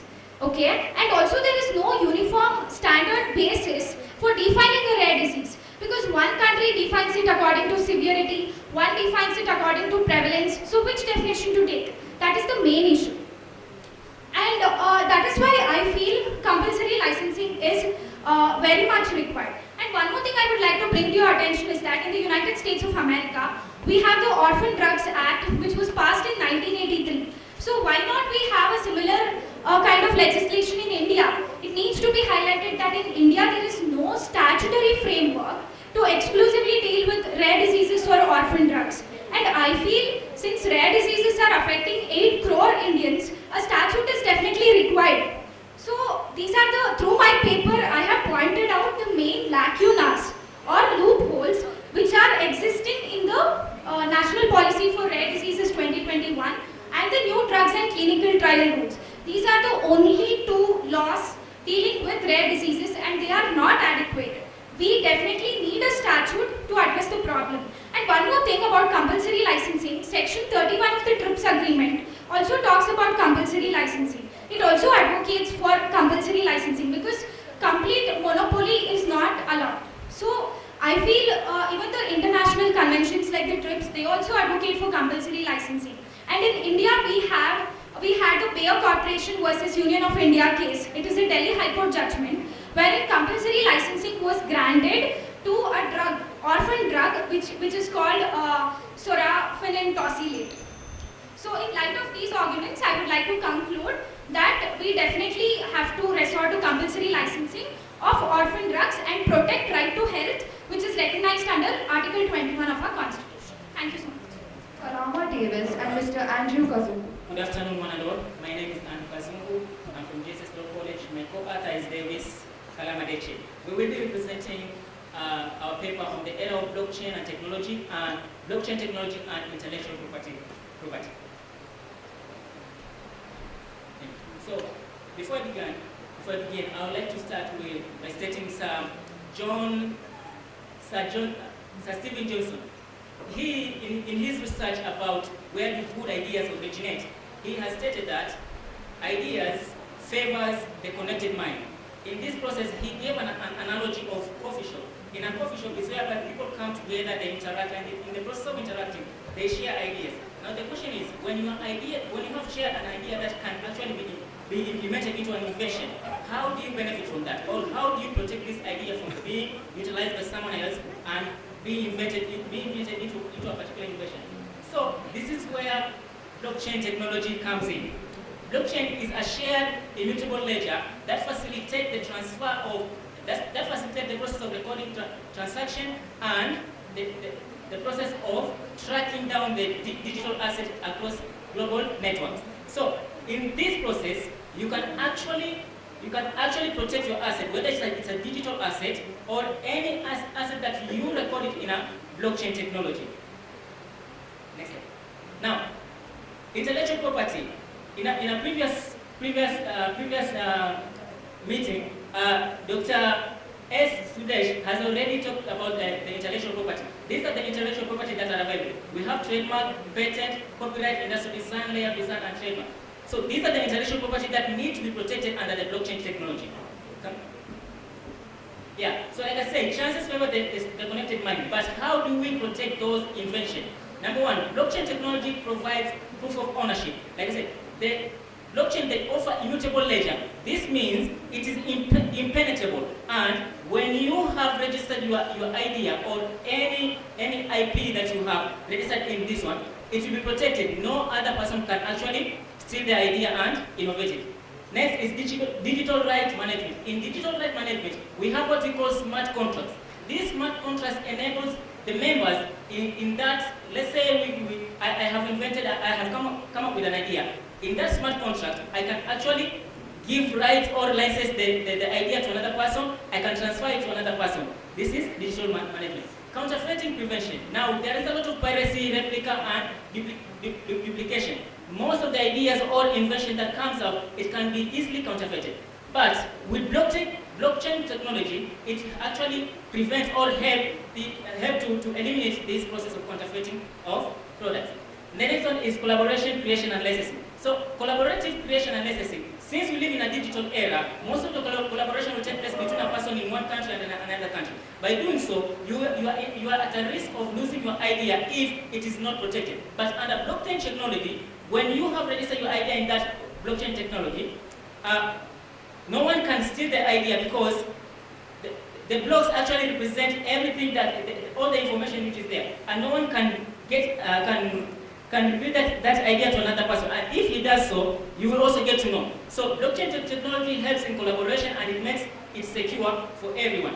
And finally, copyright management. It also enhances the process of registering copyrights and licensing. So, yeah. And a few countries which have actually incorporated blockchain technology in IPR are Estonia. Like for example, in Estonia, they have e-residence, whereby any person can make a digital identity and start a location business. In WIPO, they have come up with WIPO, which is a digital service for providing tamper-proof and integrity of digital files. It helps to actually protect those digital assets in blockchain technology. Finally, WIPO Proof uses blockchain technology to provide a reliable and decentralized method for proving the authenticity and integrity of digital files. Next. Okay. Next. And there's an effort in India in order to recognize blockchain technology. In 2019, there was a strategy which was adopted in order to integrate the blockchain technology under the wings of National Strategy on Blockchain. This was an effort by the Department for Promotion of Industry and Internal Trade, which released a report on the potential use of blockchain technology and in protection of intellectual property rights. And the integration of blockchain technology has also been found to be very secure, so it has been adopted even to the financial system. That includes the banking system, which provides payment for transfer, secure system. Banking system most especially focuses on trust. Trust is based on security. Security is provided by the blockchain technology upon which it has secured all transactions that usually happen online in form of a blockchain ledger.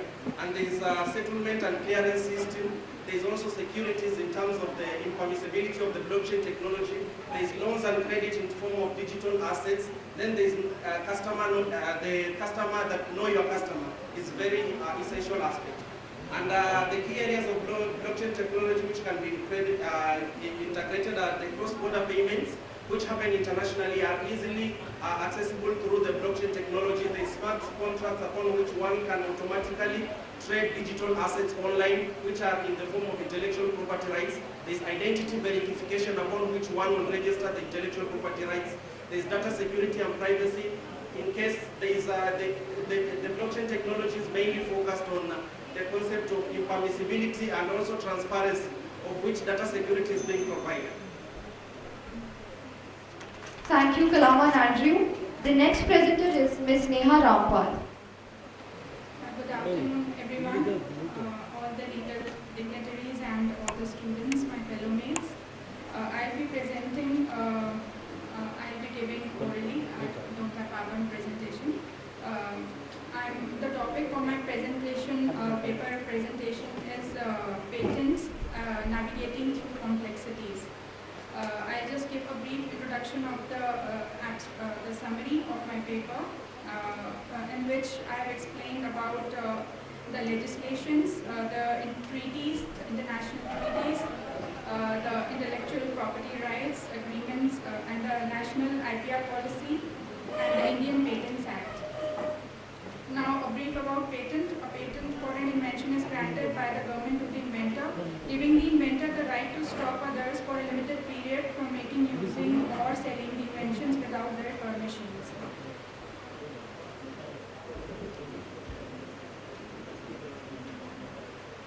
Now, what was the purpose of the patent? And to prevent others from infringement or tampering of the intellectual property or invention by their competitors, to protect the worth of the invention. Now, I'll just go through all the treaties which were made for the enforcement of the patents and their rights. Now, the origin, it started with the Paris Convention, and then there was the formation of GATT and WIPO. Then there was formation of PCT, Patent Cooperation Treaty, and then the importance of Patent Cooperation Treaty was there. All the members of the countries were able to file if there for the protection of one patent and one intellectual property. There has to be one application filing, one single language, and examination has to be one time, and one time opposition will be there. So that was the role of Patent Cooperation Treaty. Then there was a TRIPS agreement, which was formulated for common international rules for the protection of the intellectual rights and patents. Now, a little bit about the Patents Act, which was formulated for the use which others could do by the inventions of others. Like, for example, there were medicines which were very useful for many purposes, but which could not be procured because they were patented. So the rights were taken for the usage. And in 1957, Indian government appointed Justice Rajagopala Iyengar committee to revise the patent law in line with the industrial requirements of that time. Then he recommended a process of patenting to enable the medicines to reach even the poor sections of the society to provide critical medicines at a low price. Now, there were issues of turmeric patent and basmati patent and neem patent, which also pointed towards the preservation of traditional customs, the traditional inventions in India. And these were also the drawbacks in the Patents Act, which was incorporated in 1970, which did not incorporate the legislations related to the traditional inventions of India. I'll just go through the challenges and the suggestions which I've incorporated in my paper. The USTR Special 301 report 2023 of United States have again put India in the priority watch list. They review more than 100 trading partners for this, and this shows that India is still facing the challenge of not being able to implement all the legislations properly, and the patents and the intellectual properties are not well protected till now. That's why it is on the priority watch list. Sir, can I conclude?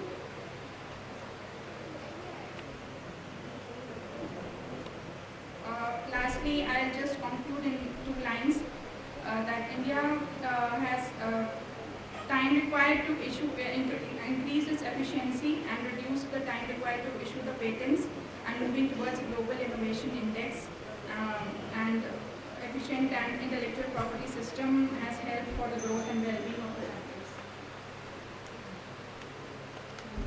Thank you, Ms. Neha. The next presenter is Ms.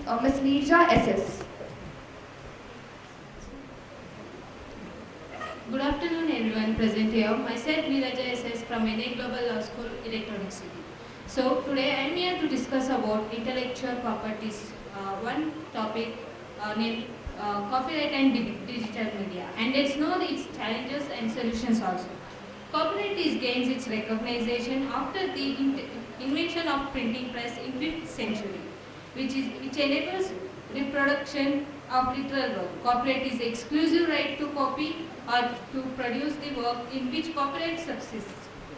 For example, a textbook of a biology will have almost the same topics, same diagrams, same illustrations covered in several books by different authors. But each author will have copyright of a book written by him or her, provided book is not copy of some other books published earlier. Let's know meaning. Copyright means the exclusive right subject to the provisions of this Act to do or authorize the doing of any following acts in respect of work or any substantial part. Media. Media refers to various means of communication, for example, television, radio, and newspaper are different types of media. Digital is any kind is media which can be proceeded, analyzed, stored, or distributed by electronic digital machines or devices. Let's know some challenges of copyright. Easy production and distribution, difficulty in tracking, complex ownership, high cost of enforcement, international scope, fair use generated content, emerging technologies, balancing access and protection. Solutions of digital right management, DRM, watermarking, copyright education, international collaboration, creative commons licensing, blockchain technology, collaborative content protection, fair use guidelines. Some legal provisions for copyright and digital media are the Copyright Act 1957. The Copyright Act provides legal protection for original, literary, artistic and musical works including digital content. The Information Technology Act 2000, the IT Act is a comprehensive law that deals with the wide range of cyber crimes including copyright infringements. The Digital Millennium Copyright Act DMCA, although the DMCA is a US law, it can be adopted by several countries including India. IPC, Indian Penal Code. IPC contains provisions related to copyright infringement including penalties for offences such as copying and distributing copyrighted materials without permission. The Copyright Act Rule 2013. The rule outlined procedures for registering copyright material as well as procedures for filing infringement.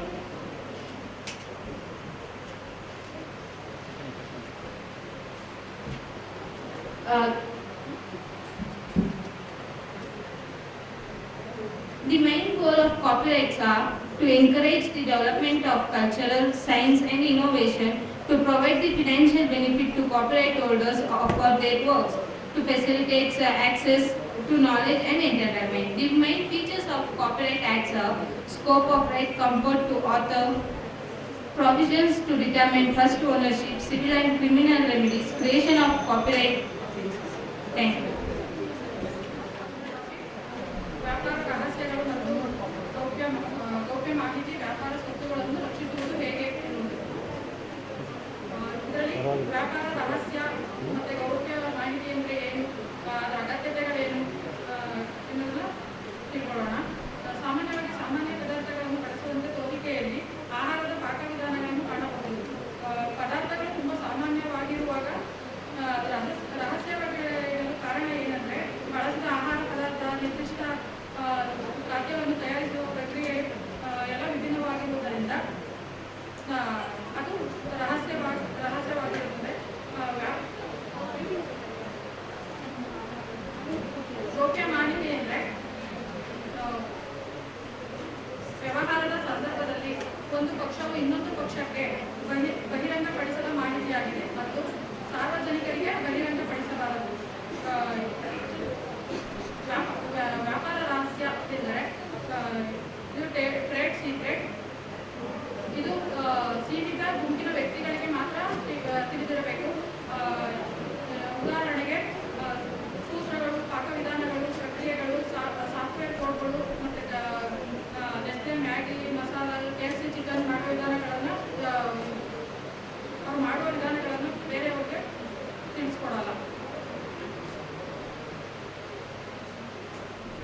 ಭಾರತದಲ್ಲಿ ವ್ಯಾಪಾರ ರಹಸ್ಯ ಪರಿಕಲ್ಪನೆಯು 1991ರಲ್ಲಿ ಉದಾರೀಕರಣದ ನಂತರ WTO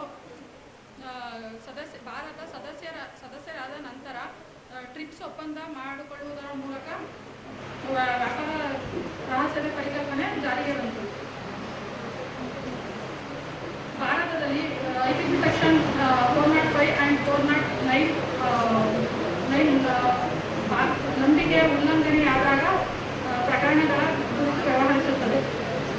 ಸುದೀಪ್ತಾ Banerjee company ವಿರುದ್ಧ ಮಾಜಿ ಉದ್ಯೋಗಿಗಳ ವಿರುದ್ಧ ಉಚ್ಚ ನ್ಯಾಯಾಲಯವು ಅವರ ಉದ್ಯೋಗದ ಸಮಯದಲ್ಲಿ ಸಂಗ್ರಹಿಸಿದ ವ್ಯಾಪಾರ ರಹಸ್ಯಗಳು ಮತ್ತು ಗೌಪ್ಯ ಮಾಹಿತಿಯನ್ನು ಬಹಿರಂಗಪಡಿಸುವುದಕ್ಕಾಗಿ ತಡೆಯಾಜ್ಞೆಯನ್ನು ಜಾರಿಗೊಳಿಸಿತು. ಭಾರತೀಯ ಗುತ್ತಿಗೆ ಕಾಯ್ದೆ ಸೆಕ್ಷನ್ 27 ಮರು ನೋಡಿದರೆ ಒಪ್ಪಂದ ಮತ್ತು ವ್ಯಾಪಾರದ ಸ್ವಾತಂತ್ರ್ಯವನ್ನು ಸಮತೋಲನಗೊಳಿಸಬೇಕೆಂದು ಹೇಳುತ್ತದೆ. ವ್ಯಾಪಾರ ಸ್ವತ್ತುಗಳನ್ನು ರಕ್ಷಿಸುವ ವಿಧಾನಗಳೆಂದರೆ ರಕ್ಷಣೆಯನ್ನು ಸ್ಥಾಪಿಸಲು ಮತ್ತು ದಾಖಲಿಸಲು ಒಪ್ಪಂದಗಳನ್ನು, ನೀತಿಗಳನ್ನು, ಕಾರ್ಯವಿಧಾನಗಳನ್ನು, ದಾಖಲೆಗಳನ್ನು ರಚಿಸುವುದು, ಭೌತಿಕ ಮತ್ತು ಎಲೆಕ್ಟ್ರಾನಿಕ್ ಭದ್ರತೆ ಗೌಪ್ಯತೆಯನ್ನು ಕಾಪಾಡುವುದು. ಪ್ರತಿಯೊಂದು ಸಂಸ್ಥೆ, ವ್ಯವಹಾರ ಕಂಪನಿಯು ರಹಸ್ಯ ನಿರ್ವಹಣೆ ಉದ್ಯೋಗದಾತರ ಒಪ್ಪಂದಗಳು, ಬಹಿರಂಗಪಡಿಸದಿರುವ ಒಪ್ಪಂದಗಳು ಮತ್ತು ಯಾವುದೇ ವ್ಯಾಪಾರದ ರಹಸ್ಯವನ್ನು ಕಾಪಾಡುವ ಪ್ರತಿ ಸಮಂಜಸವಾದ ಹೆಜ್ಜೆಗಳನ್ನು ಅನುಸರಿಸಬೇಕು. ಜಾಗತಿಕವಾಗಿ US and ಜಪಾನ್ನಂತಹ ದೇಶಗಳು ರಹಸ್ಯ ಮತ್ತು ಗೌಪ್ಯ ಮಾಹಿತಿಯ ರಕ್ಷಣೆಯಲ್ಲಿ ಒಂದು ಹೆಜ್ಜೆ ಮುಂದಿವೆ. ಇದು ಯಶಸ್ವಿ ವ್ಯವಹಾರಗಳಲ್ಲಿ ಇತರ ದೇಶಗಳಿಗಿಂತ US ಮತ್ತು ಜಪಾನ್ನಂತಹ ದೇಶಗಳು ಮುಂದಿವೆ.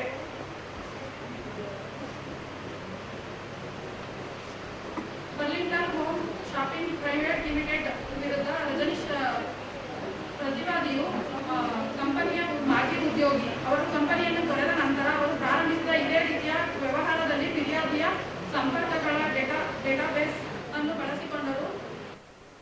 ಫಿರ್ಯಾದಿದಾರರಿಂದ ಕೌಶಲ್ಯ ಮತ್ತು ಶ್ರಮದ ಮೂಲಕ ಸಂಪರ್ಕಗಳ ಡೇಟಾಬೇಸ್ ಅನ್ನು ಅಭಿವೃದ್ಧಿಪಡಿಸಲಾಗಿದೆ ಎಂದು ನ್ಯಾಯಾಲಯ ಅಭಿಪ್ರಾಯಪಟ್ಟಿದೆ. ಆದ್ದರಿಂದ ವ್ಯಾಪಾರ ರಹಸ್ಯಗಳು ಮತ್ತು ಗೌಪ್ಯ ಮಾಹಿತಿಗೆ ಸಂಬಂಧಿಸಿದ ಕಾನೂನಿನ ಅಡಿಯಲ್ಲಿ ರಕ್ಷಿಸಲಾಗಿದೆ.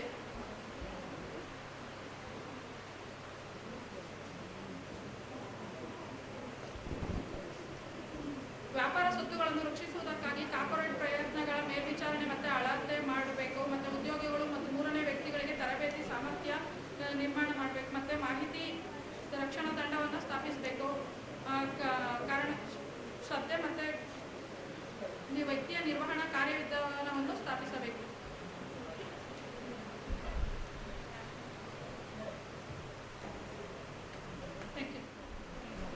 Thank you, Ms. Shilpa.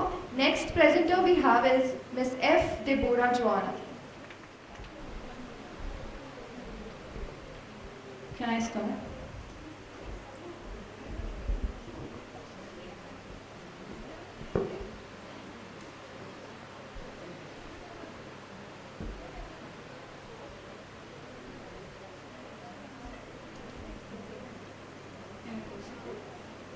Good afternoon, everyone present here. I am F. Deborah Joanna. My co-author is Priyanka T. I am here to present my paper on the topic Protecting Innovation, Understanding the Importance of Intellectual Property in Creative Industries. I'll be sharing a brief introduction on intellectual property rights.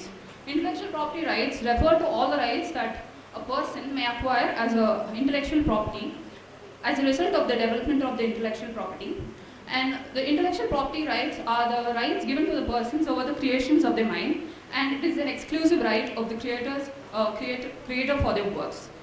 So, what are creative industries? Creative industries are those based on the individual creativity, skill, and talent. Creative industries are the sectors that focus substantially on creating and exploring the intellectual property rights.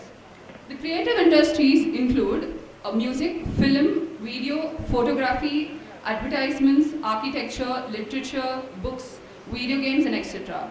The process of the movie making process, the musical notes, sound recordings, books which include fictional, non-fictional, novel works, and the books even which cover education comes under the purview of creative industries.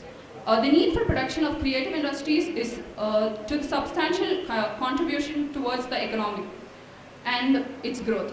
It is important for the knowledge, the protection is important for the knowledge-based economy. There are various rights of intellectual property rights protecting the creative industries, and some of which are the copyright, trademarks, and patents and design rights. Copyright forms the key form of the right by which we can protect the creative industries. A brief introduction, what is copyright? A copyright is a combined term of the words copy and write. It refers to the right to copy.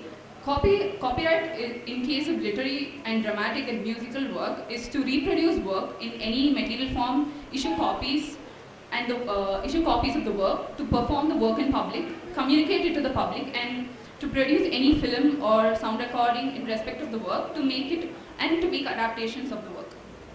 The ownership of the copyright is the author specified in each creative industries. In the case of dramatic work, it is the author of the work. In relation to musical and sound recordings, it is the composer of the work. And in relation to the cinematographic works, it is the producer of the work. The term for the copyright is the lifespan of the author plus including 60 years after his life. The intellectual property rights for the creative industries. The rights provided in the music industry. The music industry is a broad term for the business or the organization or the person that creates or produces or records music. Musical works are the protected work under intellectual property rights. The music work consists of music and graphical notations of such work, and these works are safeguarded mainly by copyrights, and this provides the creator the only authority to derivate the work and perform it in the public. The creators of the musical work are the composers, and they can monetize their skills by the help of the copyright. The creator of these works have the exclusive authority to determine what other people can do with their works. The musical industries have different categories of copyright owners, which of them are the composers, musicians, musical publishers, and record labels. The rights granted for the creator of the original work of musical industry is to the right to perform, the right to reproduce it, the right to transfer it, and the right to create new works based on the original works. Trademarks are not an ideal form in the musical industry. Trademarks for the protection of musical work plays a role when it comes to brand identification. And a trademark can be registered, and musical work can be associated when it is associated with goods and services, and it is likely to register the trademark of the name, brand name, or the emblem. The trademark serves as a representation for these brands. The intellectual property rights in film industries. A cinematograph film is any work or visual recording, and it includes the work produced in any process analogous to cinematography, including video films. The rights pertaining to these works are to be licensed, transferred, and to be documented. The copyrights do play a major role, and it is the backbone of the movie or the film industries. And the trademark also plays an important role in the art of filmmaking, as well as to save the as to protect their titles, important characters, and film components. The intellectual property rights in literary works. Literary works include a range of written works such as books, novels, and other creations. And copyright again plays an important role in that. I will brief the benefits in protection of the copyright in creative industries. It helps in economic growth. It provides an incentive for the innovation and investment, and it preserves the cultural heritage, and it provides legal protection for the creators. The challenges in the rights, challenges in protecting the rights of creative industries, the copyright regime, and the internet. Normally, when we copy somebody's work, the one way is to quote the person's portions of it and to add a reference to it. When it comes to the internet, the dimension changes, and there is no need to produce or reproduce any work. You just need to produce a hyperlink or a quote to the work, and the entire source is available as an open source, and that means the copyright regime would be irrelevant in the internet. Copyright has certain issues. I would like to conclude by saying that protecting copyright intellectual property is crucial, and for the copyright creative industries to foster innovation, the government plays a crucial role and a catalytic role by putting in place the policies, regulations, and institutions need to strengthen the creative industries. Is recommended to review institutional and new mechanisms to provide to ensure the effective development of and promotion of the creative industries. Thank you.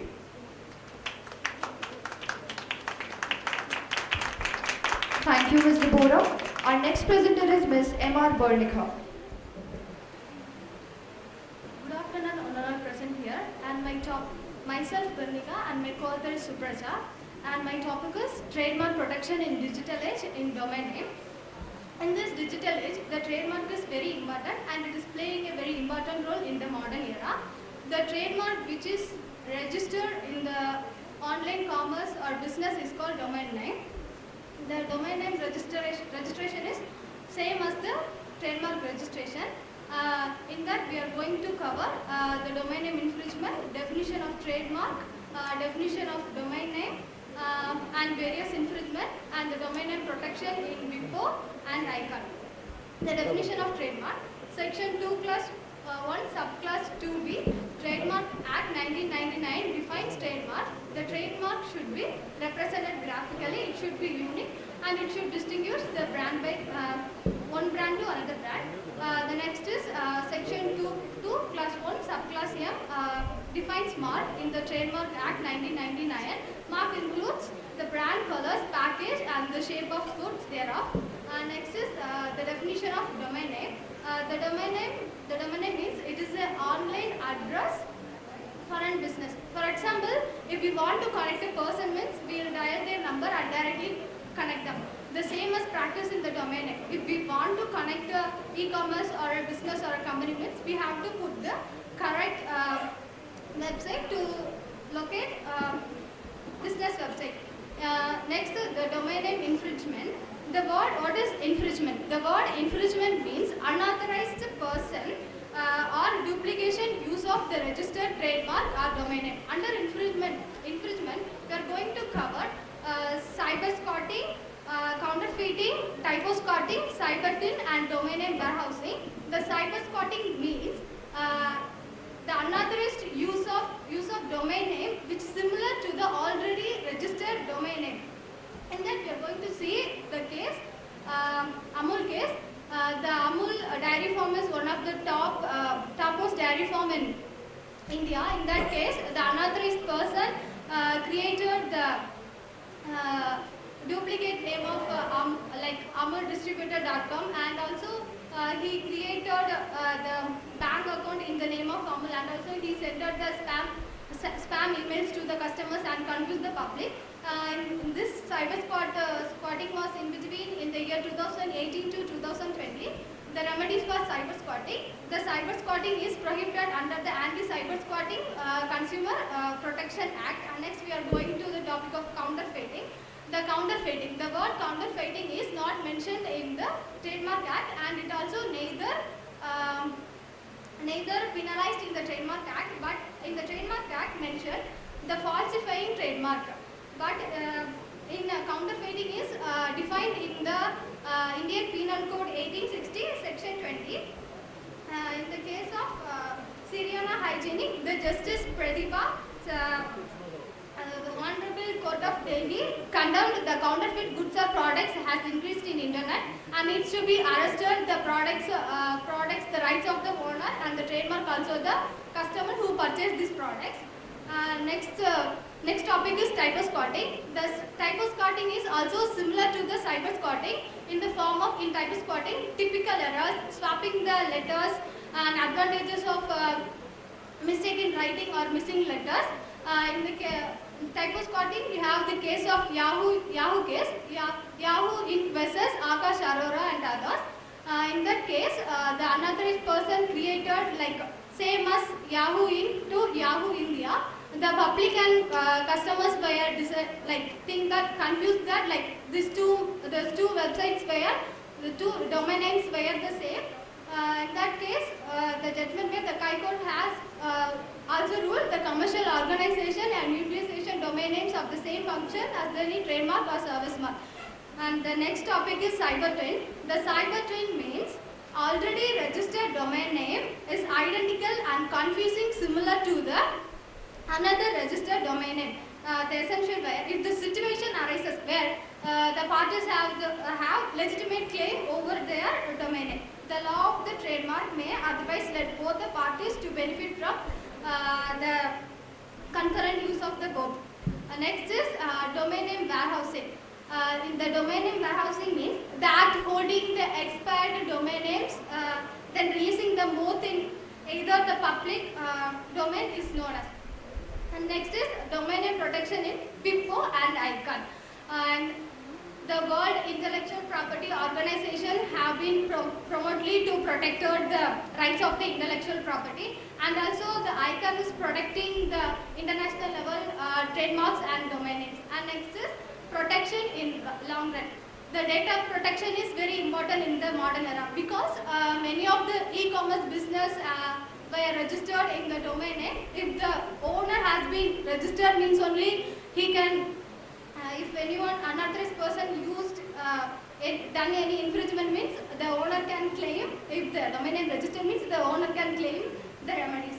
At last, the conclusion. The domain name serves the significant elements in trade and any commercial activity in internet. The registered domain names get protection and remedies under the Trademark Act 1999.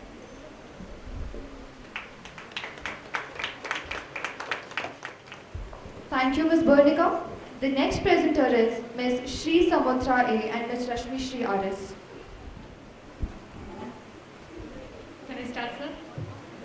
Good afternoon, everyone. Myself, Rashmi Shri, and my co-author is Shri Samutra. And today we are here to present the topic, Vital Role of IPR in the Protection of Creative Industry in a Global Dimension. So, the creative industries. In today's world, creative industries play a significant role. That is, it is benefiting the society in two ways. First, it is entertaining the society. Second, it regulates the nation's income. One of the definition for creative industries is, which is given by UK Department of Cultural, Media and Sports Department, that creative industries are the industries which have its origin in individuals' creativity, talent, skill and its potential for the wealth and job creation through the generation and exploitation of IP. And these are some of the creative industry things which comes under DCMS, that is advertising, music, crafts, designs, films and video, architecture, communication industry, the performing arts, software, television and radio. And the next thing is Convention for Protecting Creative Industries in the Global Dimension. There are so many international conventions, and the first convention is Berne Convention. The Berne Convention was signed on 9 September 1886. Later it was revised in Berlin and Rome, Brazil, Stockholm, and at last finally it was revised in Paris in 1971. The Paris Convention in 1971 yielded the incorporation of an appendix describing the Berne Convention as special provisions regarding developing countries. Next slide, please. The Universal Copyright Convention also was signed on September 6, 1952, which is that respect for the rights of the individual and encourage the development of literature, the science and the arts. On April 15, 1994, the TRIPS was also signed. That is for the TRIPS signed in compliance with the intellectual property law for an economic imperative and for developing countries and also developing their IP laws also. And finally, it's WIPO. WIPO was signed on it was created in 1967, and the main aim of WIPO is they are the global forum of IP services, and there are 193 countries, and WIPO's motto is to encourage creative activity to promote the protection of IP throughout the world. Why we need IP laws globally? First of all, the first thing is to create the standards for protecting IP rights globally, and second, to claim IP protection in different countries, protect the business and creators for safeguarding their ideas and creative works globally, and to enforce IP rights in cross-border disputes and litigation. And now I would like welcome my co-author to speak about remaining things. Good morning to all present here. I'll be dealing with the enforcement mechanisms and challenges and suggestions for the protection of creative industries. Coming to the enforcement of creative industries, as stated by my author, there are different laws for the protection of creative industries, but without enforcement, these laws are of no use. A strong enforcement authority is necessary for its better implementation. One such authority is TRIPS Council under TRIPS Agreement. This TRIPS Council is responsible for implementing and monitoring the activities of TRIPS Agreement. It is open to all the WTO members, and under this it provides civil as well as criminal remedies.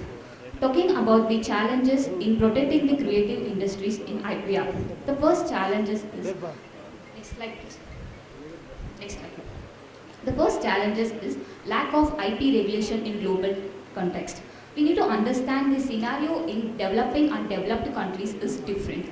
The current IP laws like Berne Convention and TRIPS Agreement, these all are developed by the developed countries only. So they have neglected and they have not taken the views of developing countries, and their perspectives have not been taken into account. The second challenge is that lack of cost for strengthening the IP laws. For better protection, we need stronger IP laws. But with strong IP laws, it also comes with huge cost that the developing countries are not able to afford. A report by UNCTAD of 1996 estimated the cost of compliance of TRIPS agreement in developing countries. It estimated that compliance cost is very huge that the developing countries are not able to afford. Even if they have to do so, they cannot do without incurring a substantial loss. So I conclude by telling that there are some of the suggestions to government, policy makers and to organizations. I conclude by telling that creative industries is very important. Thank you.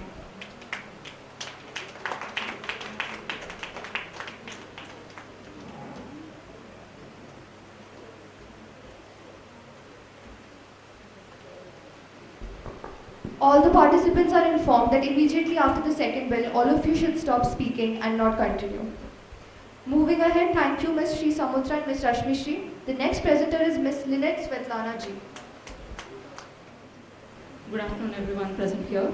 I am Lynette Svetlana and my co-author is Amresh Shri Amali, and I am here to present the topic, an overview on the trademarks and brand protection in the digital era. So starting with it, the legal control that the individuals have over their own creative works is known as intellectual property, and a trademark is the legal identity of a brand and is a type of intellectual property, and brand protection is the process of protecting the business's intellectual property from counterfeiters, copyright pirates and infringers of intellectual property. And with the rise of e-commerce, social media and global connectivity, protecting the intellectual property like trademarks and brand identities has become more challenging. So going on with what is trademark?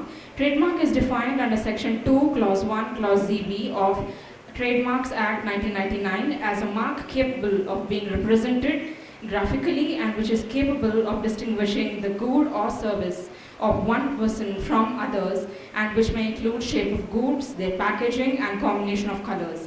What is brand protection? Brand protection safeguards the intellectual property rights, ensuring brands to remain vigilant against abuse, infringement, threats, while asserting control over the online assets.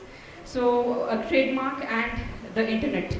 The expansion of the internet has created an enormous consumers market where many businesses now advertise their products or services and communicate directly with their customers, and it has definitely diminished the divide between regions and territories. Going on, protecting trademarks in a digital age. The digital age brings both promise and peril.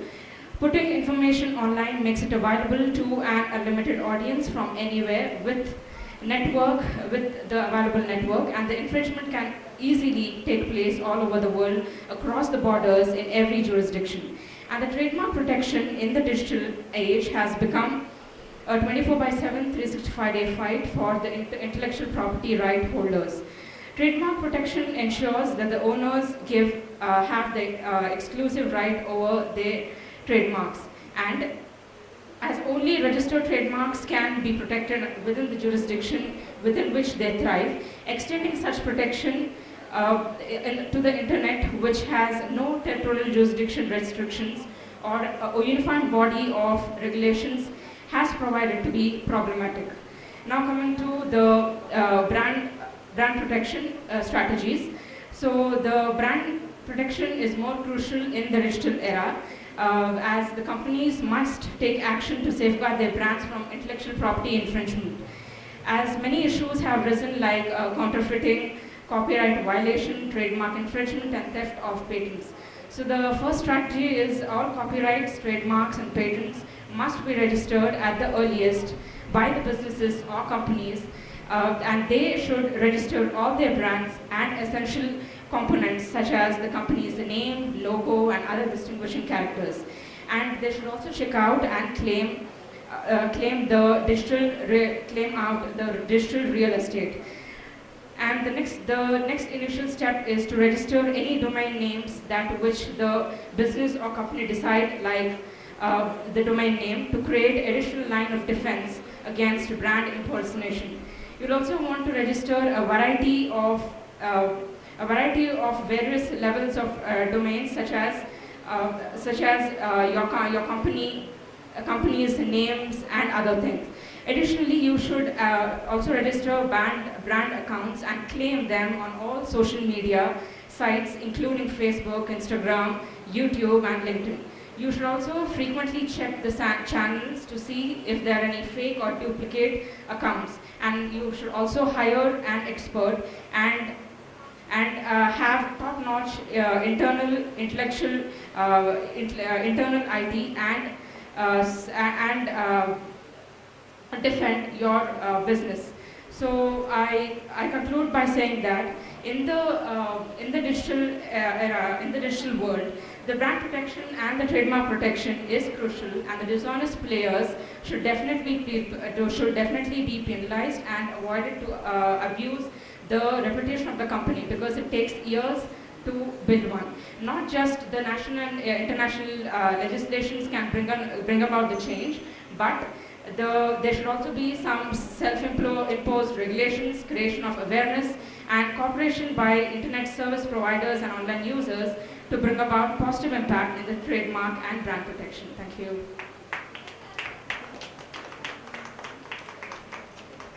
Thank you, Ms. Lynette. The next presenter is Ms. Harsha K. Jain. Namaste everyone. I'm here to present a topic about the role of artificial intelligence under IPR. I would quote first: the development of full artificial intelligence could spell the end of the human race, said by Stephen Hawking. So I'll start my presentation by telling a story, wherein me and my friend were searching online, where we were just browsing online. We came across one of the interview or one of the talk that happened between Elon Musk and Sophia. So when I was observing, he made a statement by saying, mark my words that AI is most dangerous than the nukes, which actually triggered my mind. I thought, why is he telling that AI is very dangerous, and what is this concept of AI? So when I just looked into, I came to know about, that there is a concept which is now a hot talk of the town regarding the artificial intelligence. So then I thought, what is artificial intelligence? Why is there so much importance given to that? So when I saw about artificial intelligence, I learned that this word was first used or expressed by John McCarthy in the year 1956 in the Dormant Conference, wherein he has stated about the artificial intelligence. In the layman, when I start to understand artificial intelligence, I understood something it as a combined computer science and a robot database to enable to solve the problem. Okay, I thought, okay, it will help me to solve the problem. But what is the role it has that it is being given importance at the national and international platform? There is when I learned that, this database will in turn help the humans to generate such an ideas and to solve so problems, which can take a long period of time for a human being to solve it. That is where I realized, okay, artificial intelligence has a great role to play. After which I also learned I also grow my curiosity to how this artificial intelligence works, wherein I realize that the person who is making the artificial intelligence, for example in Tesla, when Elon Musk introduced the concept of artificial intelligence in it, he made sure that, whenever a person sits inside the car, he has all the facilities, wherein he doesn't need to just drive, sit and drive that how it is regularly or traditionally it is done from the time where the car is introduced. You can just sit there and enjoy. The computer itself will generate the data for you, the traffic, and everything around what and all we invest where you can drive the car. So what is I analyzed, okay, artificial intelligence is something which will help people to do that work in a much more smoother way. But again, this database which is being stored is again questionable, because the person who is storing or who is generating this robots or artificial intelligence will only store the data on his perception and it won't be corrected. That is where I started to feel questioning how it's gonna work. Then I realized something, it has relation with the concept of IPR, intellectual property right. That is where when I learned intellectual property right is all about the creation, what a person does, and the concept of intellectual property right mainly focuses on providing, security or a privilege to the person who is inventing it. And now it is also been observed that various attempts are made that even this artificial intelligence should also be granted patent rights. So there is where I looked up into the Patent Act which has been prevailed in India, wherein I saw under section 2 clause M and 2CS, where it is being said that only a natural person can get the right of inventor, because the term inventor only includes natural person under Indian perspective of artificial intelligence. Even at the international scenario, it's not easy. As we see in Dabu's case, the very first time when he applied patent for that machine, wherein he stated that it has a complexity, or at least it has a capability of generating the same human brain thoughts which a human can generate. But it was observed and it was said that no, he doesn't own it, because the very reason of granting the patent is that the inventor has his mind, intellect involved in it. But when you look to artificial intelligence, even his database is also limited to the person who is feeding the database. So it was not granted. But however, later it was being granted by some other different country. It was granted by South Africa. And also, after looking into that, I also again made my research on Sophia, wherein I understood that she was the first robot to get a citizen on Dubai, and now also she is an ambassador for the United Nations Development Program, which also triggered my mind to think that what if she generated, because in her interview it was very clear that she is trying numerous attempts to tell that I can know the capability of destroying the humans in a second, which will take a long period of time human beings to analyze how I did it. So from her interview, it was very clear to me that that the way she has been stored information, that is by David Henson, it is very clear that some of the database which is being stored are highly negative in nature, and because of which the questionability of her getting patent, she can get patent because here she was being generated by a human mind, by a human thought, and it is a new invention as it will help human being in certain many different ways. But the things she generate will get an data protection or in terms of patent in under IPR is questionable, because because when we look into the working of IPR, it will say it is a step-by-step process, wherein at the first process you only just feed her with the information, and after feeding you put a problem in front of her and she will give you the best answer out of her analysis. And the problem wherein we look why patent should not be granted to her is it will be granted only on the basis of the information that is recorded.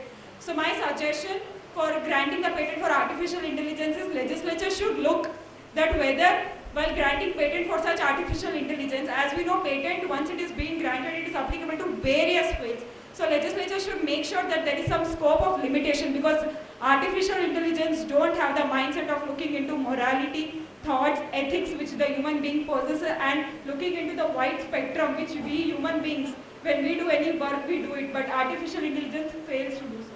Thank you so much. Thank you, Ms. Harsha. Our next presenter is Ms. Roshni Hegde. Happy noon, everyone. So, I'm Roshni Hegde. The title of my research paper is Need for Trade Secret Legislation in India, Codification and Protection. So, this paper mainly aims to highlight the need for codification and consolidation of trade secrets and it also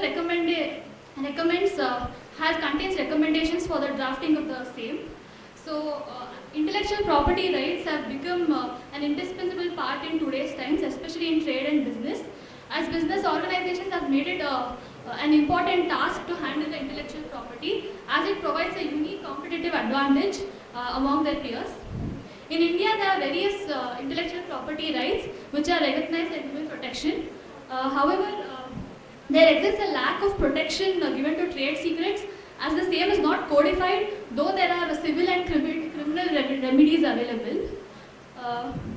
So what is a trade secret? As there is no special enactment in India, we'll have to derive the definition and the meaning of the same from outside. So as per the World Intellectual Property Organization, trade secrets are intellectual property rights on confidential information which may be sold or licensed.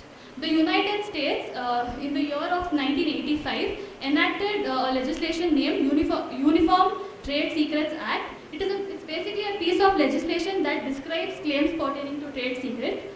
So as per section 1 subclause 4 of the UTSA, it defines trade secrets as a means of information which includes a formula, method, pattern, a device, program, or a process. Further, if we could refer to TRIPS, Article 39 of TRIPS, it prescribes that a protection must apply to information that is a secret and which has a commercial value. So the part of commercial value is of utmost importance. So next slide please. So there, the well-known examples for trade secrets are Coca-Cola, KFC's chicken recipe, the Google algorithm, Listerine mouthwash, Hershey's milk chocolate, and so on. So let's talk about what are the kinds of protection available in India for trade secrets. So there's no direct protection available as there is no enactment present. So these are the statutes which prescribe protection in an indirect way as well as the direct way. So Indian courts over the years have upheld the rights of the employers when it comes to the protection of their trade secrets. So going by section 27 of the Indian Contract Act, the exception for this particular section, it provides that employers can prevent the misuse of confidential information, which is trade secrets in turn. Further, reliefs such as injunctions are provided by the civil courts for such infringement, and this has been upheld in the case of Niranjan Shankar Golkiri. This is a Supreme Court case. However, apart from injunctions, something which is very popularly present as of now is the confidential agreement, or it's also known as the non-disclosure agreement. It's a remedy that is widely used while dealing with trade secrets. So this acts as a preliminary tool that assists the proprietor to license the use of such information. As far as the criminal remedies are concerned, the Information Technology Act of 2000, it provides for a penalty in case of breach of confidentiality. It acts as an indirect safeguard, that's what you can say. Similarly, the IPC under section 405 to 409, they provide for remedies of criminal breach of trust. Further, our own High Court, that's the Karnataka High Court, in the case of Imphase Power Technologies versus ABB India Limited, it's quoted that if a defendant is proved to have used confidential information directly or indirectly obtained from a plaintiff without the consent express or implied of the plaintiff, he will be guilty of an infringement of the plaintiff's rights. So moving forward, what is the need for such protection? What is the need for enactment or codification of trade secrets? So the Paris Convention for Protection of Industrial Property under Article 10 and the TRIPS Agreement impose that India, who is a signatory for the same, to codify a legislation on trade secrets. So let's talk in general. So where the protection, so there are different legislation such as patent, copyright, etc. So legislation on trade secrets can come into play when protection by patent law, such as industrial innovation or scientific discoveries, fail to cast their reach. Further, a trade secret right can in certain circumstances last longer than that of a patent rights. Inventions, so let's talk about registration in terms of patents, copyrights. So when your registration, during registration, You have to supply all the documents, all the information required. So there's disclosure of such information. So, but as per the term trade secret, it has to be a confidential information. So these rights which are granted under, the protection which are granted under these legislations, they do not have protection except have protection. Basically, trade secrets as of now have protection under common law remedies. So under Patents Act, the provision for the said information, as I already mentioned, there's publication as well. So the publication here is done by the registrar, hence an entity cannot avoid the disclosure of an information in such cases. And also the provisions for compulsory licensing of patent causes another hindrance in the essence of protecting confidential information. I have a few recommendations for the draft of such a legislation. So the first would be the definition of a trade secret. It has to be wide, so it covers a lot of areas. It has to be broad enough to encompass all the aspects of intellectual property rights. And it has to be in complementary with the patent, trademark and copyright protection. A clarity as to jurisdiction in cases of infringement by a foreign entity must be incorporated as present under Information Technology Act. Because under Indian laws, that is CPC, we cannot, there is no provision as to instituting a suit where the cause of action is arised in an extraterritoriality. Further protection for bringing proceedings which include a limited period for institution of suit, a speedy trial, preservation of confidentiality must be there during the disputes. So I request 1 more minute, if it's fine. Yes, thank you. So provisions for interim measures and injunctions must be construed as an important clause. Provisions for licensing of trade secrets and protection from exemptions from compulsory licensing has to be there. And clauses for assessment of damages must be construed in an analytical and clinical manner, and the penalties imposed for such infringement must be construed in a strict sense. Lastly, exemption as to cause of action taken in good faith must be provided. The above list of recommendations is not exhaustive. Finally, I would like to conclude by saying that there has been no notable advances in terms of trade secrets in the last year. However, the recent formation of the National Intellectual Property Rights Policy in 2016 by the Department for Promotion of Industry and Internal Trade, it boosted the expectations for enactment of trade secrets legislation, and that's one of the main policy aims. Thank you. Good afternoon, everyone. I'm Manisha Vaivar, and my co-author is Adya Chala, and I'm here to present my paper, which is titled Analyzing the Role of Patent in Space Law, where we've spoken about the need and the role of patent rights that is played in space law at the current scenario, and the need for a new and specific separate law for patent rights.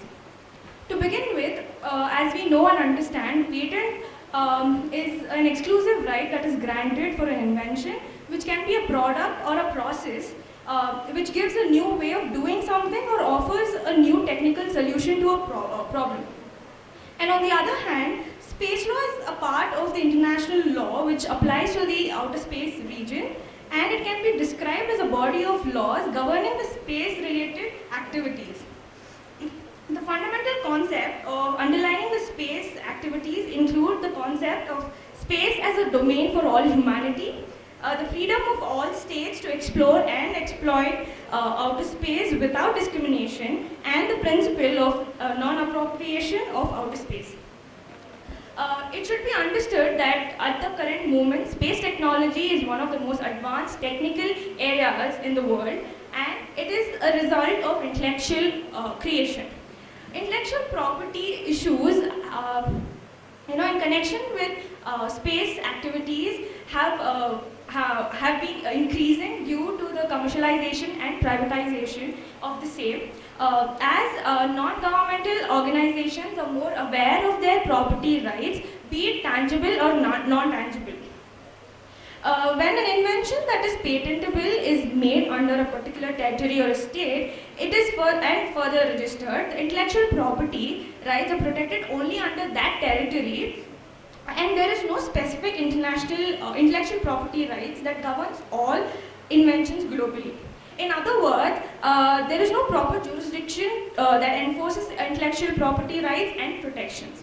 Thus, a clear, uniform and trustworthy international legal framework is required. It is also should be noted that the foundation of patent rights in space inventions was created during the Cold War era, where the object of space was more of the interest of states rather than private entities. As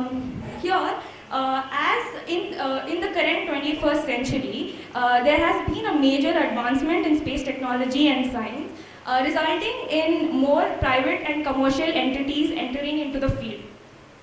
Here, the private sectors are not provided adequate protection for their space inventions and activities. Furthermore, all the treaties that have been established have laws only relating to any inventions made by states and not by any private entity.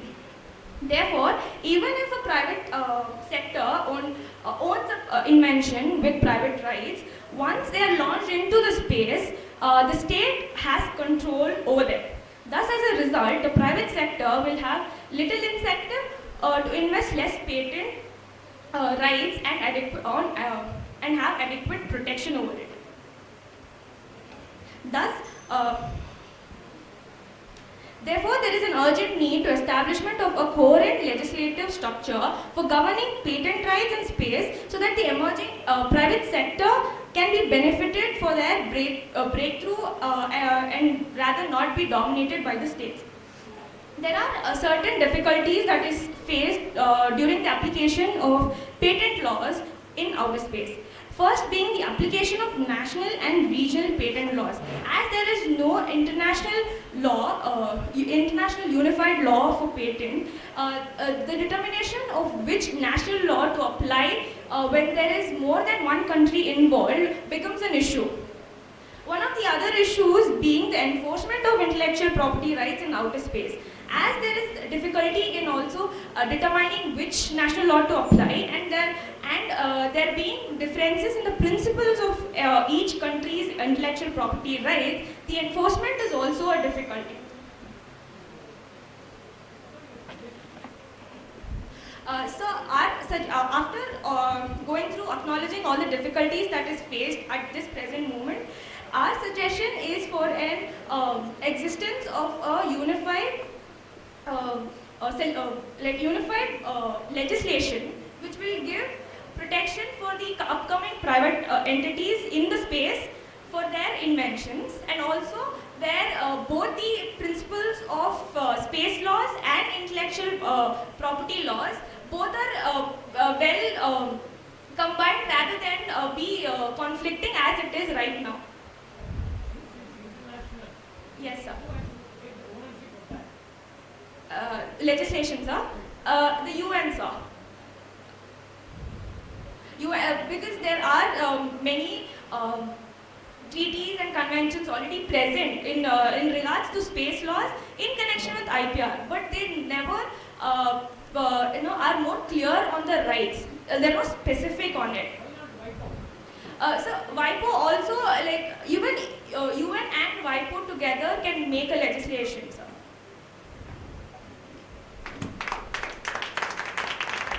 Thank you, Ms. Manisha. Our next presenter is Ms. Jacqueline.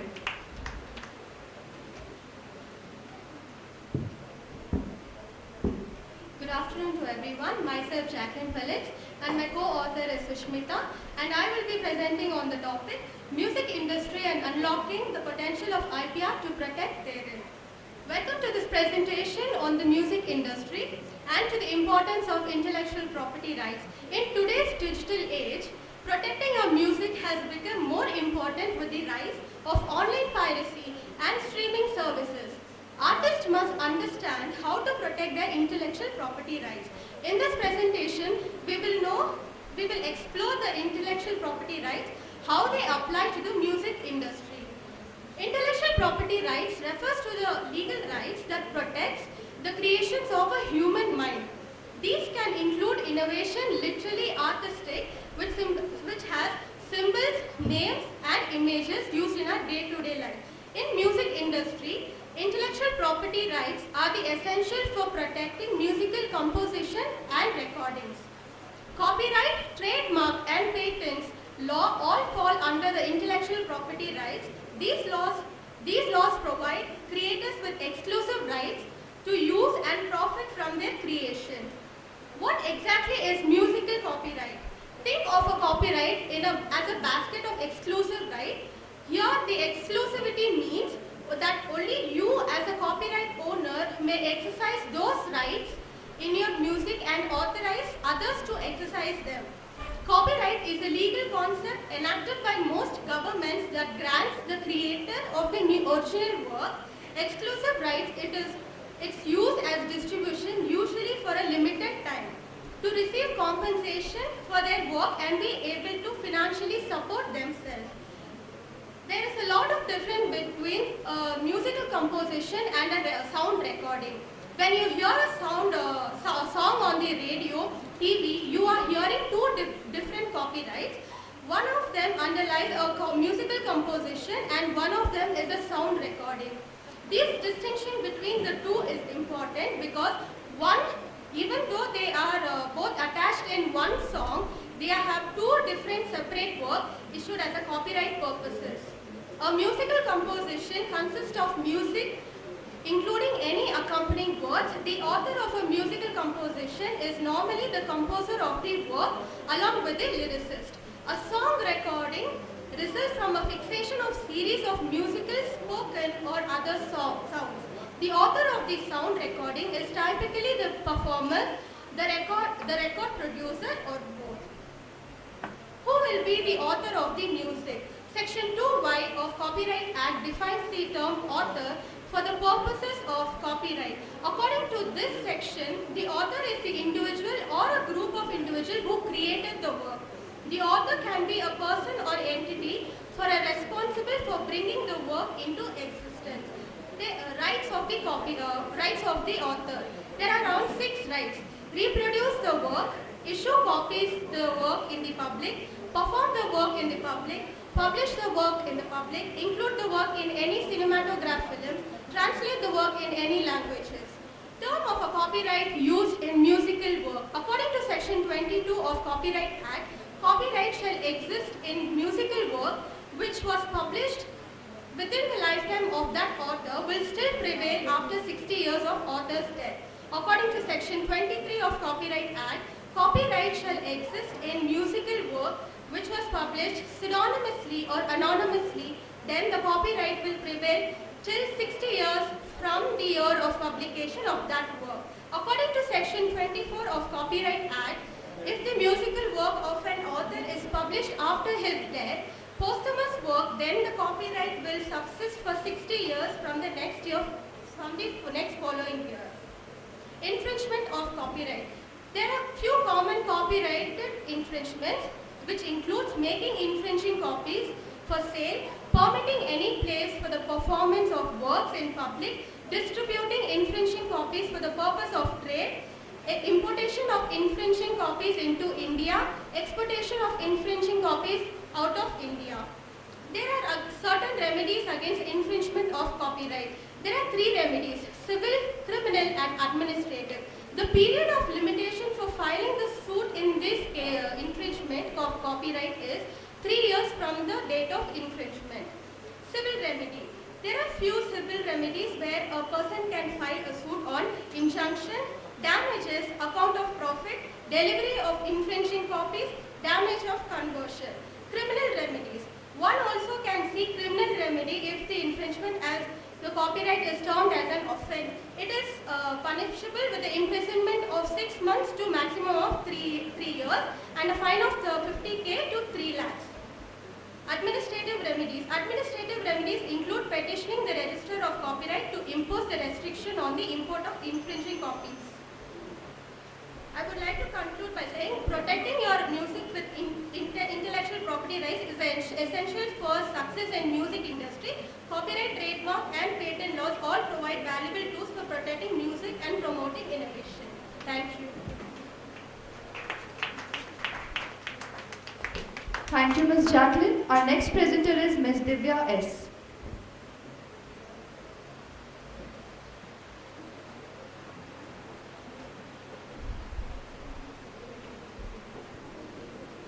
Good afternoon, everyone. My topic is Patents in Pharmaceutical and Biotechnology Industries, Indian Perspective. Introduction. Patent system is one of the intellectual property rights. The main object of Indian patent law is to encourage scientific and technological research for the public good, through granting of an exclusive right for a limited period over their invention. This exclusive right excludes others from using the patented product or process without their permission. Development of patent law in pharmaceutical and biotechnology industry in India. After independence, the Indian Patent Act of 1970 was enacted. Here, it provided only process patents. This increased the manufacture and production of generic drugs in India. Hence, the prices of these drugs were decreased. They could only sell in India provided it did not violate any of the process patent laws. But there was no increase in research or development or innovative processes, and these industries lacked investments as well, as they could not make any monetary profits due to their lack of product patents. In 1995, India became WTO member. Under this, TRIPS agreement came into being. Article 27 of the TRIPS agreement required the members to introduce product and process patents in all technological fields, including drugs, food, medicine, and chemical reactions, microorganisms as well. And it provided flexibilities as well. Under Article 65 of the TRIPS agreement, a 10-year transition period was provided, and hence India had time till 2005 to enact these provisions. 1999 amendment. Here, mailbox provisions were enacted. They were given exclusive marketing rights as an alternative for product patents. And these were omitted in the subsequent amendments of 2005, and 2002 amendment brought significant changes in biotechnological industry. Here, India joined the Budapest Treaty on the international recognition of deposit on microorganisms for patent procedure, and hence it provided deposition of biological material. This was included in the amendment as well. The amendment defined inventive step and industrial application in detail.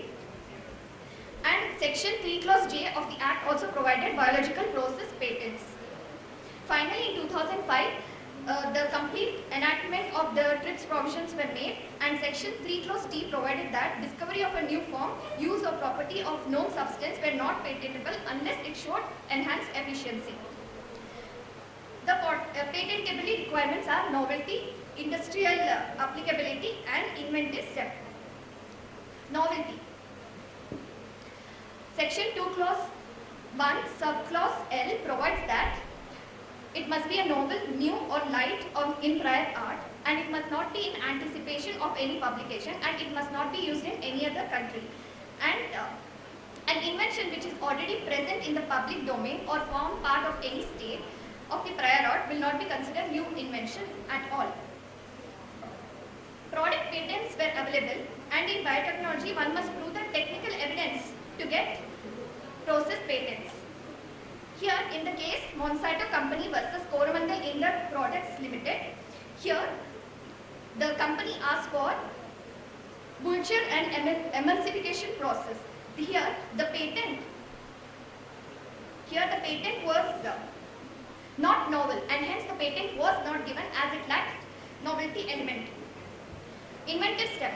Section 2 Clause 1 Subclause JA defines inventive step. Here, it must show economic significance. Any unworthy inventions will not be given patent, as it would hinder research and development and innovation, and the competitive index of the nation will decrease. And evergreening is also prohibited under Section 3 Clause D. Industrial applicability or utility. Here, they must show the usefulness of the act, and they must also show that mere usefulness is not sufficient, and they must show specific and substantial and credible disclosure must be made. And relevant provisions in biotechnology, the major being the microbiology and the plant variants. Here the plant variants, the Indian Act provides for a restrictive approach. Only human-made microorganisms are given patents. And Section 3 Clause J gives biological process for producing and propagating plants and animals can be patented if they are human-made. And sufficient disclosure under Section 10 provides that they must disclose all the enablant procedures in the specification. And compulsory licensing in India is the broadest in the world, and they provide conditions. The conditions are, it must be reasonable for the public and affordable, and it must not work in India. And the Act also provides for infringement procedure. Conclusion is, there must be more depository for biological processes in India, and the pharmaceutical industry must invest in itself so that there will be more research and development and new inventions are made. Thank you. Thank you, Ms. Divya. Our next participant is Mr. Vishwam S. Rivakar.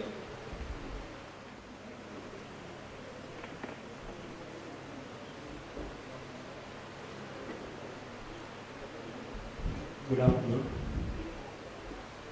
With your permission, may I start?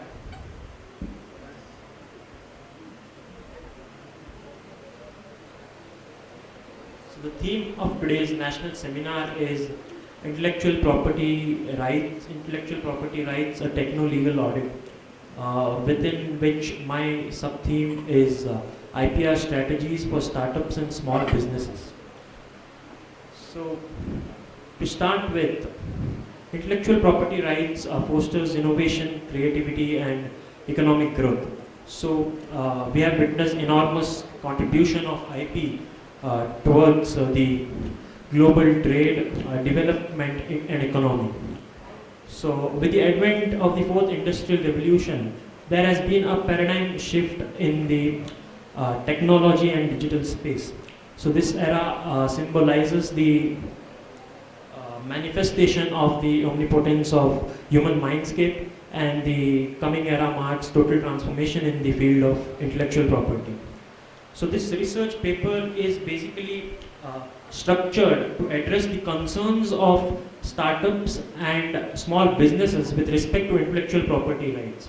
So the importance of intellectual property rights in small businesses and startups is becoming crucial. So as of 2022, there are around 80,152 startups recognized by the DPIIT officially, and unofficially the number is much more. So the crux of this whole regime is India has enormous potential with multi-talented individuals as entrepreneurs who are visionary to bring about change with their startups and small businesses.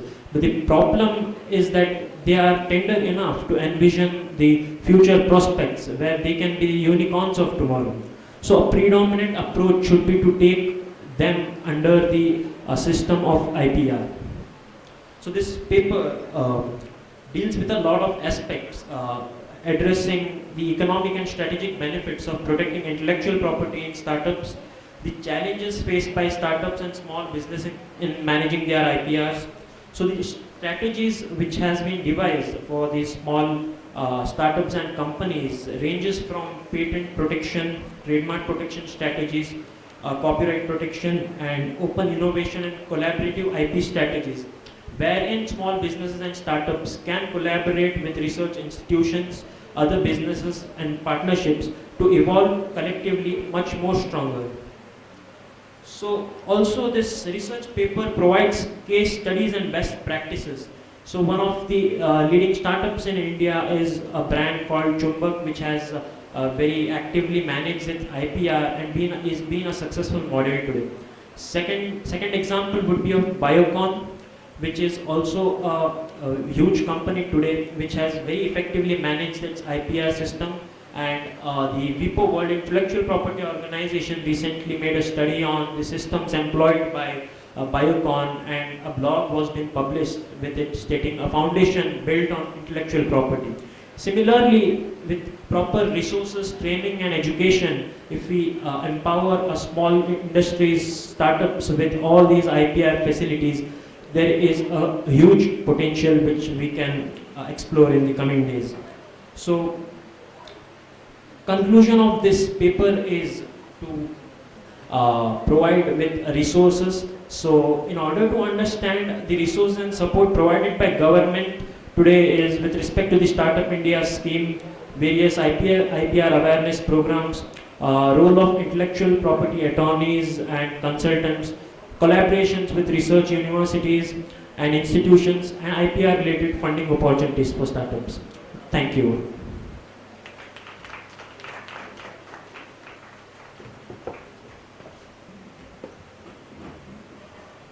Thank you, Mr. Vishmo. Our next presenter is Ms. Pallavi. Good evening, everyone. My topic is intellectual property rights and startup companies and small business. Intellectual property rights is the creation of human minds, and startup companies needs to protect the core idea of IP registration. It not only safeguards the ideas and helps to compete with companies and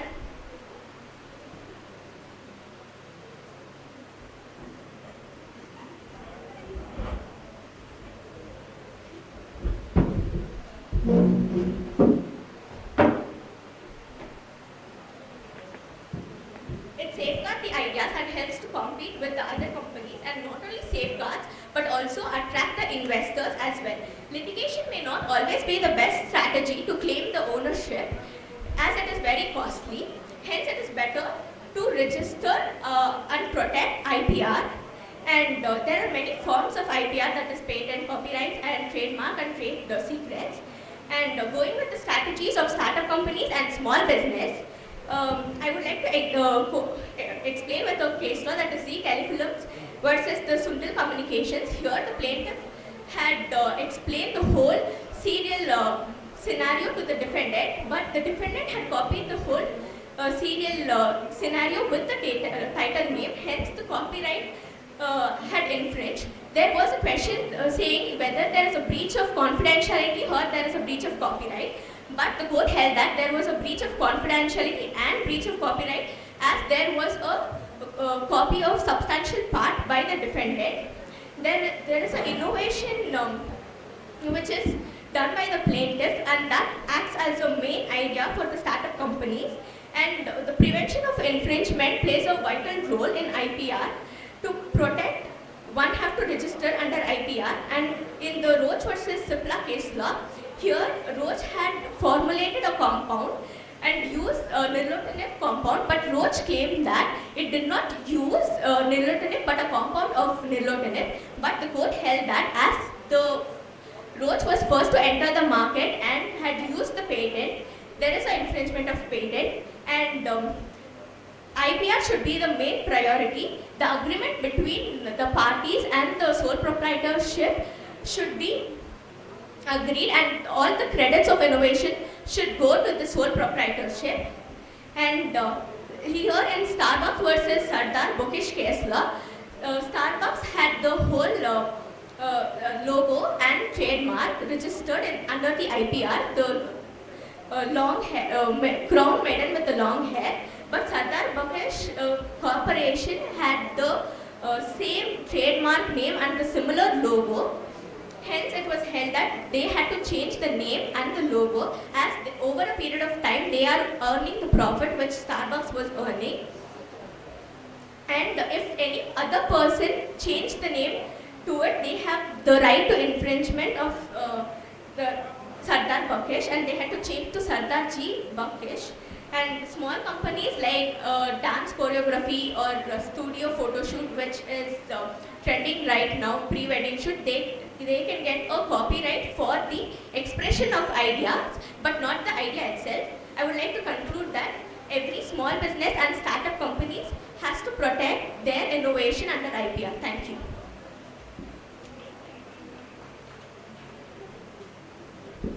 Thank you, Ms. Pallavi. Our next participant is Ms. Riddhi N. Very good afternoon to everyone present here. My paper mainly focuses on the international perspective of IPR and the Indian perspective. But when coming to the international perspective, I have mentioned mostly about the history of IPR. I wouldn't like to waste much time in that, so I would directly go to the Indian perspective of IPR. Mainly IPR started in India back when there was civilization and after the British. So now India is a free country and it's not, there's a lot of there's so many updated things going on. Though the era is it's very dynamic, we still have some traditional things which still are not being given international recognition. Say like some traditions, customs, so on and so forth. So I would like to mention the challenges that are faced and what's the way ahead. So the first challenge is that there's lack of awareness. When you come to urban areas, you have people who have access to a lot of technology. They can do so many things. But if you go to a God-forsaken area, there we don't see a lot of technology development. So though they have skills, their skills are not recognized. If they tell something out, that skill is taken out and someone else takes the credit for what they have invented or so on. Next is there's weak enforcement. Though the truth is bitter, the government is still taking steps to ensure that we have development in IPR. Though it's taking long, I'm sure one fine day the government will really come up with good laws to protect the IPR. Next is the slow legal proceedings. The history of courts in India is such that cases don't get over so fast. So when anyone comes up with IPR related issues, it may take time. Even today morning in a few technical sessions it was said that only in Delhi and Bombay you have more IPR cases but not anywhere else. One fine day I'm sure we'll have more courts set up where IPR cases will be there and we'll be number one. Next is patent quality. Though internationally the patent quality is good, but in India we still are lacking somewhere, which leads to legal disputes and piracy or say cyber issues. Next, coming to the way ahead.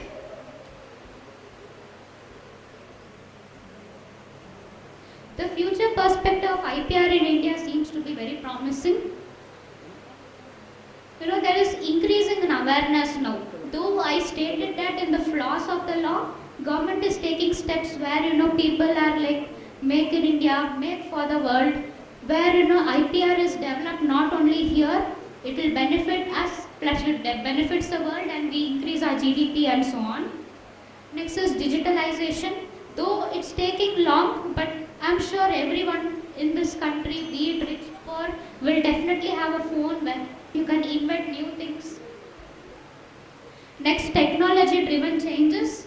The rise in digitalization and the internet today may really help us in develop our traditional values, and one fine day our traditional practices will definitely get the copyrights, and then we will be proud to say that yes, that belongs to India and we'll feel very proud about it.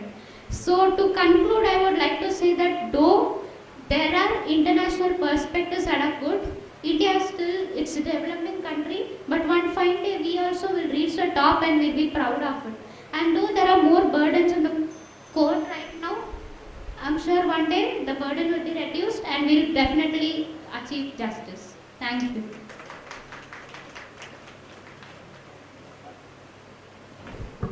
Thank you, Ms. Riddhi. Our next participant is Ms. C.M. Anjali.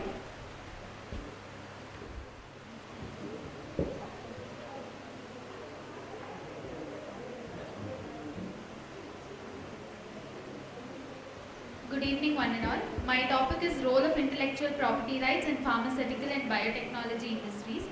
Basically, my paper is a basic paper which covers what is intellectual property and which tells us about how intellectual property is gaining more importance in the biotechnology and pharmaceutical industry field. Basically, IPR is nothing but it is a right which is given by the state to any inventor or like any person who finds out something new or discovers something new.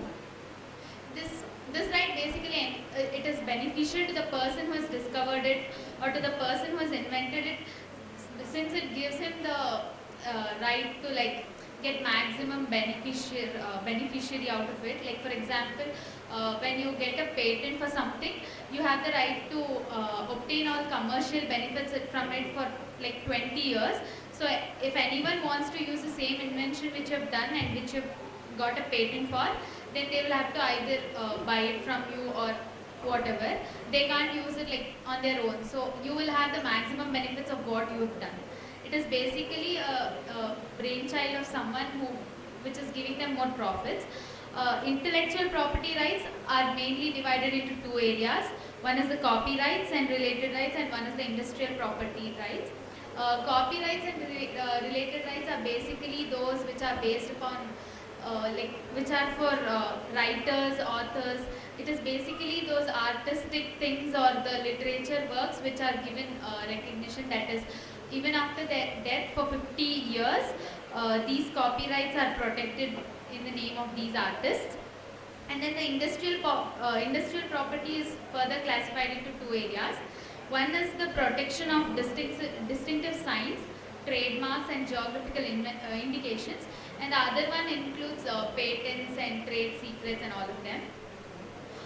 Next, I would like to talk about the types of IPRs which are used in pharmaceutical and biotechnology industries mainly. So the most prominent IPRs which are used in pharmaceutical and biotechnology industries are patents, and then trademarks and geographical indications. Out of them, the most frequently and the more adequately used IPR is patent.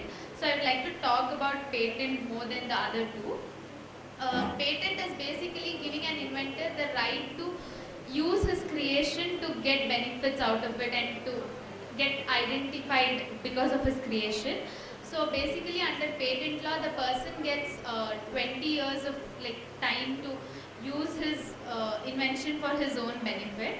According to India's Patent Act of 1970, 2003 Patent Rules and 2016 Patent Amendment Rules, the laws concerning the patents are given. And then according to this Indian patent law, the person who files for the patent first is the one, in case two people file for a patent, then the person who files first for the patent gets it done. Under patents also there are different types of patents. For example, utility patents, design patents, plant patents, etc. Plant patents are quite important in our topic because plant patents are used a lot in biotechnology industries, since biotechnology industry comes up with lot of plant varieties which require patenting. There's something called patentable subject matter in every country. So patentable subject matter is something like in every country there's a list of things which can be patented and which cannot be patented. All those things which can be patented are called patentable subject matters, and few things which cannot be patented are like, for example, if someone finds out the theory, for example the Pythagoras theory or whatever theories which come under science, they're basically not patentable. And even if there are some inventions made by going against the public order or public morality, then even such things are not considered for patenting. And then the next one is the position of Indian pharmaceutical industry. Basically in India, the pharmaceutical industry is in a growing phase. So the need of IPR is rising day by day in India because the pharmaceutical industries and biotechnology industries are getting developed day by day. They're coming out with better and better inventions. These basically patents, they help the inventor get the confidence that, okay, fine, my invention will give me benefits, so I can invest more and more in research and development activities. And then that is how a person invents more in research and development activities and gets more profit. Finally, I would tell that basically all these patents, IPR, everything which is present in our country can help in the pharmaceutical and biotechnology industries by protecting the inventions, and it is very, India is in need of stronger IPR laws for protection and development of biotechnology and pharmaceutical industry. Thank you. Thank you, Ms. Anjali. Our next presenter is Ms. J. Anbu.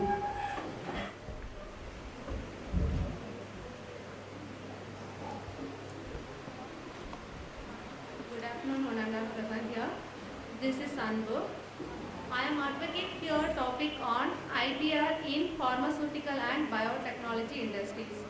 This presentation is going to be like that is the general understanding of pharmaceutical and biotechnology and what's the role play in IPR in these industries. Along with that, some suggestion and the conclusion. Let's be moving on to the general understanding of this topic. IPR in the pharmaceutical and biotechnology is, it sounds similar. It's a look into the out part, it's a similar one. They are the medicinal providing companies. But instead of deriving the product, it's similarly different. In biotechnology, is deriving the medicine from living organism. Here, pharmaceutical companies deriving the medicine from chemical products. This is the slight different, but everything is, the company-wise, everything is similar. Let's basic understanding, that's why we are moving on to the role of IPR in these industries. IPR play a crucial role in this topic because IPR providing a large monopoly rights for these industries because they are producing and they are investing more than millions of money and technical and as well as to the non-technical and skilled, non-skilled work. Along with that, it's a minimum one product which came into exist for 15 years, it takes the time. So this is also we have to respect. Along with that, it's make a conflict between to the affordable price of the common people. We are in the era of developing countries, so we are taken into consideration of the both. Along with, they have to face a problem regarding Article 19 class 1 class G and Article 21. These are the problems facing to the IPR in the pharmaceutical companies and the biotechnologies industries. Meanwhile, here the main problem is they have to balance between the both the things. If anything is went wrong, we couldn't control over onto the drawbacks because the companies are giving the medicine for to the medicine and the technologies along with the therapy for the cure, disease. That is, they are doing the investing lot money. That is providing so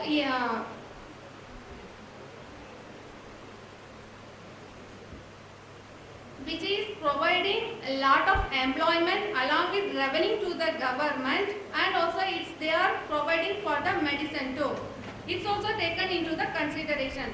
This side, the affordable price, they are the below wages rate, we have to taken into the consideration. As per the view, the paper is going to come the conclusion that 5 suggestions.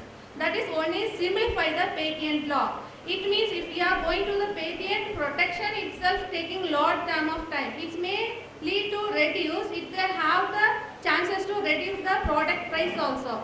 Second suggestion is to be strong regulation system. They have the more problem into the evergreen protection and to the compulsory license. Both also taken into the consideration. There is no clear-cut idea regarding the both the topics. Along with that, this paper is going to be strongly recommend that we need a committee for finalizing the life-saving medicines. Along with that, we are recommend that we need the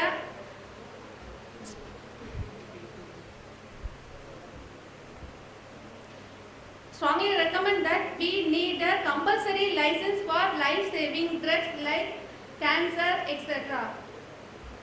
As per to the conclusion, I am conclude my words. Thank you.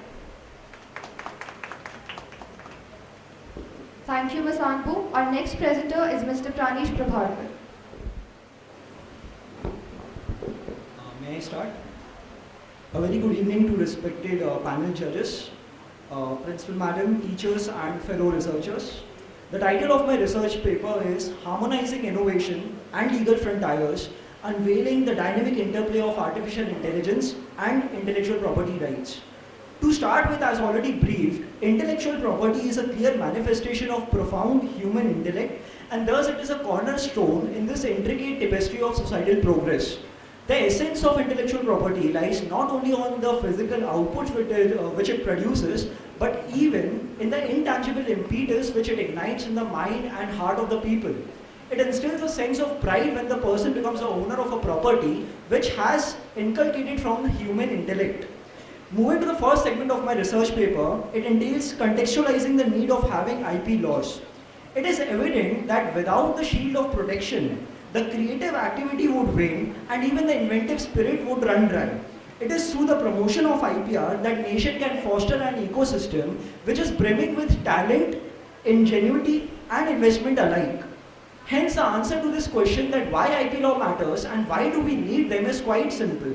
Inventors, scientists, researchers, businesses put a lot of time, money, effort and thought into developing these innovations and creations, and thus they must be bestowed upon with rights which will enable them to control over the property in terms of how they want to use it. India, in adherence with the TRIPS agreement, that is trade related in aspects of intellectual property rights, have brought various amendments which have made way for Copyrights Act 1957, Trademarks Act 1999, Designs Act 2000 and Patents Act 1970. Thus, moving to my second aspect of my research paper, I have explained the features of these acts and what is the nexus between these acts and the emerging role of artificial intelligence. Due to the paucity of time, I would like to focus on Section 13 of Copyright Protection Act, which provides that protection has to be given to literary work, musical work, dynamic work, artistic work, sound recording and cinematography. These are all the subject matter of copyrights. Unlike patents, copyright protection is only given to expressions which have some form and not the ideas. Moving to Section 17, it explains that who is the first owner of copyright. So first owner of copyright is the person who has authored itself. However, the exception comes when employer becomes the owner of a property when the work is contributed by the employees in the course of their employment. When the copyright is infringed due to the use of commercial use and without taking the consent of the first owner, then both civil remedies and criminal remedies have been enshrined in Copyright Protection Act. Whereas in criminal remedy under Section 63, the nature of the punishment is cognizable and non-bailable, and it leads to imprisonment which may lead to 3 years and fine which may extend to 2 lakhs. Moving to the third segment of my research paper, I explain the challenges and opportunities, which is aptly put by former WIPO Director General, that is Francis Geroux, that AI is a new digital era and it has profound impact on various industries, namely healthcare, education, legal and compliance, etc.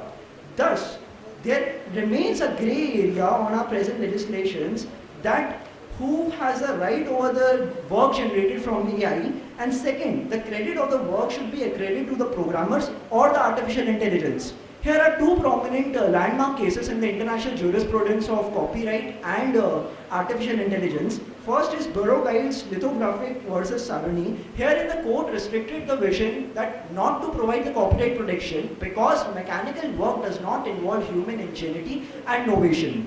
Concluding with my remarks, I would like to suggest some valuable insights into this research paper, wherein policymakers and legal professionals have to review the existing laws to make sure that they are inclusive of this coming artificial intelligence generated work, and secondly, guidelines have to be formulated to address the ownership and attribution of AI generated works.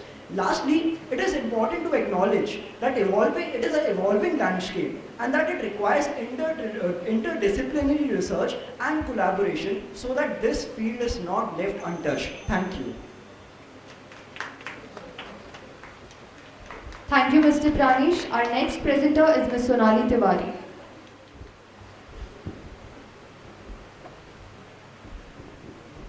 Good evening, respected judges and everyone present here. I will be presenting my paper on the topic Trademark and Brand Protection in the Digital Era. Intellectual property encompasses original creations of human intellect, including artistic, technical, literary, and scientific works.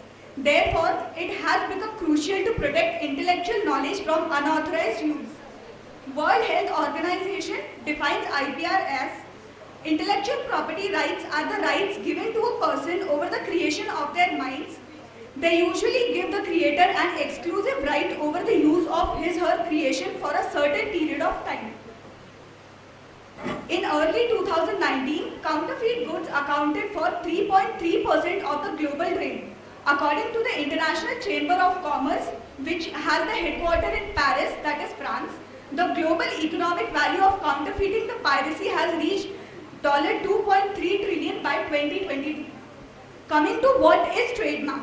A trademark is a idiosyncratic symbol that recognizes specific goods and services as originating from a particular person or organization. It can consist of words, numbers, letters, or a combination of these elements. Trademark can also include visual elements such as drawings and symbols, as well as three-dimensional signs like product shapes and packaging. According to Section 28 of the Trademark Act of India, the registration grants the registered owner the exclusive right to use the mark for the goods specified in the registration and seek legal remedies.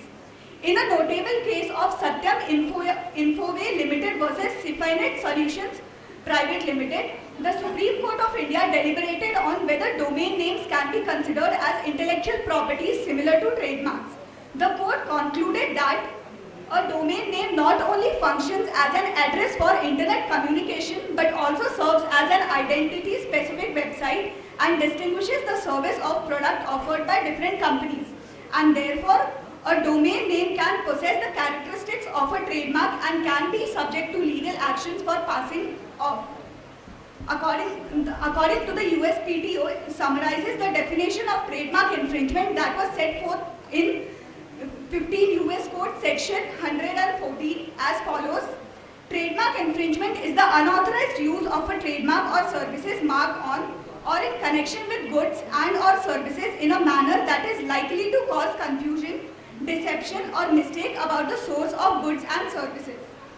On the internet, trademark infringement can manifest in different ways such as first, online auction sites for trademark infringement. Just like Amazon and Flipkart, they give a large platform for the retailers to sell their products. But for retailers, it is difficult to recognize, for consumers, it is difficult to recognize whether the goods are counterfeit or the original goods. Next comes trademark infringement in virtual worlds and social networks. Just like many people can make fake accounts on social networks like Instagram and Facebook and sell counterfeit products. Last comes the trademark and domain name infringement. Domain name infringement occurs when a registered name is indistinguishable or confusingly similar to a well-established trademark and it is used in bad faith without legitimate rights or interest. It is to be noted that intention is not a necessary element for trademark infringement.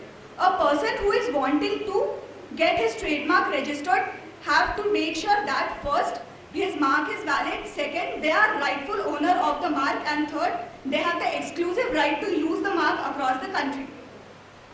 Coming to the Indian laws, to comply with the TRIPS and adapt to the increasing globalization of trade and technology, the Indian government introduced the Trademark Act of 1999 and Trademark Rules of 2002, which came into effect on September 15, 2003. In 2010, the Trademark Act 1999 was amended with the Trademarks Amendment Act 2010. This amendment incorporated Chapter 6 in the Act, which specifically addresses the protection of trademark through international registration under the Madrid Protocol. Also, protection for newly created domains can be obtained under Trademarks Act 1999 and Trademark Rules 2017. The trademark infringement faces many challenges. Firstly, such as identity of the infringer is often unknown to the brand or the content owner. Secondly, issue of anonymity complicates the process of addressing the problem as infringers can easily evade detection and create new online listings under problems. And thirdly, the high volume and speed at which online counterfeit sales occur make it very difficult to track and trace listings in a timely manner. Thank you. you, Ms. Sonali. Our next presenter is Ms. Vishrutha.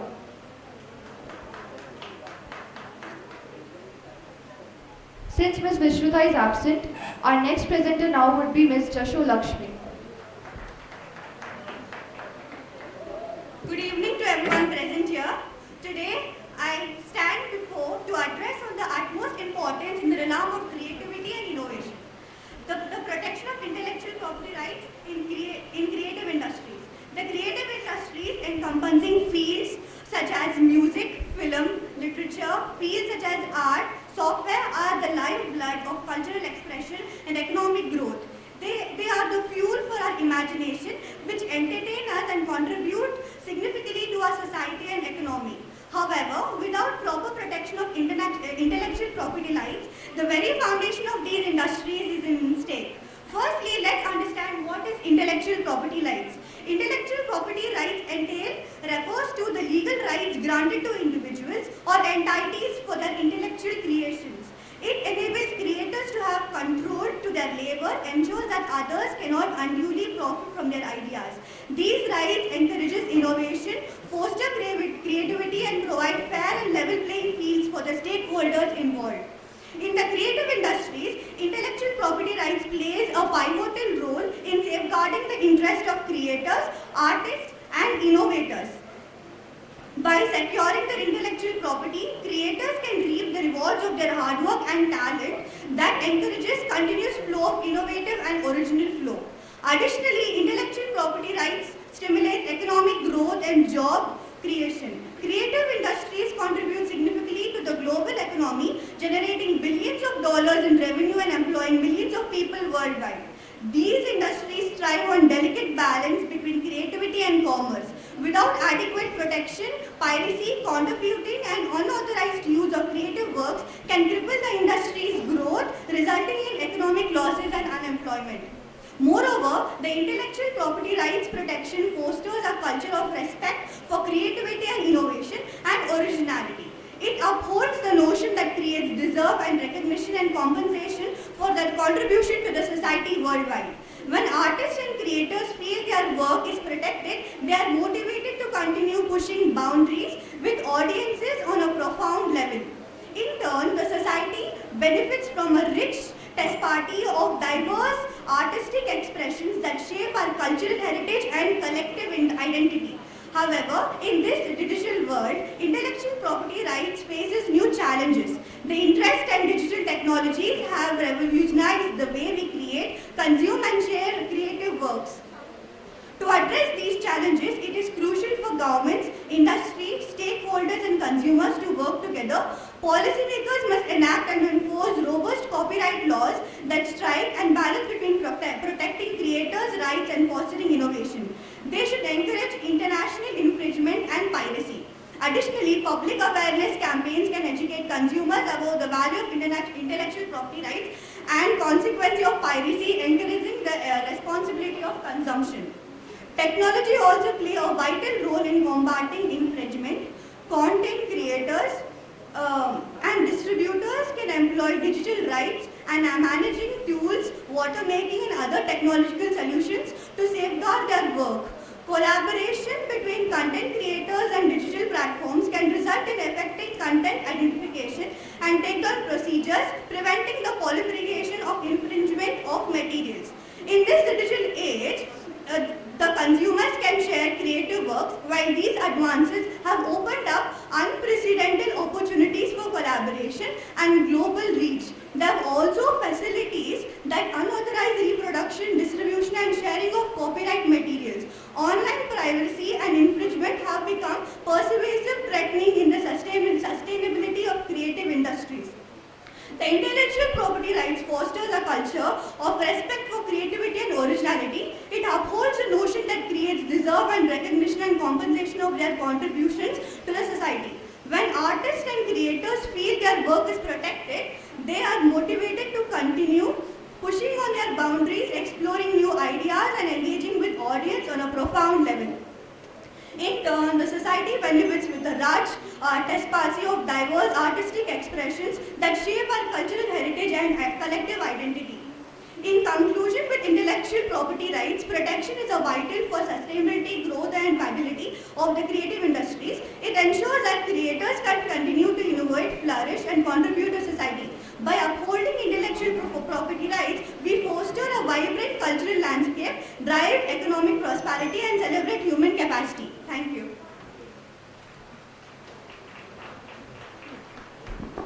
Thank you, Ms. Jasho. Our next presenter is Ms. Nagamani S.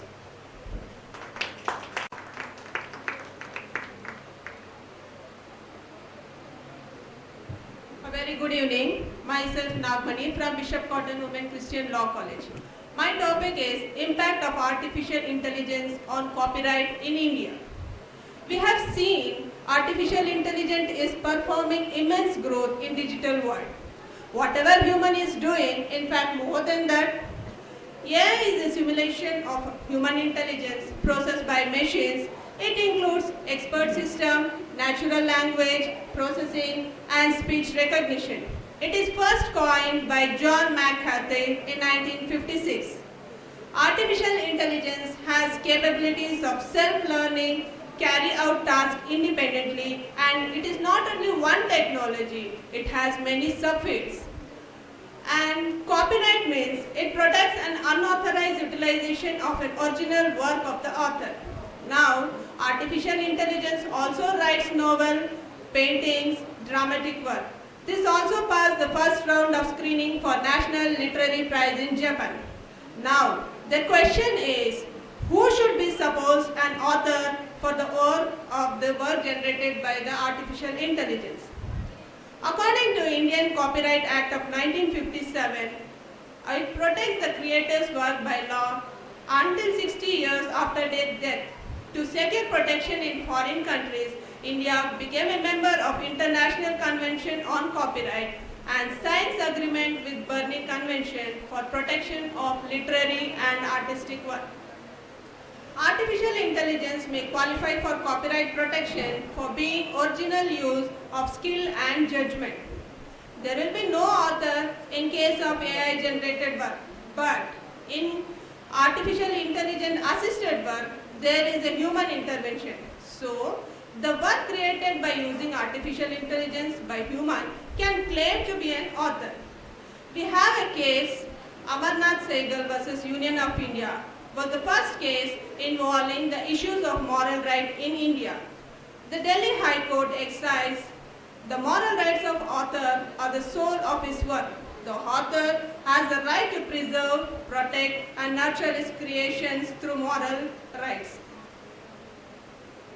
This is proved also in the case of Noah Production Limited versus Mazuma Games Limited and in Indian case PS Publication versus Rural Telephone Service Company. It is held that human intellect possesses capabilities of copyright. If artificial intelligence is created as an author, it will not entitled to transfer the ownership in the work. If artificial intelligence poses as legal entity, then it should have the capacity to enter into contracts and to sue and to be sued. So we have one case, Naruto versus Slatter. In this, the decision by California court held that the monkey is not an author within the meaning of US Copyright Act. The court also said that even the Naruto has taken picture by independently autonomous action, the suit could not continue as animal do not have the standing in the court of law. Therefore, most countries are rejecting to grant the legal status of artificial intelligence. The Saudi Arabia is the first country to grant the citizenship to robo named Sophia. It was invented by Dr. David Hansel, and even Indian Copyright Office recognized an artificial tool, Raghav, as a co-author in protecting artistic work image named Suryast. In case, if there is an artificial intelligence and human author as a joint author of the work, it does not fit into the definition of joint ownership. In few cases, artificial intelligence as co-author has been withdrawn because it has been proved that the programmer or owner does not contribute 100% in creation of final work. Overall impact on artificial intelligence on copyright, it is clearly a complex and multifaceted. While technology has brought many positive changes, makes it easier to identify and enforce copyright infringement, and also gave rise to a number of challenging legal and ethical issues. As artificial intelligence continues to advance, issues also continues to evolve. So I conclude that in terms of Indian position on copyright, the legislation should create for artificial intelligence a specific copyright law and recognize artificial intelligence legal status, that is, by giving the legal personality to hold the rights. Artificial intelligence like Alexa, Siri have already been adopted by general public more frequently.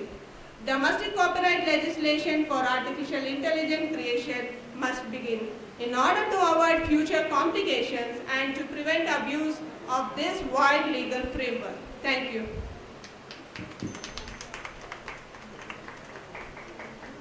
Thank you, Ms. Nagamani. Our next presenter is Mr. Gururaj Devarhubli. Good afternoon, everyone. Good afternoon, respected dignitaries and the participants present here. I, Gururaj Devarhubli, will be presenting my paper on the liability of virtual world developers as intermediary service providers. Now, we all know that what is an intermediary or what is an internet service provider, because we use internet so frequently, and we also know the liability of such internet service providers, because the Information Technology Act of 2000 in India specifically talks about the liability and the responsibility of such internet service providers. Now, when we see the development of ISPs in India, it can be said that the development has been from the liability to the responsibility, because Section 79 provides, it talks about certain due diligence which is necessary to be followed by certain ISPs whenever there are certain content which is made available or which is uploaded by certain users or third party on their platforms. So they have to follow certain due diligence, and they have to follow certain, they have to ensure certain responsibilities towards such content. So Section 79 of the Information Technology Act 2000, the intermediary guidelines of 2011 and subsequently the new guidelines of 2019 also talks about the liability and the responsibilities of the ISPs. But now the question which I would like to pose here is, today when we are talking about AR and VR, augmented reality and virtual reality, can we consider a virtual reality developer similar to an ISP? Can we fix the liability of such developer same as that of ISP? Will he be covered under Section 79 of the IT Act? So with this question, I will be making the presentation. As of now, this question of liability of virtual world developers as ISPs has not been decided by in India, neither by the Parliament of India nor by the courts in India. But there have been certain jurisprudence developed on this particular question, and it has been answered by two jurisdictions specifically. First is the European Union jurisdiction, and the second is US jurisdiction. But before going to that particular aspect, what all liability and what all answers they have covered, let me just provide a definition of what is a virtual world. There is no standard definition of virtual world as of now, but there are certain scholars who have defined virtual world in their own way. So there are different definitions existing. First of all, Taylor and Matuki state that virtual worlds are computer-based simulated environments which users access via an online interface and in which they can interact with other users and with the simulated environment. Similarly, there is another scholar named Bartle who asserts that virtual worlds are computer-moderated, persistent environments through and with which multiple individuals may interact simultaneously. Now, with this definition of virtual world, it can be said that virtual world at present provides various services, various area of services. What all services it provides is just an illustrative list. Like it provides part video games facilities, part chat room facility, part auction site facility, and also a part social networking facility where users can create their own avatars and can interact with each other virtually. Apart from this, there is also a virtual world where people can come along and they have a multiplayer online role-playing games like a popular game which is World of Warcraft. Now, with this wide array of facilities and wide array of services provided by virtual world, it is necessary to determine the liability of virtual world developers and whether they will be considered as ISPs or not. As I said earlier, EU and USA have decided this question. With respect to European Union, the European Commission has decided this particular question with respect to the e-commerce directive of 2001 and the DSM directive of 2019. In USA, this question has been decided with respect to the DMCA, that is Digital Millennium Copyright Act of 1998, and they have given divergent views on this. European Union has said that the virtual world developers cannot be kept at the same level as ISPs, and even within the virtual world developers, these developers have to be divided into different compartments based on the service which they offer. And if there is a virtual world developer which is providing a combination of service, then their liability has to be determined based on the service which they are providing. But apart from this, a contrast to this particular compartmentalization approach of EU, US has said that there is no need of compartmentalization and there should be a comprehensive approach of towards this virtual world developers. So with this, I will just conclude and I will just suggest that even though India does not have a specific provision on virtual world developers, but the Digital Millennium, the Digital Media Ethics Code of 2021, which defines social media intermediaries, should have should adopt the EU approach of compartmentalization. Thank you. Thank you, Mr. Gururaj. Our next participant is Professor Nalina N. Since Professor Nalina is absent, our next presenter would be Mr. K.S. Jayakumar.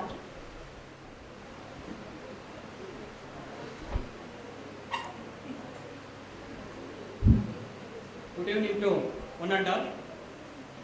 Respected in the dignity of the dais, various faculties, my dear friends. My name is K.S. Jayakumar, research scholar and also assistant professor in PS Law College in Mandya. My guru, Dr. C. Baswaraju, professor of law, Das in Law and Research, Manasa Gangotri University of Mysore. Next. So let us now in the discussion for the topic Indian law of intellectual property rights in India and overall. So already in the discussion for the first technical session, Professor V. Sudeshar in the already discussion for the four important concepts. One is patent law, copyright and also trademark, and another one is industrial design. But only my focus on only for three aspects. One is patent law, copyright law and trademark. So in this started by the first beginning, one quote says intellectual property right is the oil of the 21st century. This is the keynote address for the Mark Getty. So this is the five important of the component in our concept. One is international convention, second one is called as a copyright law, and the third one is called as a patent law, and fourth one is trademark law, and fifth one is remedies. There are the number of remedies provided for the patent law, trademark law, copyright. These are the aspects related to the five important components of an overview of the intellectual property rights. The briefly discussion for the intellectual property rights. Intellectual property rights is related to the human brain, applied for the creative and invention, and various efforts in the terms of inputs and manpower, time, energy, skill, money, etc. So already in the discussion for the provisions of intellectual property rights in the first technical session, Professor Sudesha. And let us now in the discussion for the most important concept related to the provisions of the overview of the intellectual property right is called as international convention. In already told in the presidential address, Sudhar Sir, Dwarkanath Babu Sir is related to the provision of various international conventions. called as a Bern Convention, Paris Convention, and also some important of the Rome Convention, and also some related to the provision of the number of articles as per the provisions of intellectual property rights, either by the trademark law, either by the patent law, either by the in case of copyright law. Next move. This is the briefly in discussion for the patent law. Patent law is a branch of intellectual property like and trademark, copyright, etc. The word patent is derived from the Latin term called as a patere, which implies to lay upon. That is, to make an end available to the public inspection. So, the patent law is the number of the salient feature as per the provision of the Patent Act 1970. And also some in 2005, related to the Indian alleged by the TRIPS obligation, a process and product of the patent and granted now in the patent period for 20 years. Already in the discussion for the number of some students. Okay. And also some related by the case laws. One is called as a Professor Sudesh sir is told, for example, in case of Chakravarti case, related to the some aspect of the intellectual property rights. And second one is concept in the copyright law. Copyright is an exclusive of the legal right given to the creator or group of individuals or protect their right, work and creativity from the reproduction, adoption, translation, distribution and public performance of the rights. These are the main brief introduction for the copyright. Next. There are the most important component of the protection of the provisions of the copyrights words in the already discussion, literary work, or musical work, artistic work, cinematographic film, architecture, sound recording, and computer program, or in case of software. But one concept is a copyright law, provision 1957 Act is clearly says, copyright protection is not a provide for. There are the 5 important of the component. Copyright protection is not a provide for example, work is not fixed in the tangible form. And second one is title, or name, or short paras, or slogans, or method, facial information, symbol, design, etc. etc. So these are the copyright protection is not provided for under the provision of copyright law. Next. And as per the section 14 of the copyright law, also in the provisions of author has been confirmed to the some exclusive special right. These rights can be divided into 3 categories as follows. Next. There are most important of the copyright law exercised by the 3 rights. One is a statutory rights and economic rights and also is a moral rights. And also a discussion for your concept, statutory rights, economic rights and moral rights in the morning session. And the term of copyright protection in the provisions of the criteria. And the third aspect of the related to the my concept is called as a trademark. Trademark is also included in the name, word, design, etc. etc. So these are the concept related to the provisions of the copyright. And enacted by the one legislation, Indian Copyright Act 1999. Next. And also some remedies for the patent of infringement. For example, already told in the discussion for the paper presenter, interlocutory injunction, damages, and also accounts of the profits. And last component is called as a remedies against the infringement of copyright, civil remedies. For example, Order 39, Rule 112 under provision of the Code of Civil Procedure Code 1908. There are the number of civil remedies either in case of the permanent injunction or is a perpetual injunction, a clearly provision for the case of civil remedies. And in case of the remedies for the trademark infringement, civil remedies, criminal remedies, and also in the administrative of the remedies. And some important of the case laws related to the provision of the Coca-Cola Company versus Bisleri International Private Limited and DM Interminate, Baby Gift House and others. Last. So my conclusion part, the main important component of the intellectual property right is a regime has been a rapid changes of the last 2 decades. Today, these are the greater awareness among the legal community, courts like the country, TRIPS and IPR significant driver of the economic development. So these are the main focus on the briefly conclusion part of the in our concept and overview of intellectual property rights in India. Thank you. You have the opportunity for 1 second.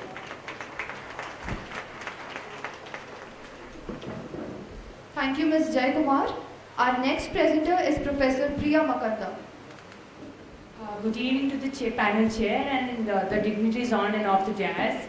Today our topic means along with me, my co-author Asha Chakravarti from JSS is also presenting this paper. Today we have chosen the topic a crucial interface between cryptocurrency, IPR and competition law.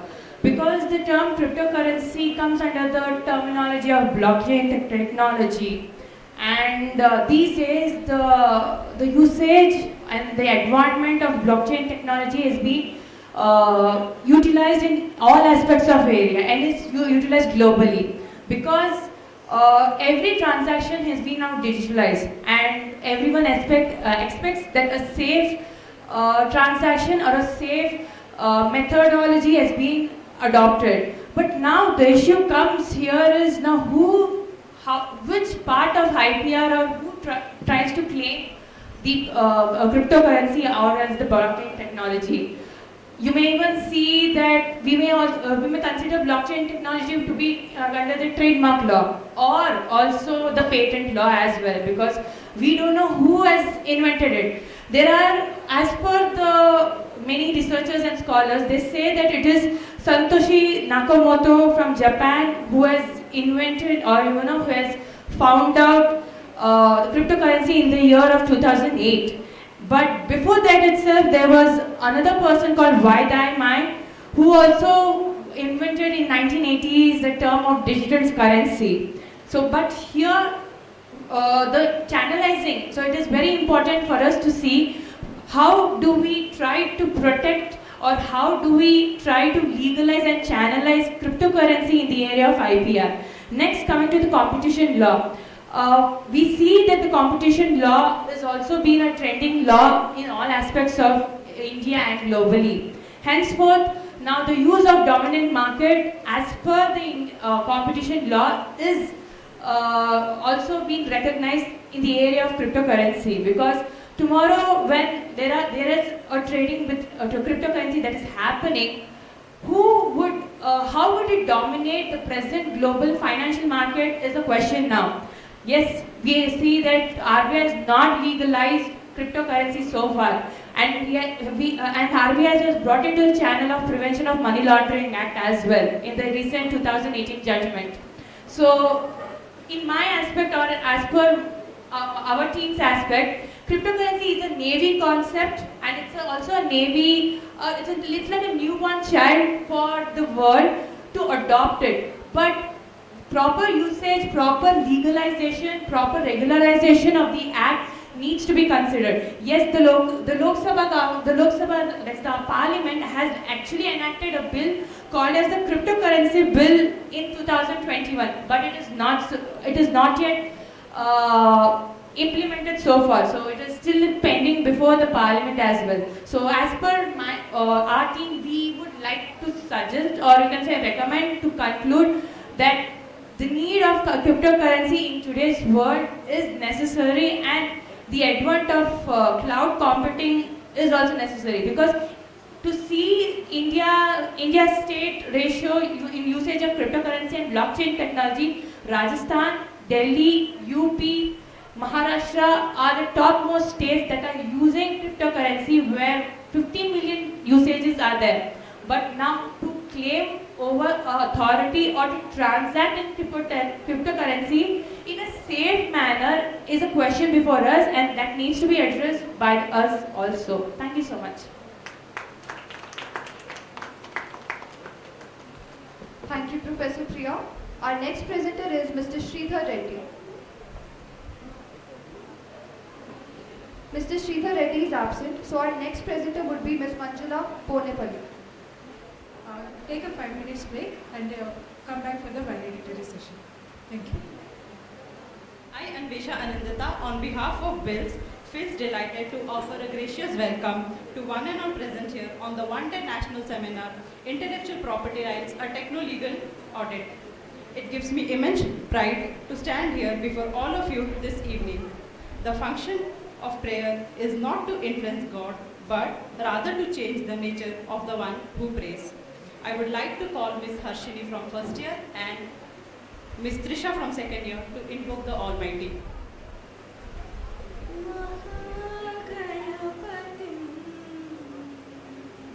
Shri Mahaganapati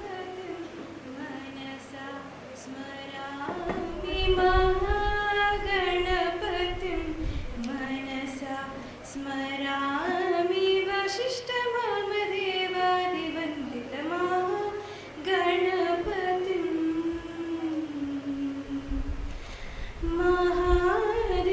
महादेवसुतं महादेवसुतं कुरुकुहनुतं मारकोटिप्रकाशम् महाकाव्यनाटकादिप्रियं महाकाव्यनाटकादिप्रियं मूषिकवाहनमोदकाप्रियं महाकाव्यनाटकादिप्रियं महागणपतिं श्रीमहागणपतिं मनसा स्मरामि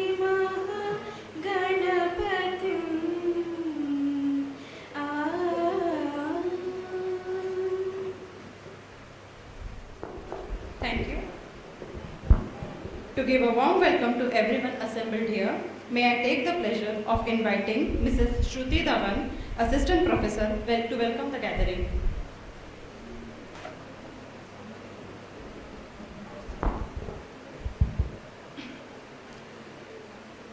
There is no end to education. It is not that you read a book, pass an examination, and finish the education. The whole life, from the moment you are born to the moment you die, is a process of learning. Good evening to one and all present here. Honorable Chief Guest, respected guest of honor, esteemed keynote speakers, respected President of the function, participants, colleagues, and my dear students. It's an honor for me to stand here before you all to deliver the welcome speech of the valedictory function. My first bunch of thanks go to the Almighty, whose omnipresence has helped us to successfully complete this function with peace. Today, we are really honored to have Professor Dr. K.R. Aital Sir, Senior Professor, Presidency School of Law, Bangalore, with us as our chief guest despite his busy schedules. Sir has spent his long hours to enlighten the participants of our seminar by acting as the resource person of the presentation session already. I take this opportunity to extend my sincere welcome to Aital Sir to this function on behalf of Bills and myself. I welcome you, sir.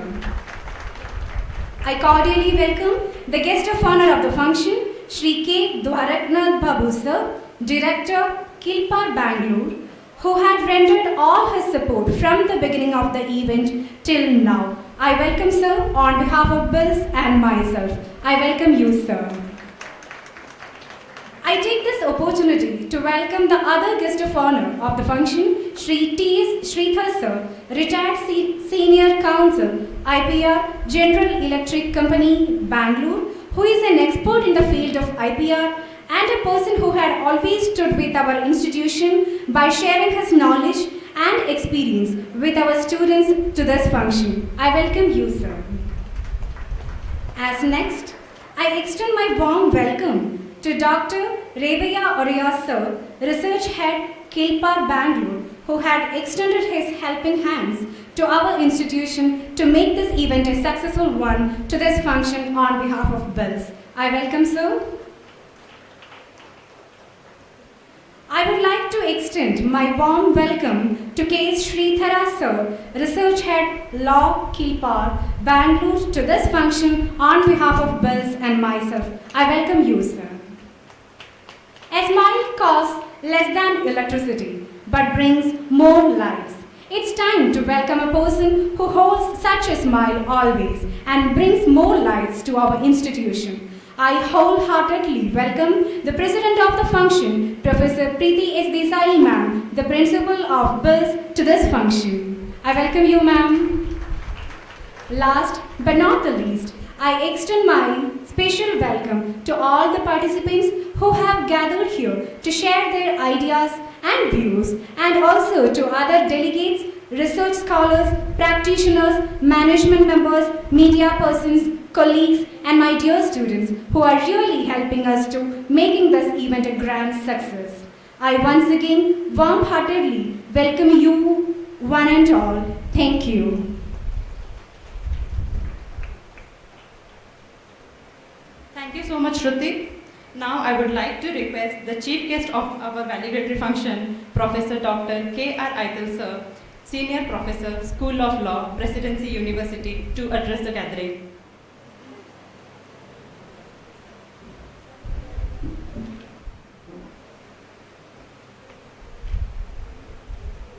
Mr. K. Bharatnath Babu, Director Kilpar, Sri T.S. Sridhar, Senior Counsel, Mr. Dr. Revaya Vadayar, Research Head Kilpar, Professor P. Desai, President of this function, my dear colleagues, students and friends. I am very glad to note that the college has organized a very good seminar on intellectual property rights, and in fact I have gone through several presentations, and most of the students have made some attempts to present very good papers, and of course there are limitations. In fact, in a day or two you cannot learn anything. However, so that in fact I don't want to take much of your time. In fact, intellectual property rights I speak about 20-25 minutes only, because it's already time is running out, and so the why intellectual property rights have come to the forefront in today's world. In fact, intellectual property rights were earlier confined only to some few industrialized countries immediately after Industrial Revolution. The conflict over the intellectual property rights started with the founder of Industrial Revolution, Arkwright. So that at one point of time, intellectual property rights, the Crown used to grant. All intellectual property rights were presumed to be the product of the society, not an individual right. And many inventions for which even James Watt has to fight up to House of Lords to get a right over the engine he has created. That is how, in fact, that so that there are two ways of protecting intellectual creations. One is by conferring upon market monopoly, that is called patent rights. Another one is by way of state rewards. Have you heard of AK-47? Who invented AK-47? He died recently, somewhere in 1984. So that Russia, he was a Russian soldier in 1947, invented automatic rifle, AK-47, and he was rewarded with 2 houses, no others. So the government in communist country, in fact, that, so the property rights were severely restricted.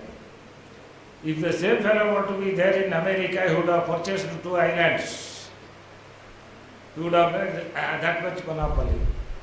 So that is how we know that intellectual property rights were being rewarded for the benefits it provides to the economy and to the society. Because most of the product we consume, and generally speaking on intellectual property rights, in fact, that today's products and services are not natural resources, they are intellectual, created by intellectual resources. All engines and all your bulbs, in fact, the maximum patent is held by one Japanese scientist who invented this bulb. What is that? So the modern bulb.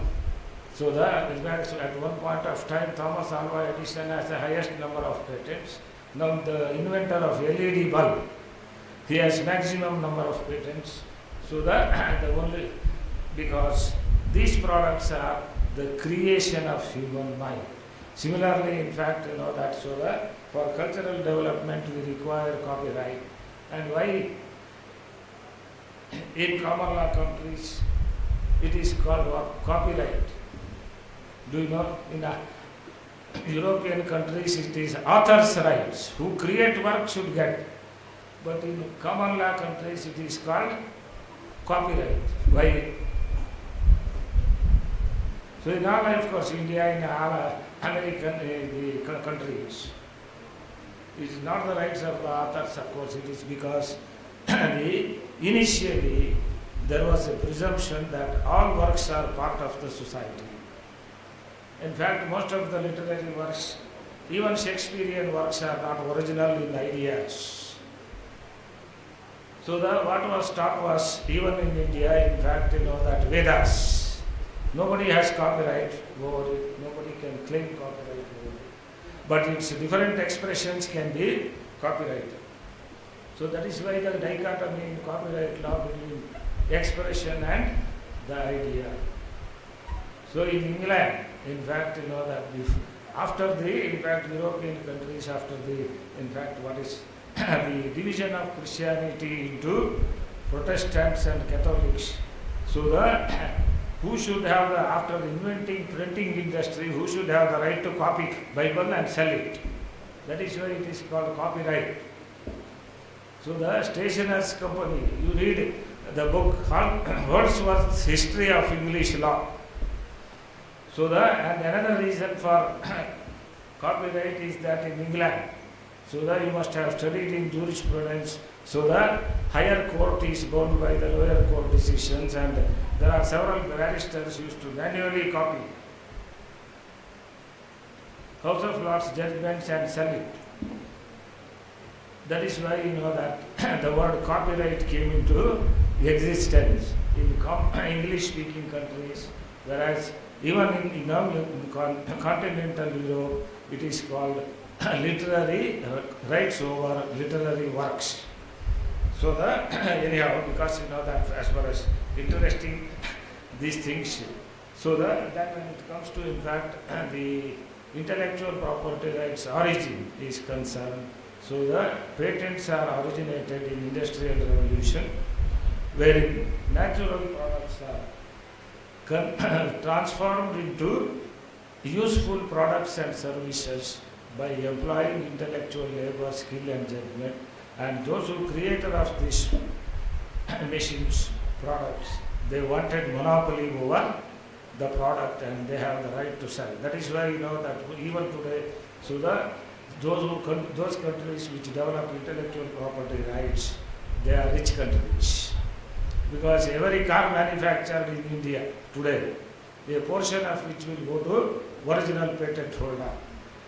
Only when, in fact, that we can take foreign technology and convert it into our own technology, then we will be able to, after the expiry of patents. That is how that Japan, after Second World War, they took patents from General Motors America, because America has took control over Japan after Second World War as a victor. So to reconstruct Japanese economy, they transferred technology easily to Japanese companies, and the same Toyota now exports engines to America.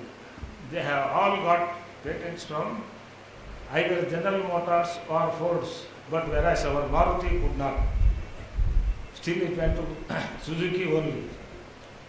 So the Maruti, they could not develop their own version after the expiry of patents. Initially patents were granted only for 14 years. So now only, in fact, that. So then under what conditions, what invention can be patented? In fact, some papers have been written about patenting of space objects, is it not?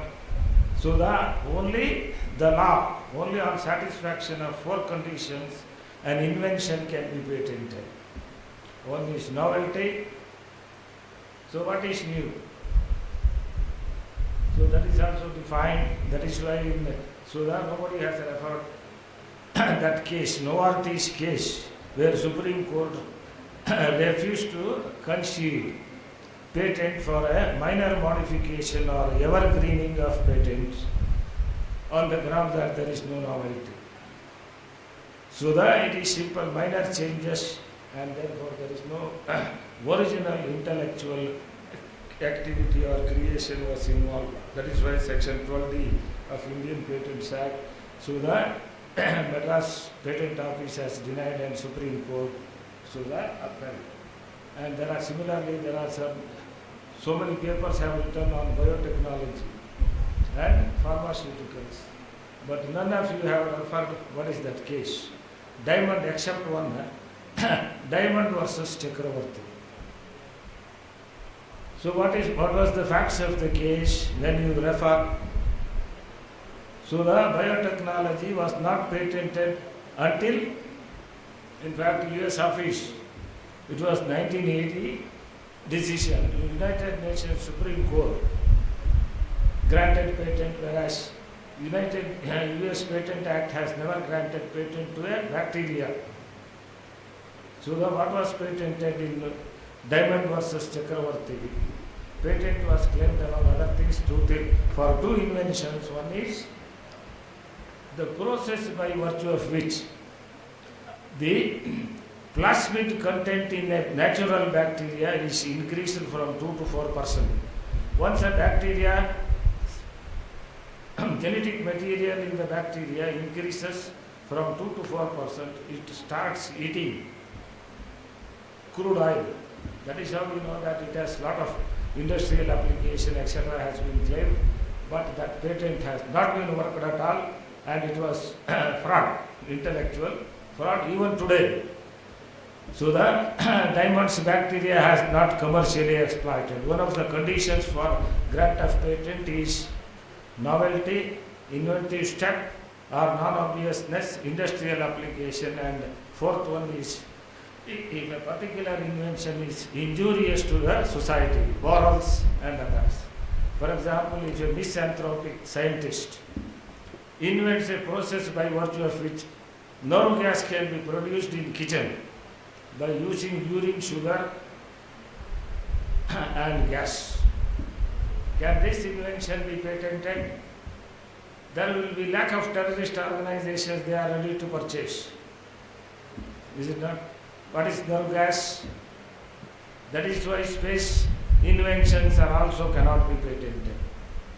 So there is no space law will not be anything that is produced likewise in atomic energy patent. So the fourth condition is that if an invention is injurious to the health, safety and welfare, that cannot be patented. Similarly, in fact, most of the space objects. So that if private people are allowed to do space and granted patents, so there is a lot of security repercussions will be there. That is why you know that nuclear energy inventions and inventions that are threat to the security are not patented. When it comes to what is that biotechnology, Diamond versus Chakravarti. So in that particular case, so the two things were patentable. One is the process by virtue of which a plasmid content in the natural bacteria is increased, that is invention, from 2% to 4%. For that, US Patent Office was ready to grant patent. But the Supreme Court held that so the very bacteria itself can be patented because in natural bacteria, plasmid is only 2%. So this bacteria is human created and thereby an exception to patent was invented in the form of microorganisms. That is how we know that living beings are, there was a generalization in the patent that now anything and everything can be patented except human beings, that too on ethical grounds.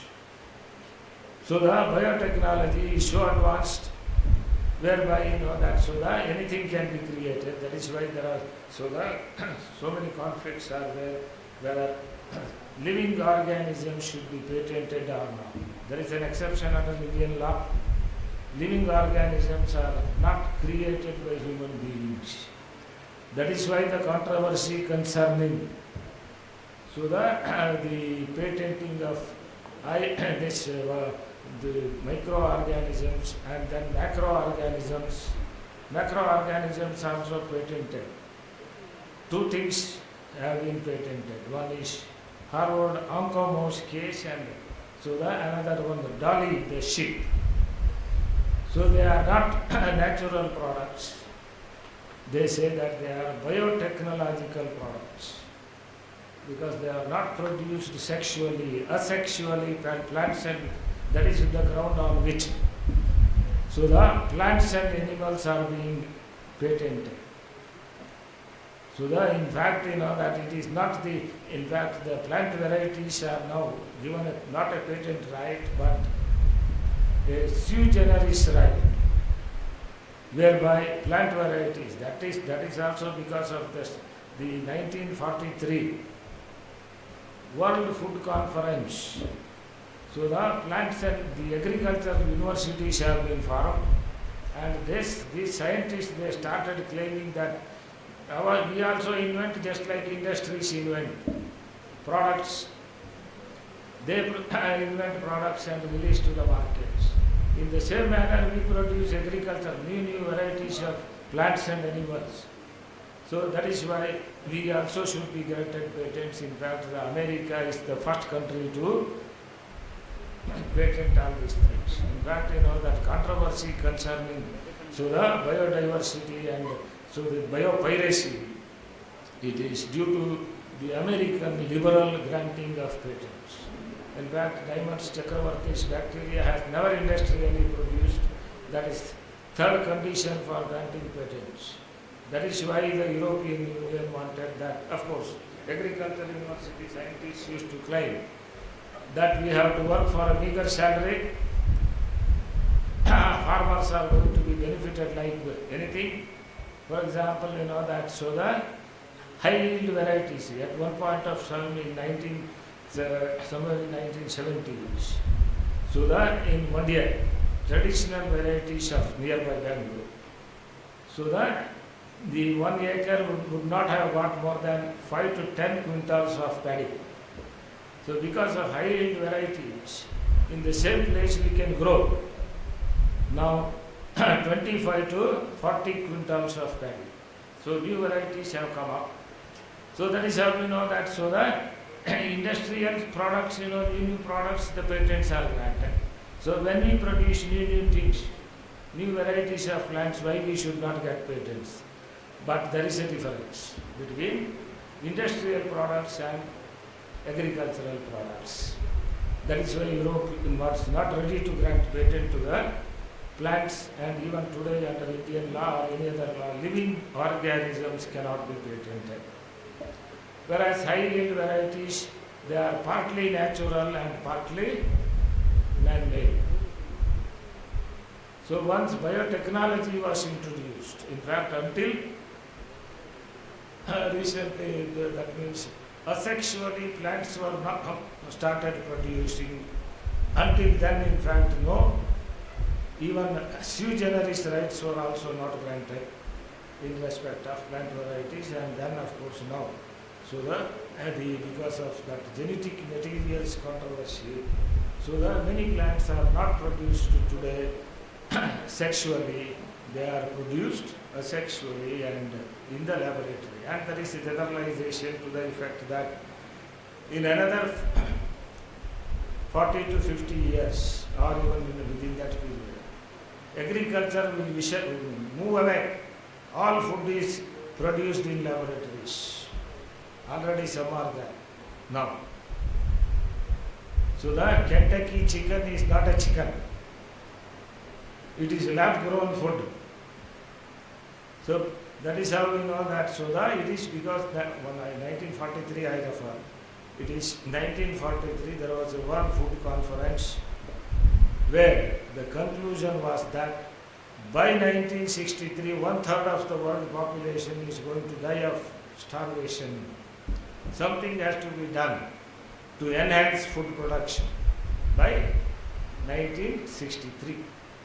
That is how we know that we encouraged agricultural research, and all these researchers, they started demanding that we employ our intellectual, so we have to work for bigger salary, and therefore agriculture also should be considered as an industrial product, and patent rights have to be recognized. Of course, America was first. So they started, in fact, granting patents to the seeds. First, 1938 Seeds Act. So then Monsanto has come. Now, of course, seeds, most of the seeds are not produced naturally. So the most of the plants, particularly banana plants, that greenhouses. So they are, in fact, saplings are produced by using genetic materials. So that in that case, when agriculture has become biotechnology, so the patent, then the controversy whether plants should be patented or the process by virtue of which the plant has to be produced. That was the controversy until 1995. Indian patent law never recognized product patents for inventions relating to food, medicine and drugs. So it is the American drug lobby. So they argue that to produce a chemical molecule, we have to invest billions of dollars. Pharmaceutical industries. So to produce a cancer molecule, of course for cancer molecule, correct. But what about some derivatives of neem, turmeric? In fact, America was first to grant patents to certain neem products, Grace Chemicals Incorporated Limited cases. So there are some derivatives of natural neem seeds. Similarly, some by giving one name, chemical name, pharmaceutical name, amoxicillin, demoxicillin, like that. So that also to derive or something, and then calling it with a name, just like that these cyclones are named. The pharmaceutical lobby is doing the same thing. Some composition will be changed and a new name will be given. That is what has happened in Novartis case. So that when the medicine, in fact, that was originally invented for cancer, now it can be used for heart attack.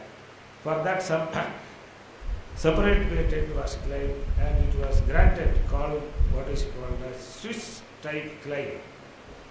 So in foreign countries, such inventions were also patented to prevent that. So the Indian section, even now Americans criticize that even after 205 amendment to the Patent Act, Indian patent law is not TRIPS compliant. So our exceptions like section 3D. So that there are inventions which cannot be patented. So that in that way, in fact, that patent law. So that of course it has its own utility, but at the same time it has its own problems. So that many people have written about compulsory licensing. So what is compulsory licensing? Nobody has said it. So that there are two types of licenses. One license is given by the owner. So he charges. So the patent monopoly exists for now 20 years. Earlier it was 7 years for food and medicines, 14 years for other inventions. So that is why that there was heavy opposition by developing countries to the TRIPS agreement, because it hinders technology transfer. So it creates monopoly over technology, and that is why that. So that many poor countries, so they have to use their resources to pay royalties. That is why medicines have become costly. That is why the first country to grant compulsory license. Compulsory license is given by the government. Whatever government which is party to the international patent treaty, they can give compulsory license, but so the TRIPS agreement put a condition to the effect that statutory royalties to be paid. This compulsory license for what it was given. So the South Africa was to give for AIDS medicine. In fact, you know that the Americans can, for 2 doses, $16 they can use, but South Africans cannot afford to pay. That is why they said that we ourselves will manufacture. Of course, we give less royalty. We give license to any company who are ready to manufacture, because a pharmaceutical company, once patent is declared, you will get the process of manufacturing in the patent specification. So that is Ready Lab is in fact can manufacture any patented medicine if it is beyond patent. They have that infrastructure, they can do it. That is how within the period of patents, compulsory license will be issued by the government. That is how we know that. So that the licenses were very easily given to manufacture your COVID-19 vaccine. So in that way, in fact, you know that. So that otherwise Oxford company would have demanded royalty, enormous amount of royalty from this Poonawalla, because of the very provision of compulsory licenses. So that thereby a technology can be easily transferred and a government can issue license. So that one is the owner is patent owner will issue license, that is general license. Another one is compulsory license issued by the government to anybody who is interested in manufacture, that certain conditions are there, that particular medicine is medicine or machine or whatever. So patented article is required in case of emergency. That is how you know that. So the patents, compulsory licensing is made, provision has been made, but it will not be generally applicable to all other inventions, only on certain grounds. So then apart from the patents, and then you know that, so the copyright and other things, there are now under international law 8 types of intellectual property rights are recognized. So the only how many, what are those? So the apart from patents, copyright, trademarks, so the now we know that, so the geographical indications, then this confidential information, integrated circuits, so the like that you know that anti-competitive measures, so the like that you know that, so the now after internationalization, earlier of course patent laws were national only. I think you know that I don't want to take much of your time with this. In fact, let me conclude, and before conclusion I would like to thank the organizers, particularly Preeti Desai, Rajan Babu and Revaya Warrior for giving me an opportunity to speak. I hope that you have learned something. Thank you one and all.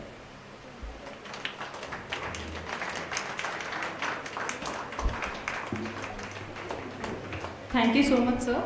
We are happy to have with us the guest of honor, Shri Dwarakanath Babu, sir, Director, Kilpar Bills, to address the gathering. Half of you are actually sleeping, including me. It's a long day. It's a very, very long day. I will not bore you with IP. You have had enough of IP. You have books to study IP. You have teachers to teach IP. So let me refresh you with something totally different. Okay, and I will not take much of your time. I assure you of that. First thing, I would welcome the people sitting on the dais. I don't want to mention each and everybody's name. We all know it's all on the board. I would like to personally thank Madam Preeti Desai for giving me an opportunity. This place is very close to my heart for two perspectives. One is I happen to be a board member of this institution, the Vijaya institutions. Before that, I was a student of the school, the Bangalore Higher Secondary School. So it's like coming back home in a different role, you know, that's a pleasure for me always. Second most important thing is IP is close to my heart. I've been practicing IP from the last 15 years in a multinational company. So since morning I have heard about IP so much that it's overwhelming myself. So much of IP. Okay, so couple of things I want to share. The first thing is I'd like to really congratulate Preeti Desai and the staff for the papers they have chosen. See, the topics for the papers, it's all very futuristic. We are talking about cryptocurrencies. We have here two of our friends who have come from all the way from Mysore, basically from Kenya. They spoke about blockchain. See, some of the things like, which is futuristic technology like blockchain, cryptocurrencies, and then of course compulsory licensing is pretty old now. Almost 4 or 5 years back we had a lot of issues. I don't want to go into the details and bug you now. Okay. So basically first I want to thank these people for choosing very good topics. And it's not only interesting for the students, me sitting as a reviewer, I felt very energized looking at the topics. Because it was not the same boring IP, patent, copyright, what patent does, what copyright does. We all know that. It doesn't matter. That's the first thing. Second and most important thing, a big round of applause to each one of you sitting here, students. See, you had a whole day morning session on IP, you had a lunch. Post lunch, I know how it is sitting there. And you guys were pushed to do a presentation on technical papers. Some of you I really have to appreciate. Without even PowerPoint, you people were able to speak so well on the topic. And I'm afraid I'm giving you hints that mostly the top 3 people have never used PowerPoints. It doesn't mean anything. It doesn't mean that PowerPoints are bad. I really like the way the people communicated, you should be fluent in your thought and it doesn't matter. PowerPoints are always there. So I congratulate each one of you. 3 of you would definitely get the prize, but rest of you don't go back unhappy because 3 out of 40 is too very small in number. Each one of you have put enormous amount of time and given a very good presentation. I was particularly very happy with the presentations. Unfortunately, we are supposed to choose only 3. We have no choice. So don't go unhappy if you are not in the top 3. It doesn't matter. You have done your job and go home happily. Now I'll come to, again, I promised you I'll do it very less time. I won't bore you. Have any one of you heard about Innovation Index? Any one of you? Please raise your hand if you have heard. Innovation Index. It's okay, doesn't matter. I'll come to IP anyway, but I'll start from somewhere else. See, when you look back of various countries in the world, various countries, we always say India is a developing country. We have got independence 75 years back, still we are developing, we will be developing only. We will never go out as a developed country. The reason is, I'll tell you, why I am telling this is, there is something called as an Innovation Index. Please Google it when you have time and see what is Innovation Index. See, Innovation Index is a measure of the innovation of the individual country. What does a country do in innovation? Innovation is very, very important in any country for the reason that they develop ideas, they generate new ideas, and not just putting an idea, putting it into a patent is important. You have to convert that into a product, sell it into the market, and make money out of it. Well, that is innovation. Please go back and Google. I don't want to give you numbers. You will be surprised if I say this. Switzerland is the Innovation Index #1 in the world. #1. And it is from the last 8 years #1 in the world. Switzerland. Have you heard about that? The second one, obviously, everybody's choice, it is US. US is the second country in Innovation Index. We stand at 46. India stands at 46 in the Innovation Index. Please, I'm an Indian, born, brought up in India. But this is the differentiator. We are focusing, we do work, but we are not innovative. We have a lot of software companies. I worked for GE for 20 years. It's a pity to say that the 20 years of my work was for US, not for India. I did 20 years of my work all for US. Even though I'm working in GE for US, not for India. So the point I would like to make here is, it's very important that we have to be innovative, and we have to be innovative not in just terms of coming out with abstract ideas. It has to be ideas which has to be converted into products sell in the market, make money, bring back to the country. That's where your countries, I am not sure you are all students, this is what is called a GDP, gross domestic product. That's very important for a country. If you take US, almost 35%, 38% of the GDP comes from the intellectual property. Now I am coming to IP. I will not talk about what is an IP, don't worry about that. So, GDP of a country is directly related to the intellectual property. What is intellectual property related to? It is related to invention. What is innovation? Innovation is all about invention. So when you invent, what do? You put it in a patent. When you put it in a patent, you are blocking others from using it, you are monopolizing that. And not merely monopolizing, monetizing that. You have to monetize that, make money to your country back. Okay, that's where this innovation index comes into picture. Couple of numbers, but Google will tell you that. If you look at the largest patenting countries in the world, China stands first. But since I am a practicing patent person for the last 20 years, 15, 20 years, China's patenting is not a threat to any country because they do a lot of patenting within their own country and their jurisdiction is only China. It doesn't matter. But we have to be very careful about other countries like US, UK, Europe, other countries who are in the innovation index top bracket. They innovate and they not only patent anywhere else, they also patent some of the US companies like GE. They patent in India. We work in India, we innovate in India, we don't patent that in India. So now what happens? A US company like GE will manufacture a product in India, sell it to you, and we go outside, buy Harman, Louis Vuitton, all those products we buy in India. Where does the money go? The money goes to those countries. It doesn't come to India actually. That is where I want to highlight is, we need to be cognizant, we need to be aware that IP is not just in the books. It's not just there as a learning tool. It's not just on paper, hey, I get a patent, I'm going to put a nice frame of that and put it in my house and I got a patent. No.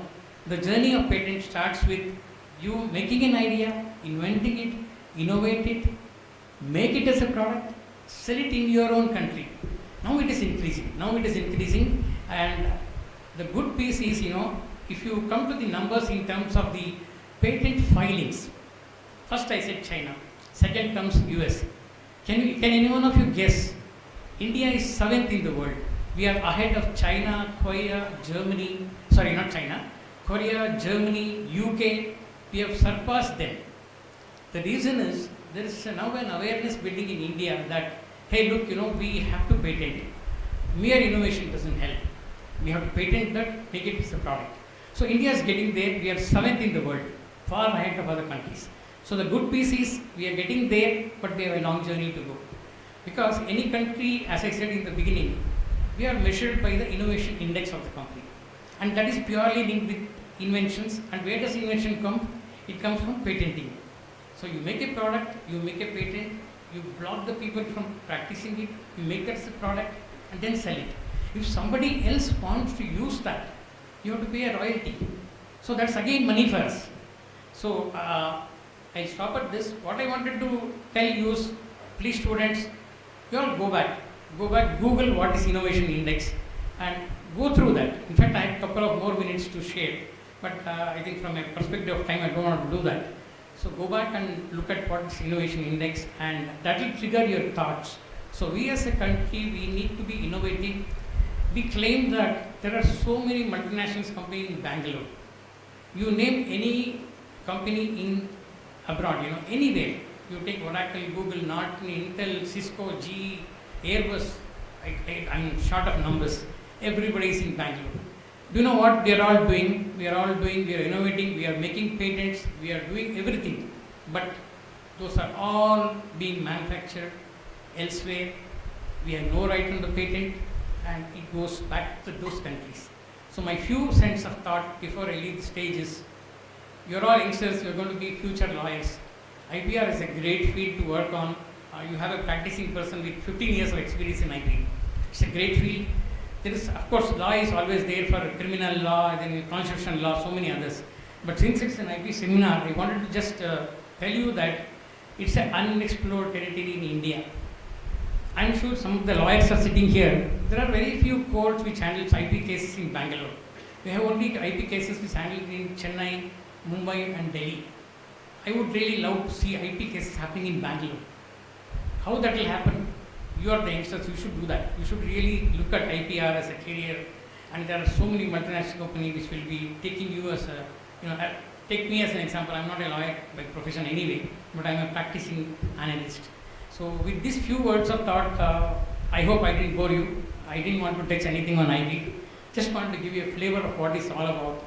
So do well in your careers, and please look at IP as a career. It's a very good thing.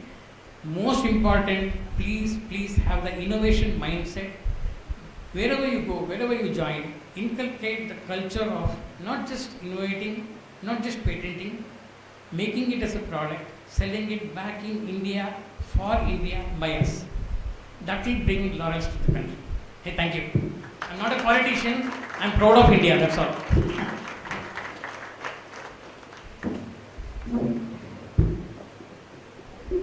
Thank you so much, sir. I now request Professor Preeti S. Desai ma'am, Principal Bills, to deliver the presidential remarks. To one and all present here, esteemed chief guest of today's function, Dr. K. Raital sir, who happens to be my guru. He taught me in my LLM course, and he has actually shared his intellectual with me without protecting his interest. That is the reason something if I'm teaching to my students in jurisprudence subject, it is because of Aital sir. Honorable guests of honor of the function, Shri Dwarkanath Babu sir and Shri K. Sridhar sir and Shri T. S. Sridhar sir and Shri Vadeer sir and all distinguished delegates from various premier institutions within the vicinity of Bangalore and outside Bangalore. Faculty members are here, my learned colleagues, administrative staff and student volunteers and dear students of bills. With the kind permission of the August gathering, it's a formal duty or the role which I have to deliver as a presidential remarks, but due to the paucity of the time, I would like to come out of that as a president of this function. I would like to take 2 minutes of time as a head of the institution of Bangalore Institute of Legal Studies. I am really proud and happy as a part of this beautiful event. Since morning, we all have been the part and parcel of this wonderful, amazing event that is one-day national seminar on intellectual property rights topic. And I should appreciate wholeheartedly on behalf of the organizing committee. Of course, there is a formal vote of thanks, but as a head of the institution, I would like to take it as and deem it as a privilege that I am really overwhelmed with the patient hearing, patient presence and beautiful presentation from all the participants from various places and the institutions. And of course, I don't want to take or don't want to talk anything about the intellectual property is concerned, because since morning we are doing it ins and outs of this intellectual property is concerned. Of course, all of us know this intellectual is, the concept of intellectual is made it as a property. That is the reason we are all gathered here to study ins and out of the concept of a property, that is intellectual property. With this, I thank all the members who are here present for this valedictory function by attending the inauguration and presenting your views in the technical sessions. And I'm really thankful to all the heads of the institutions who have sent the students to represent their institutions for this national seminar. Thank you, and of course, on behalf of my management and college, I would like to extend a thanks to the Kilpar officers who have supported us to arrange and conduct this program and encouraged wholeheartedly. Thank you one and all. Thank you so much, ma'am. Now is the time we acknowledge and encourage the talents of the students for their excellence by distributing the prizes. I request all the guests to kindly hand over the certificates to the participants. I would be calling out the names and request the participants to come over this. Mr. R. Shamuga Sundaram, Mr. Jashwant.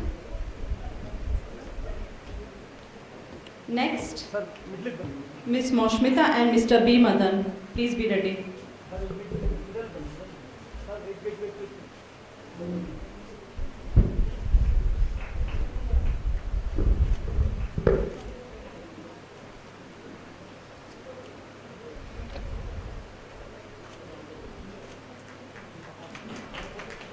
Ms. Mosmita and Mr. B. Madan. Next we have Mr. Kalama Davis and Mr. Andrew. Look forward. Mr. Kalama Davis and Mr. Andrew. Next we have in line Ms. Neha Rampal.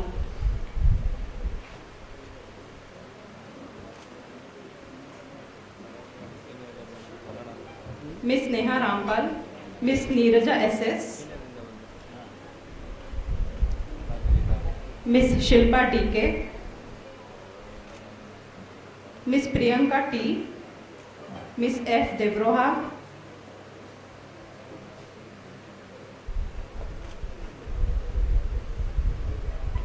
Ms. M.R. Bernica, Wait.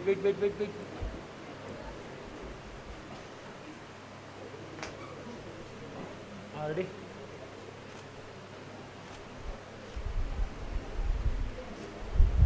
Ms. M.R. Bernica and Ms. L. Shubraja.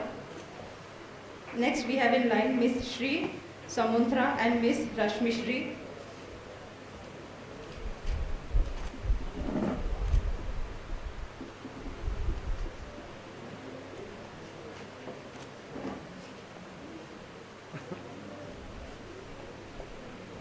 Following up,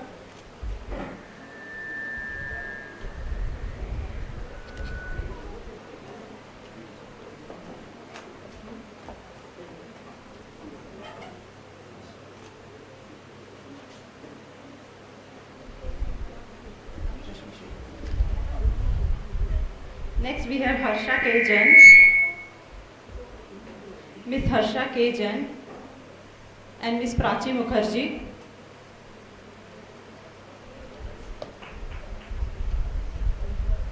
Ms. Roshni Hegde,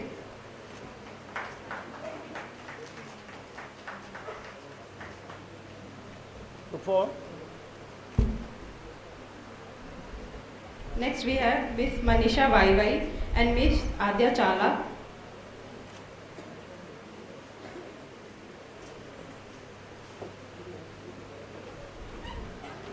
After that we have Ms. Rishita and Ms. Sri Rama.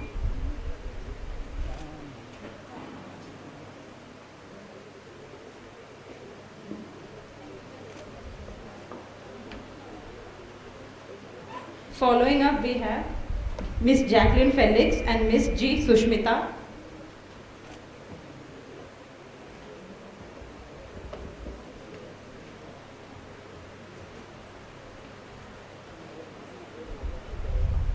After that we have Ms. Divya S. Following up Mr. Vishwam. After Divya Vishwam,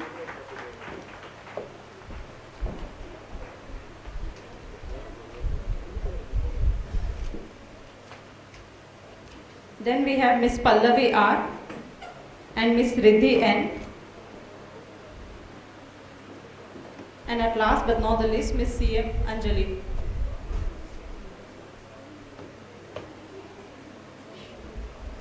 Ready? We also have with us Mr. D. Amrish Shivamali.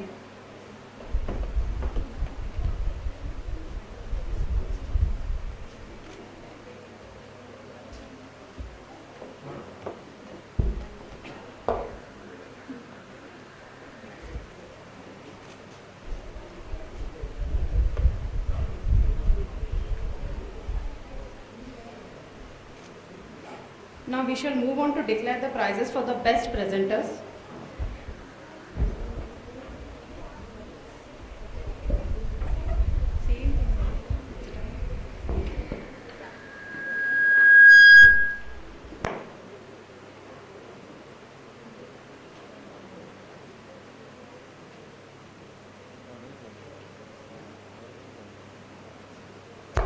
Sorry, we'll continue. Now we have Ms. J. Anbu and Mr. Shenthil Kumar.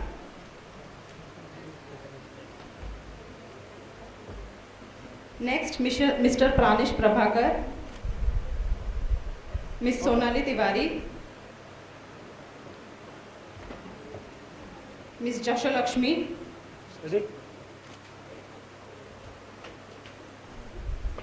Mr. Guru Raj, and Ms. Rakshita. Bill 4.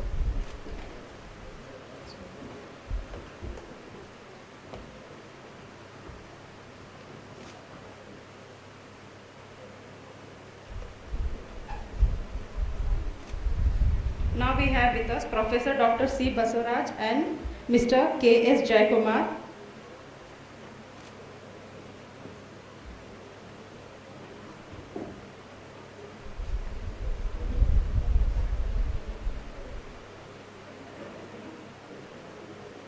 Now I would like to call Mr. Professor Aishwarya S. Chakravarti and Professor Priya Makada.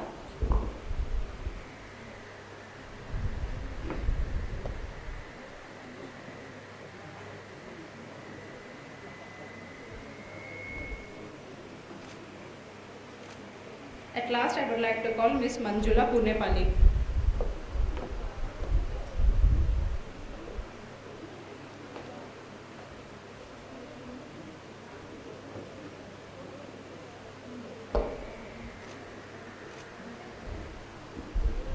Now I would like to announce the prizes for the best presenters.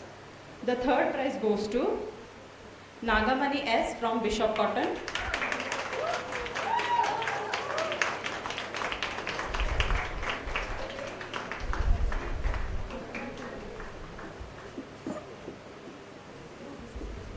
Sorry, the first prize goes to Nagamani S. from Bishop Cotton.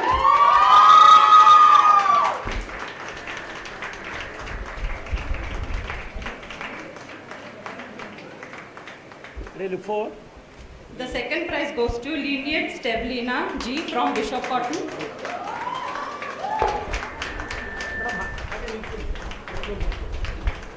Ready? Look forward. Ready? Look forward.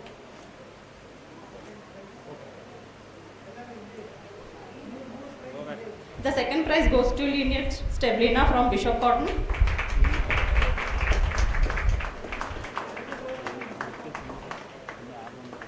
And the third prize goes to Chandini GS from BMS. Chandini GS from BMS.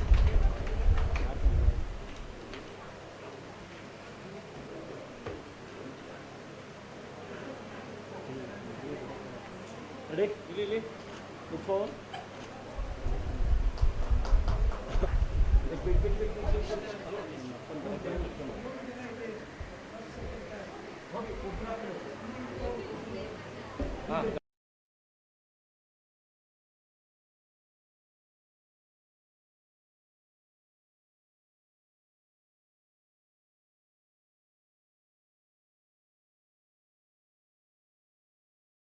A pleasant evening to one and all. As we come to the end of the one-day national seminar, I take this opportunity to propose the vote of thanks. First and foremost, I would like to thank our chief guest, Professor Dr. Aita, Senior Professor, School of Law, Presidency University. Thank you, sir, for your valuable presence. I request Professor Preeti S. Desai, ma'am, to felicitate our chief guest.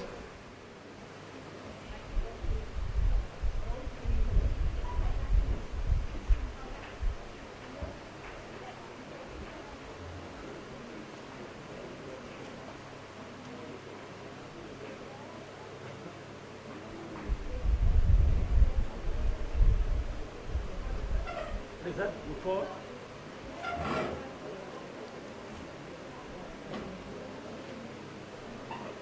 Thank you, ma'am. I express my gratitude to our guest of honor, Sri Dwaraknath Babu, sir, Director, Kilpar. Thank you, sir, for your presence. I request Professor Preeti S. Desai, ma'am, to felicitate, sir.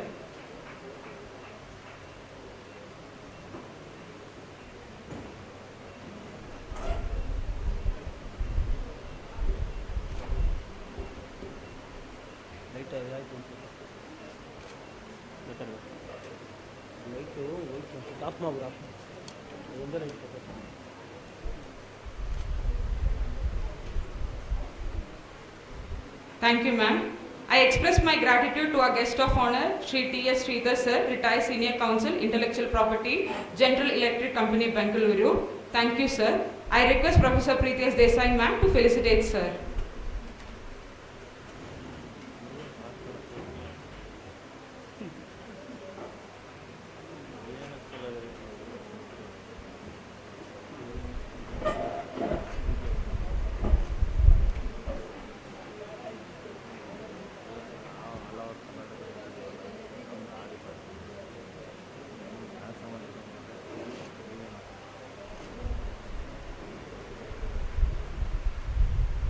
I would like to thank Dr. Evaya Odier, Research Head Kilpa, for his support and guidance for conducting this one-day seminar.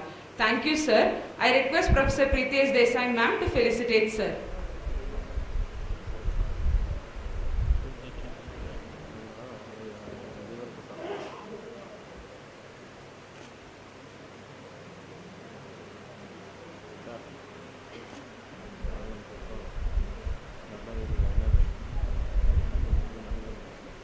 Is that your phone? Now, I would like to thank our dear principal, Professor Preeti Desai ma'am, for guiding every step we took and correcting us. Thank you so much, ma'am. Now, I would like to thank all the members of Kilpar, delegates, participants for making this seminar a pleasant one. I would also thank the press and media for covering the event. It's time to finally thank my colleagues, the teaching staff, Anvesha ma'am, Shruti ma'am, Pushpalata ma'am, Parnashri ma'am for handling all the committees and the non-teaching staff. I'm forever grateful to you all. How can I not thank my lovely volunteers for taking care of each and everything? Thank you, students. I thank all the students for attending this ceremony. Thank you, everyone.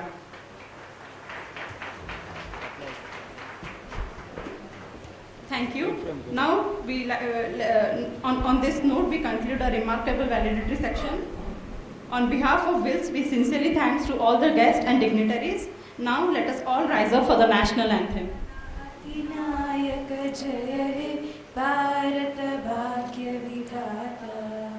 Punjab Sindh Gujarat Maratha Dravid Utkal बंगा विंध्य हिमाचल यमुना गंगा उच्चल जलधि तरंगा तव शुभ नामे जागे तव शुभ आशीष मागे गाहे तव जय गाथा जनगण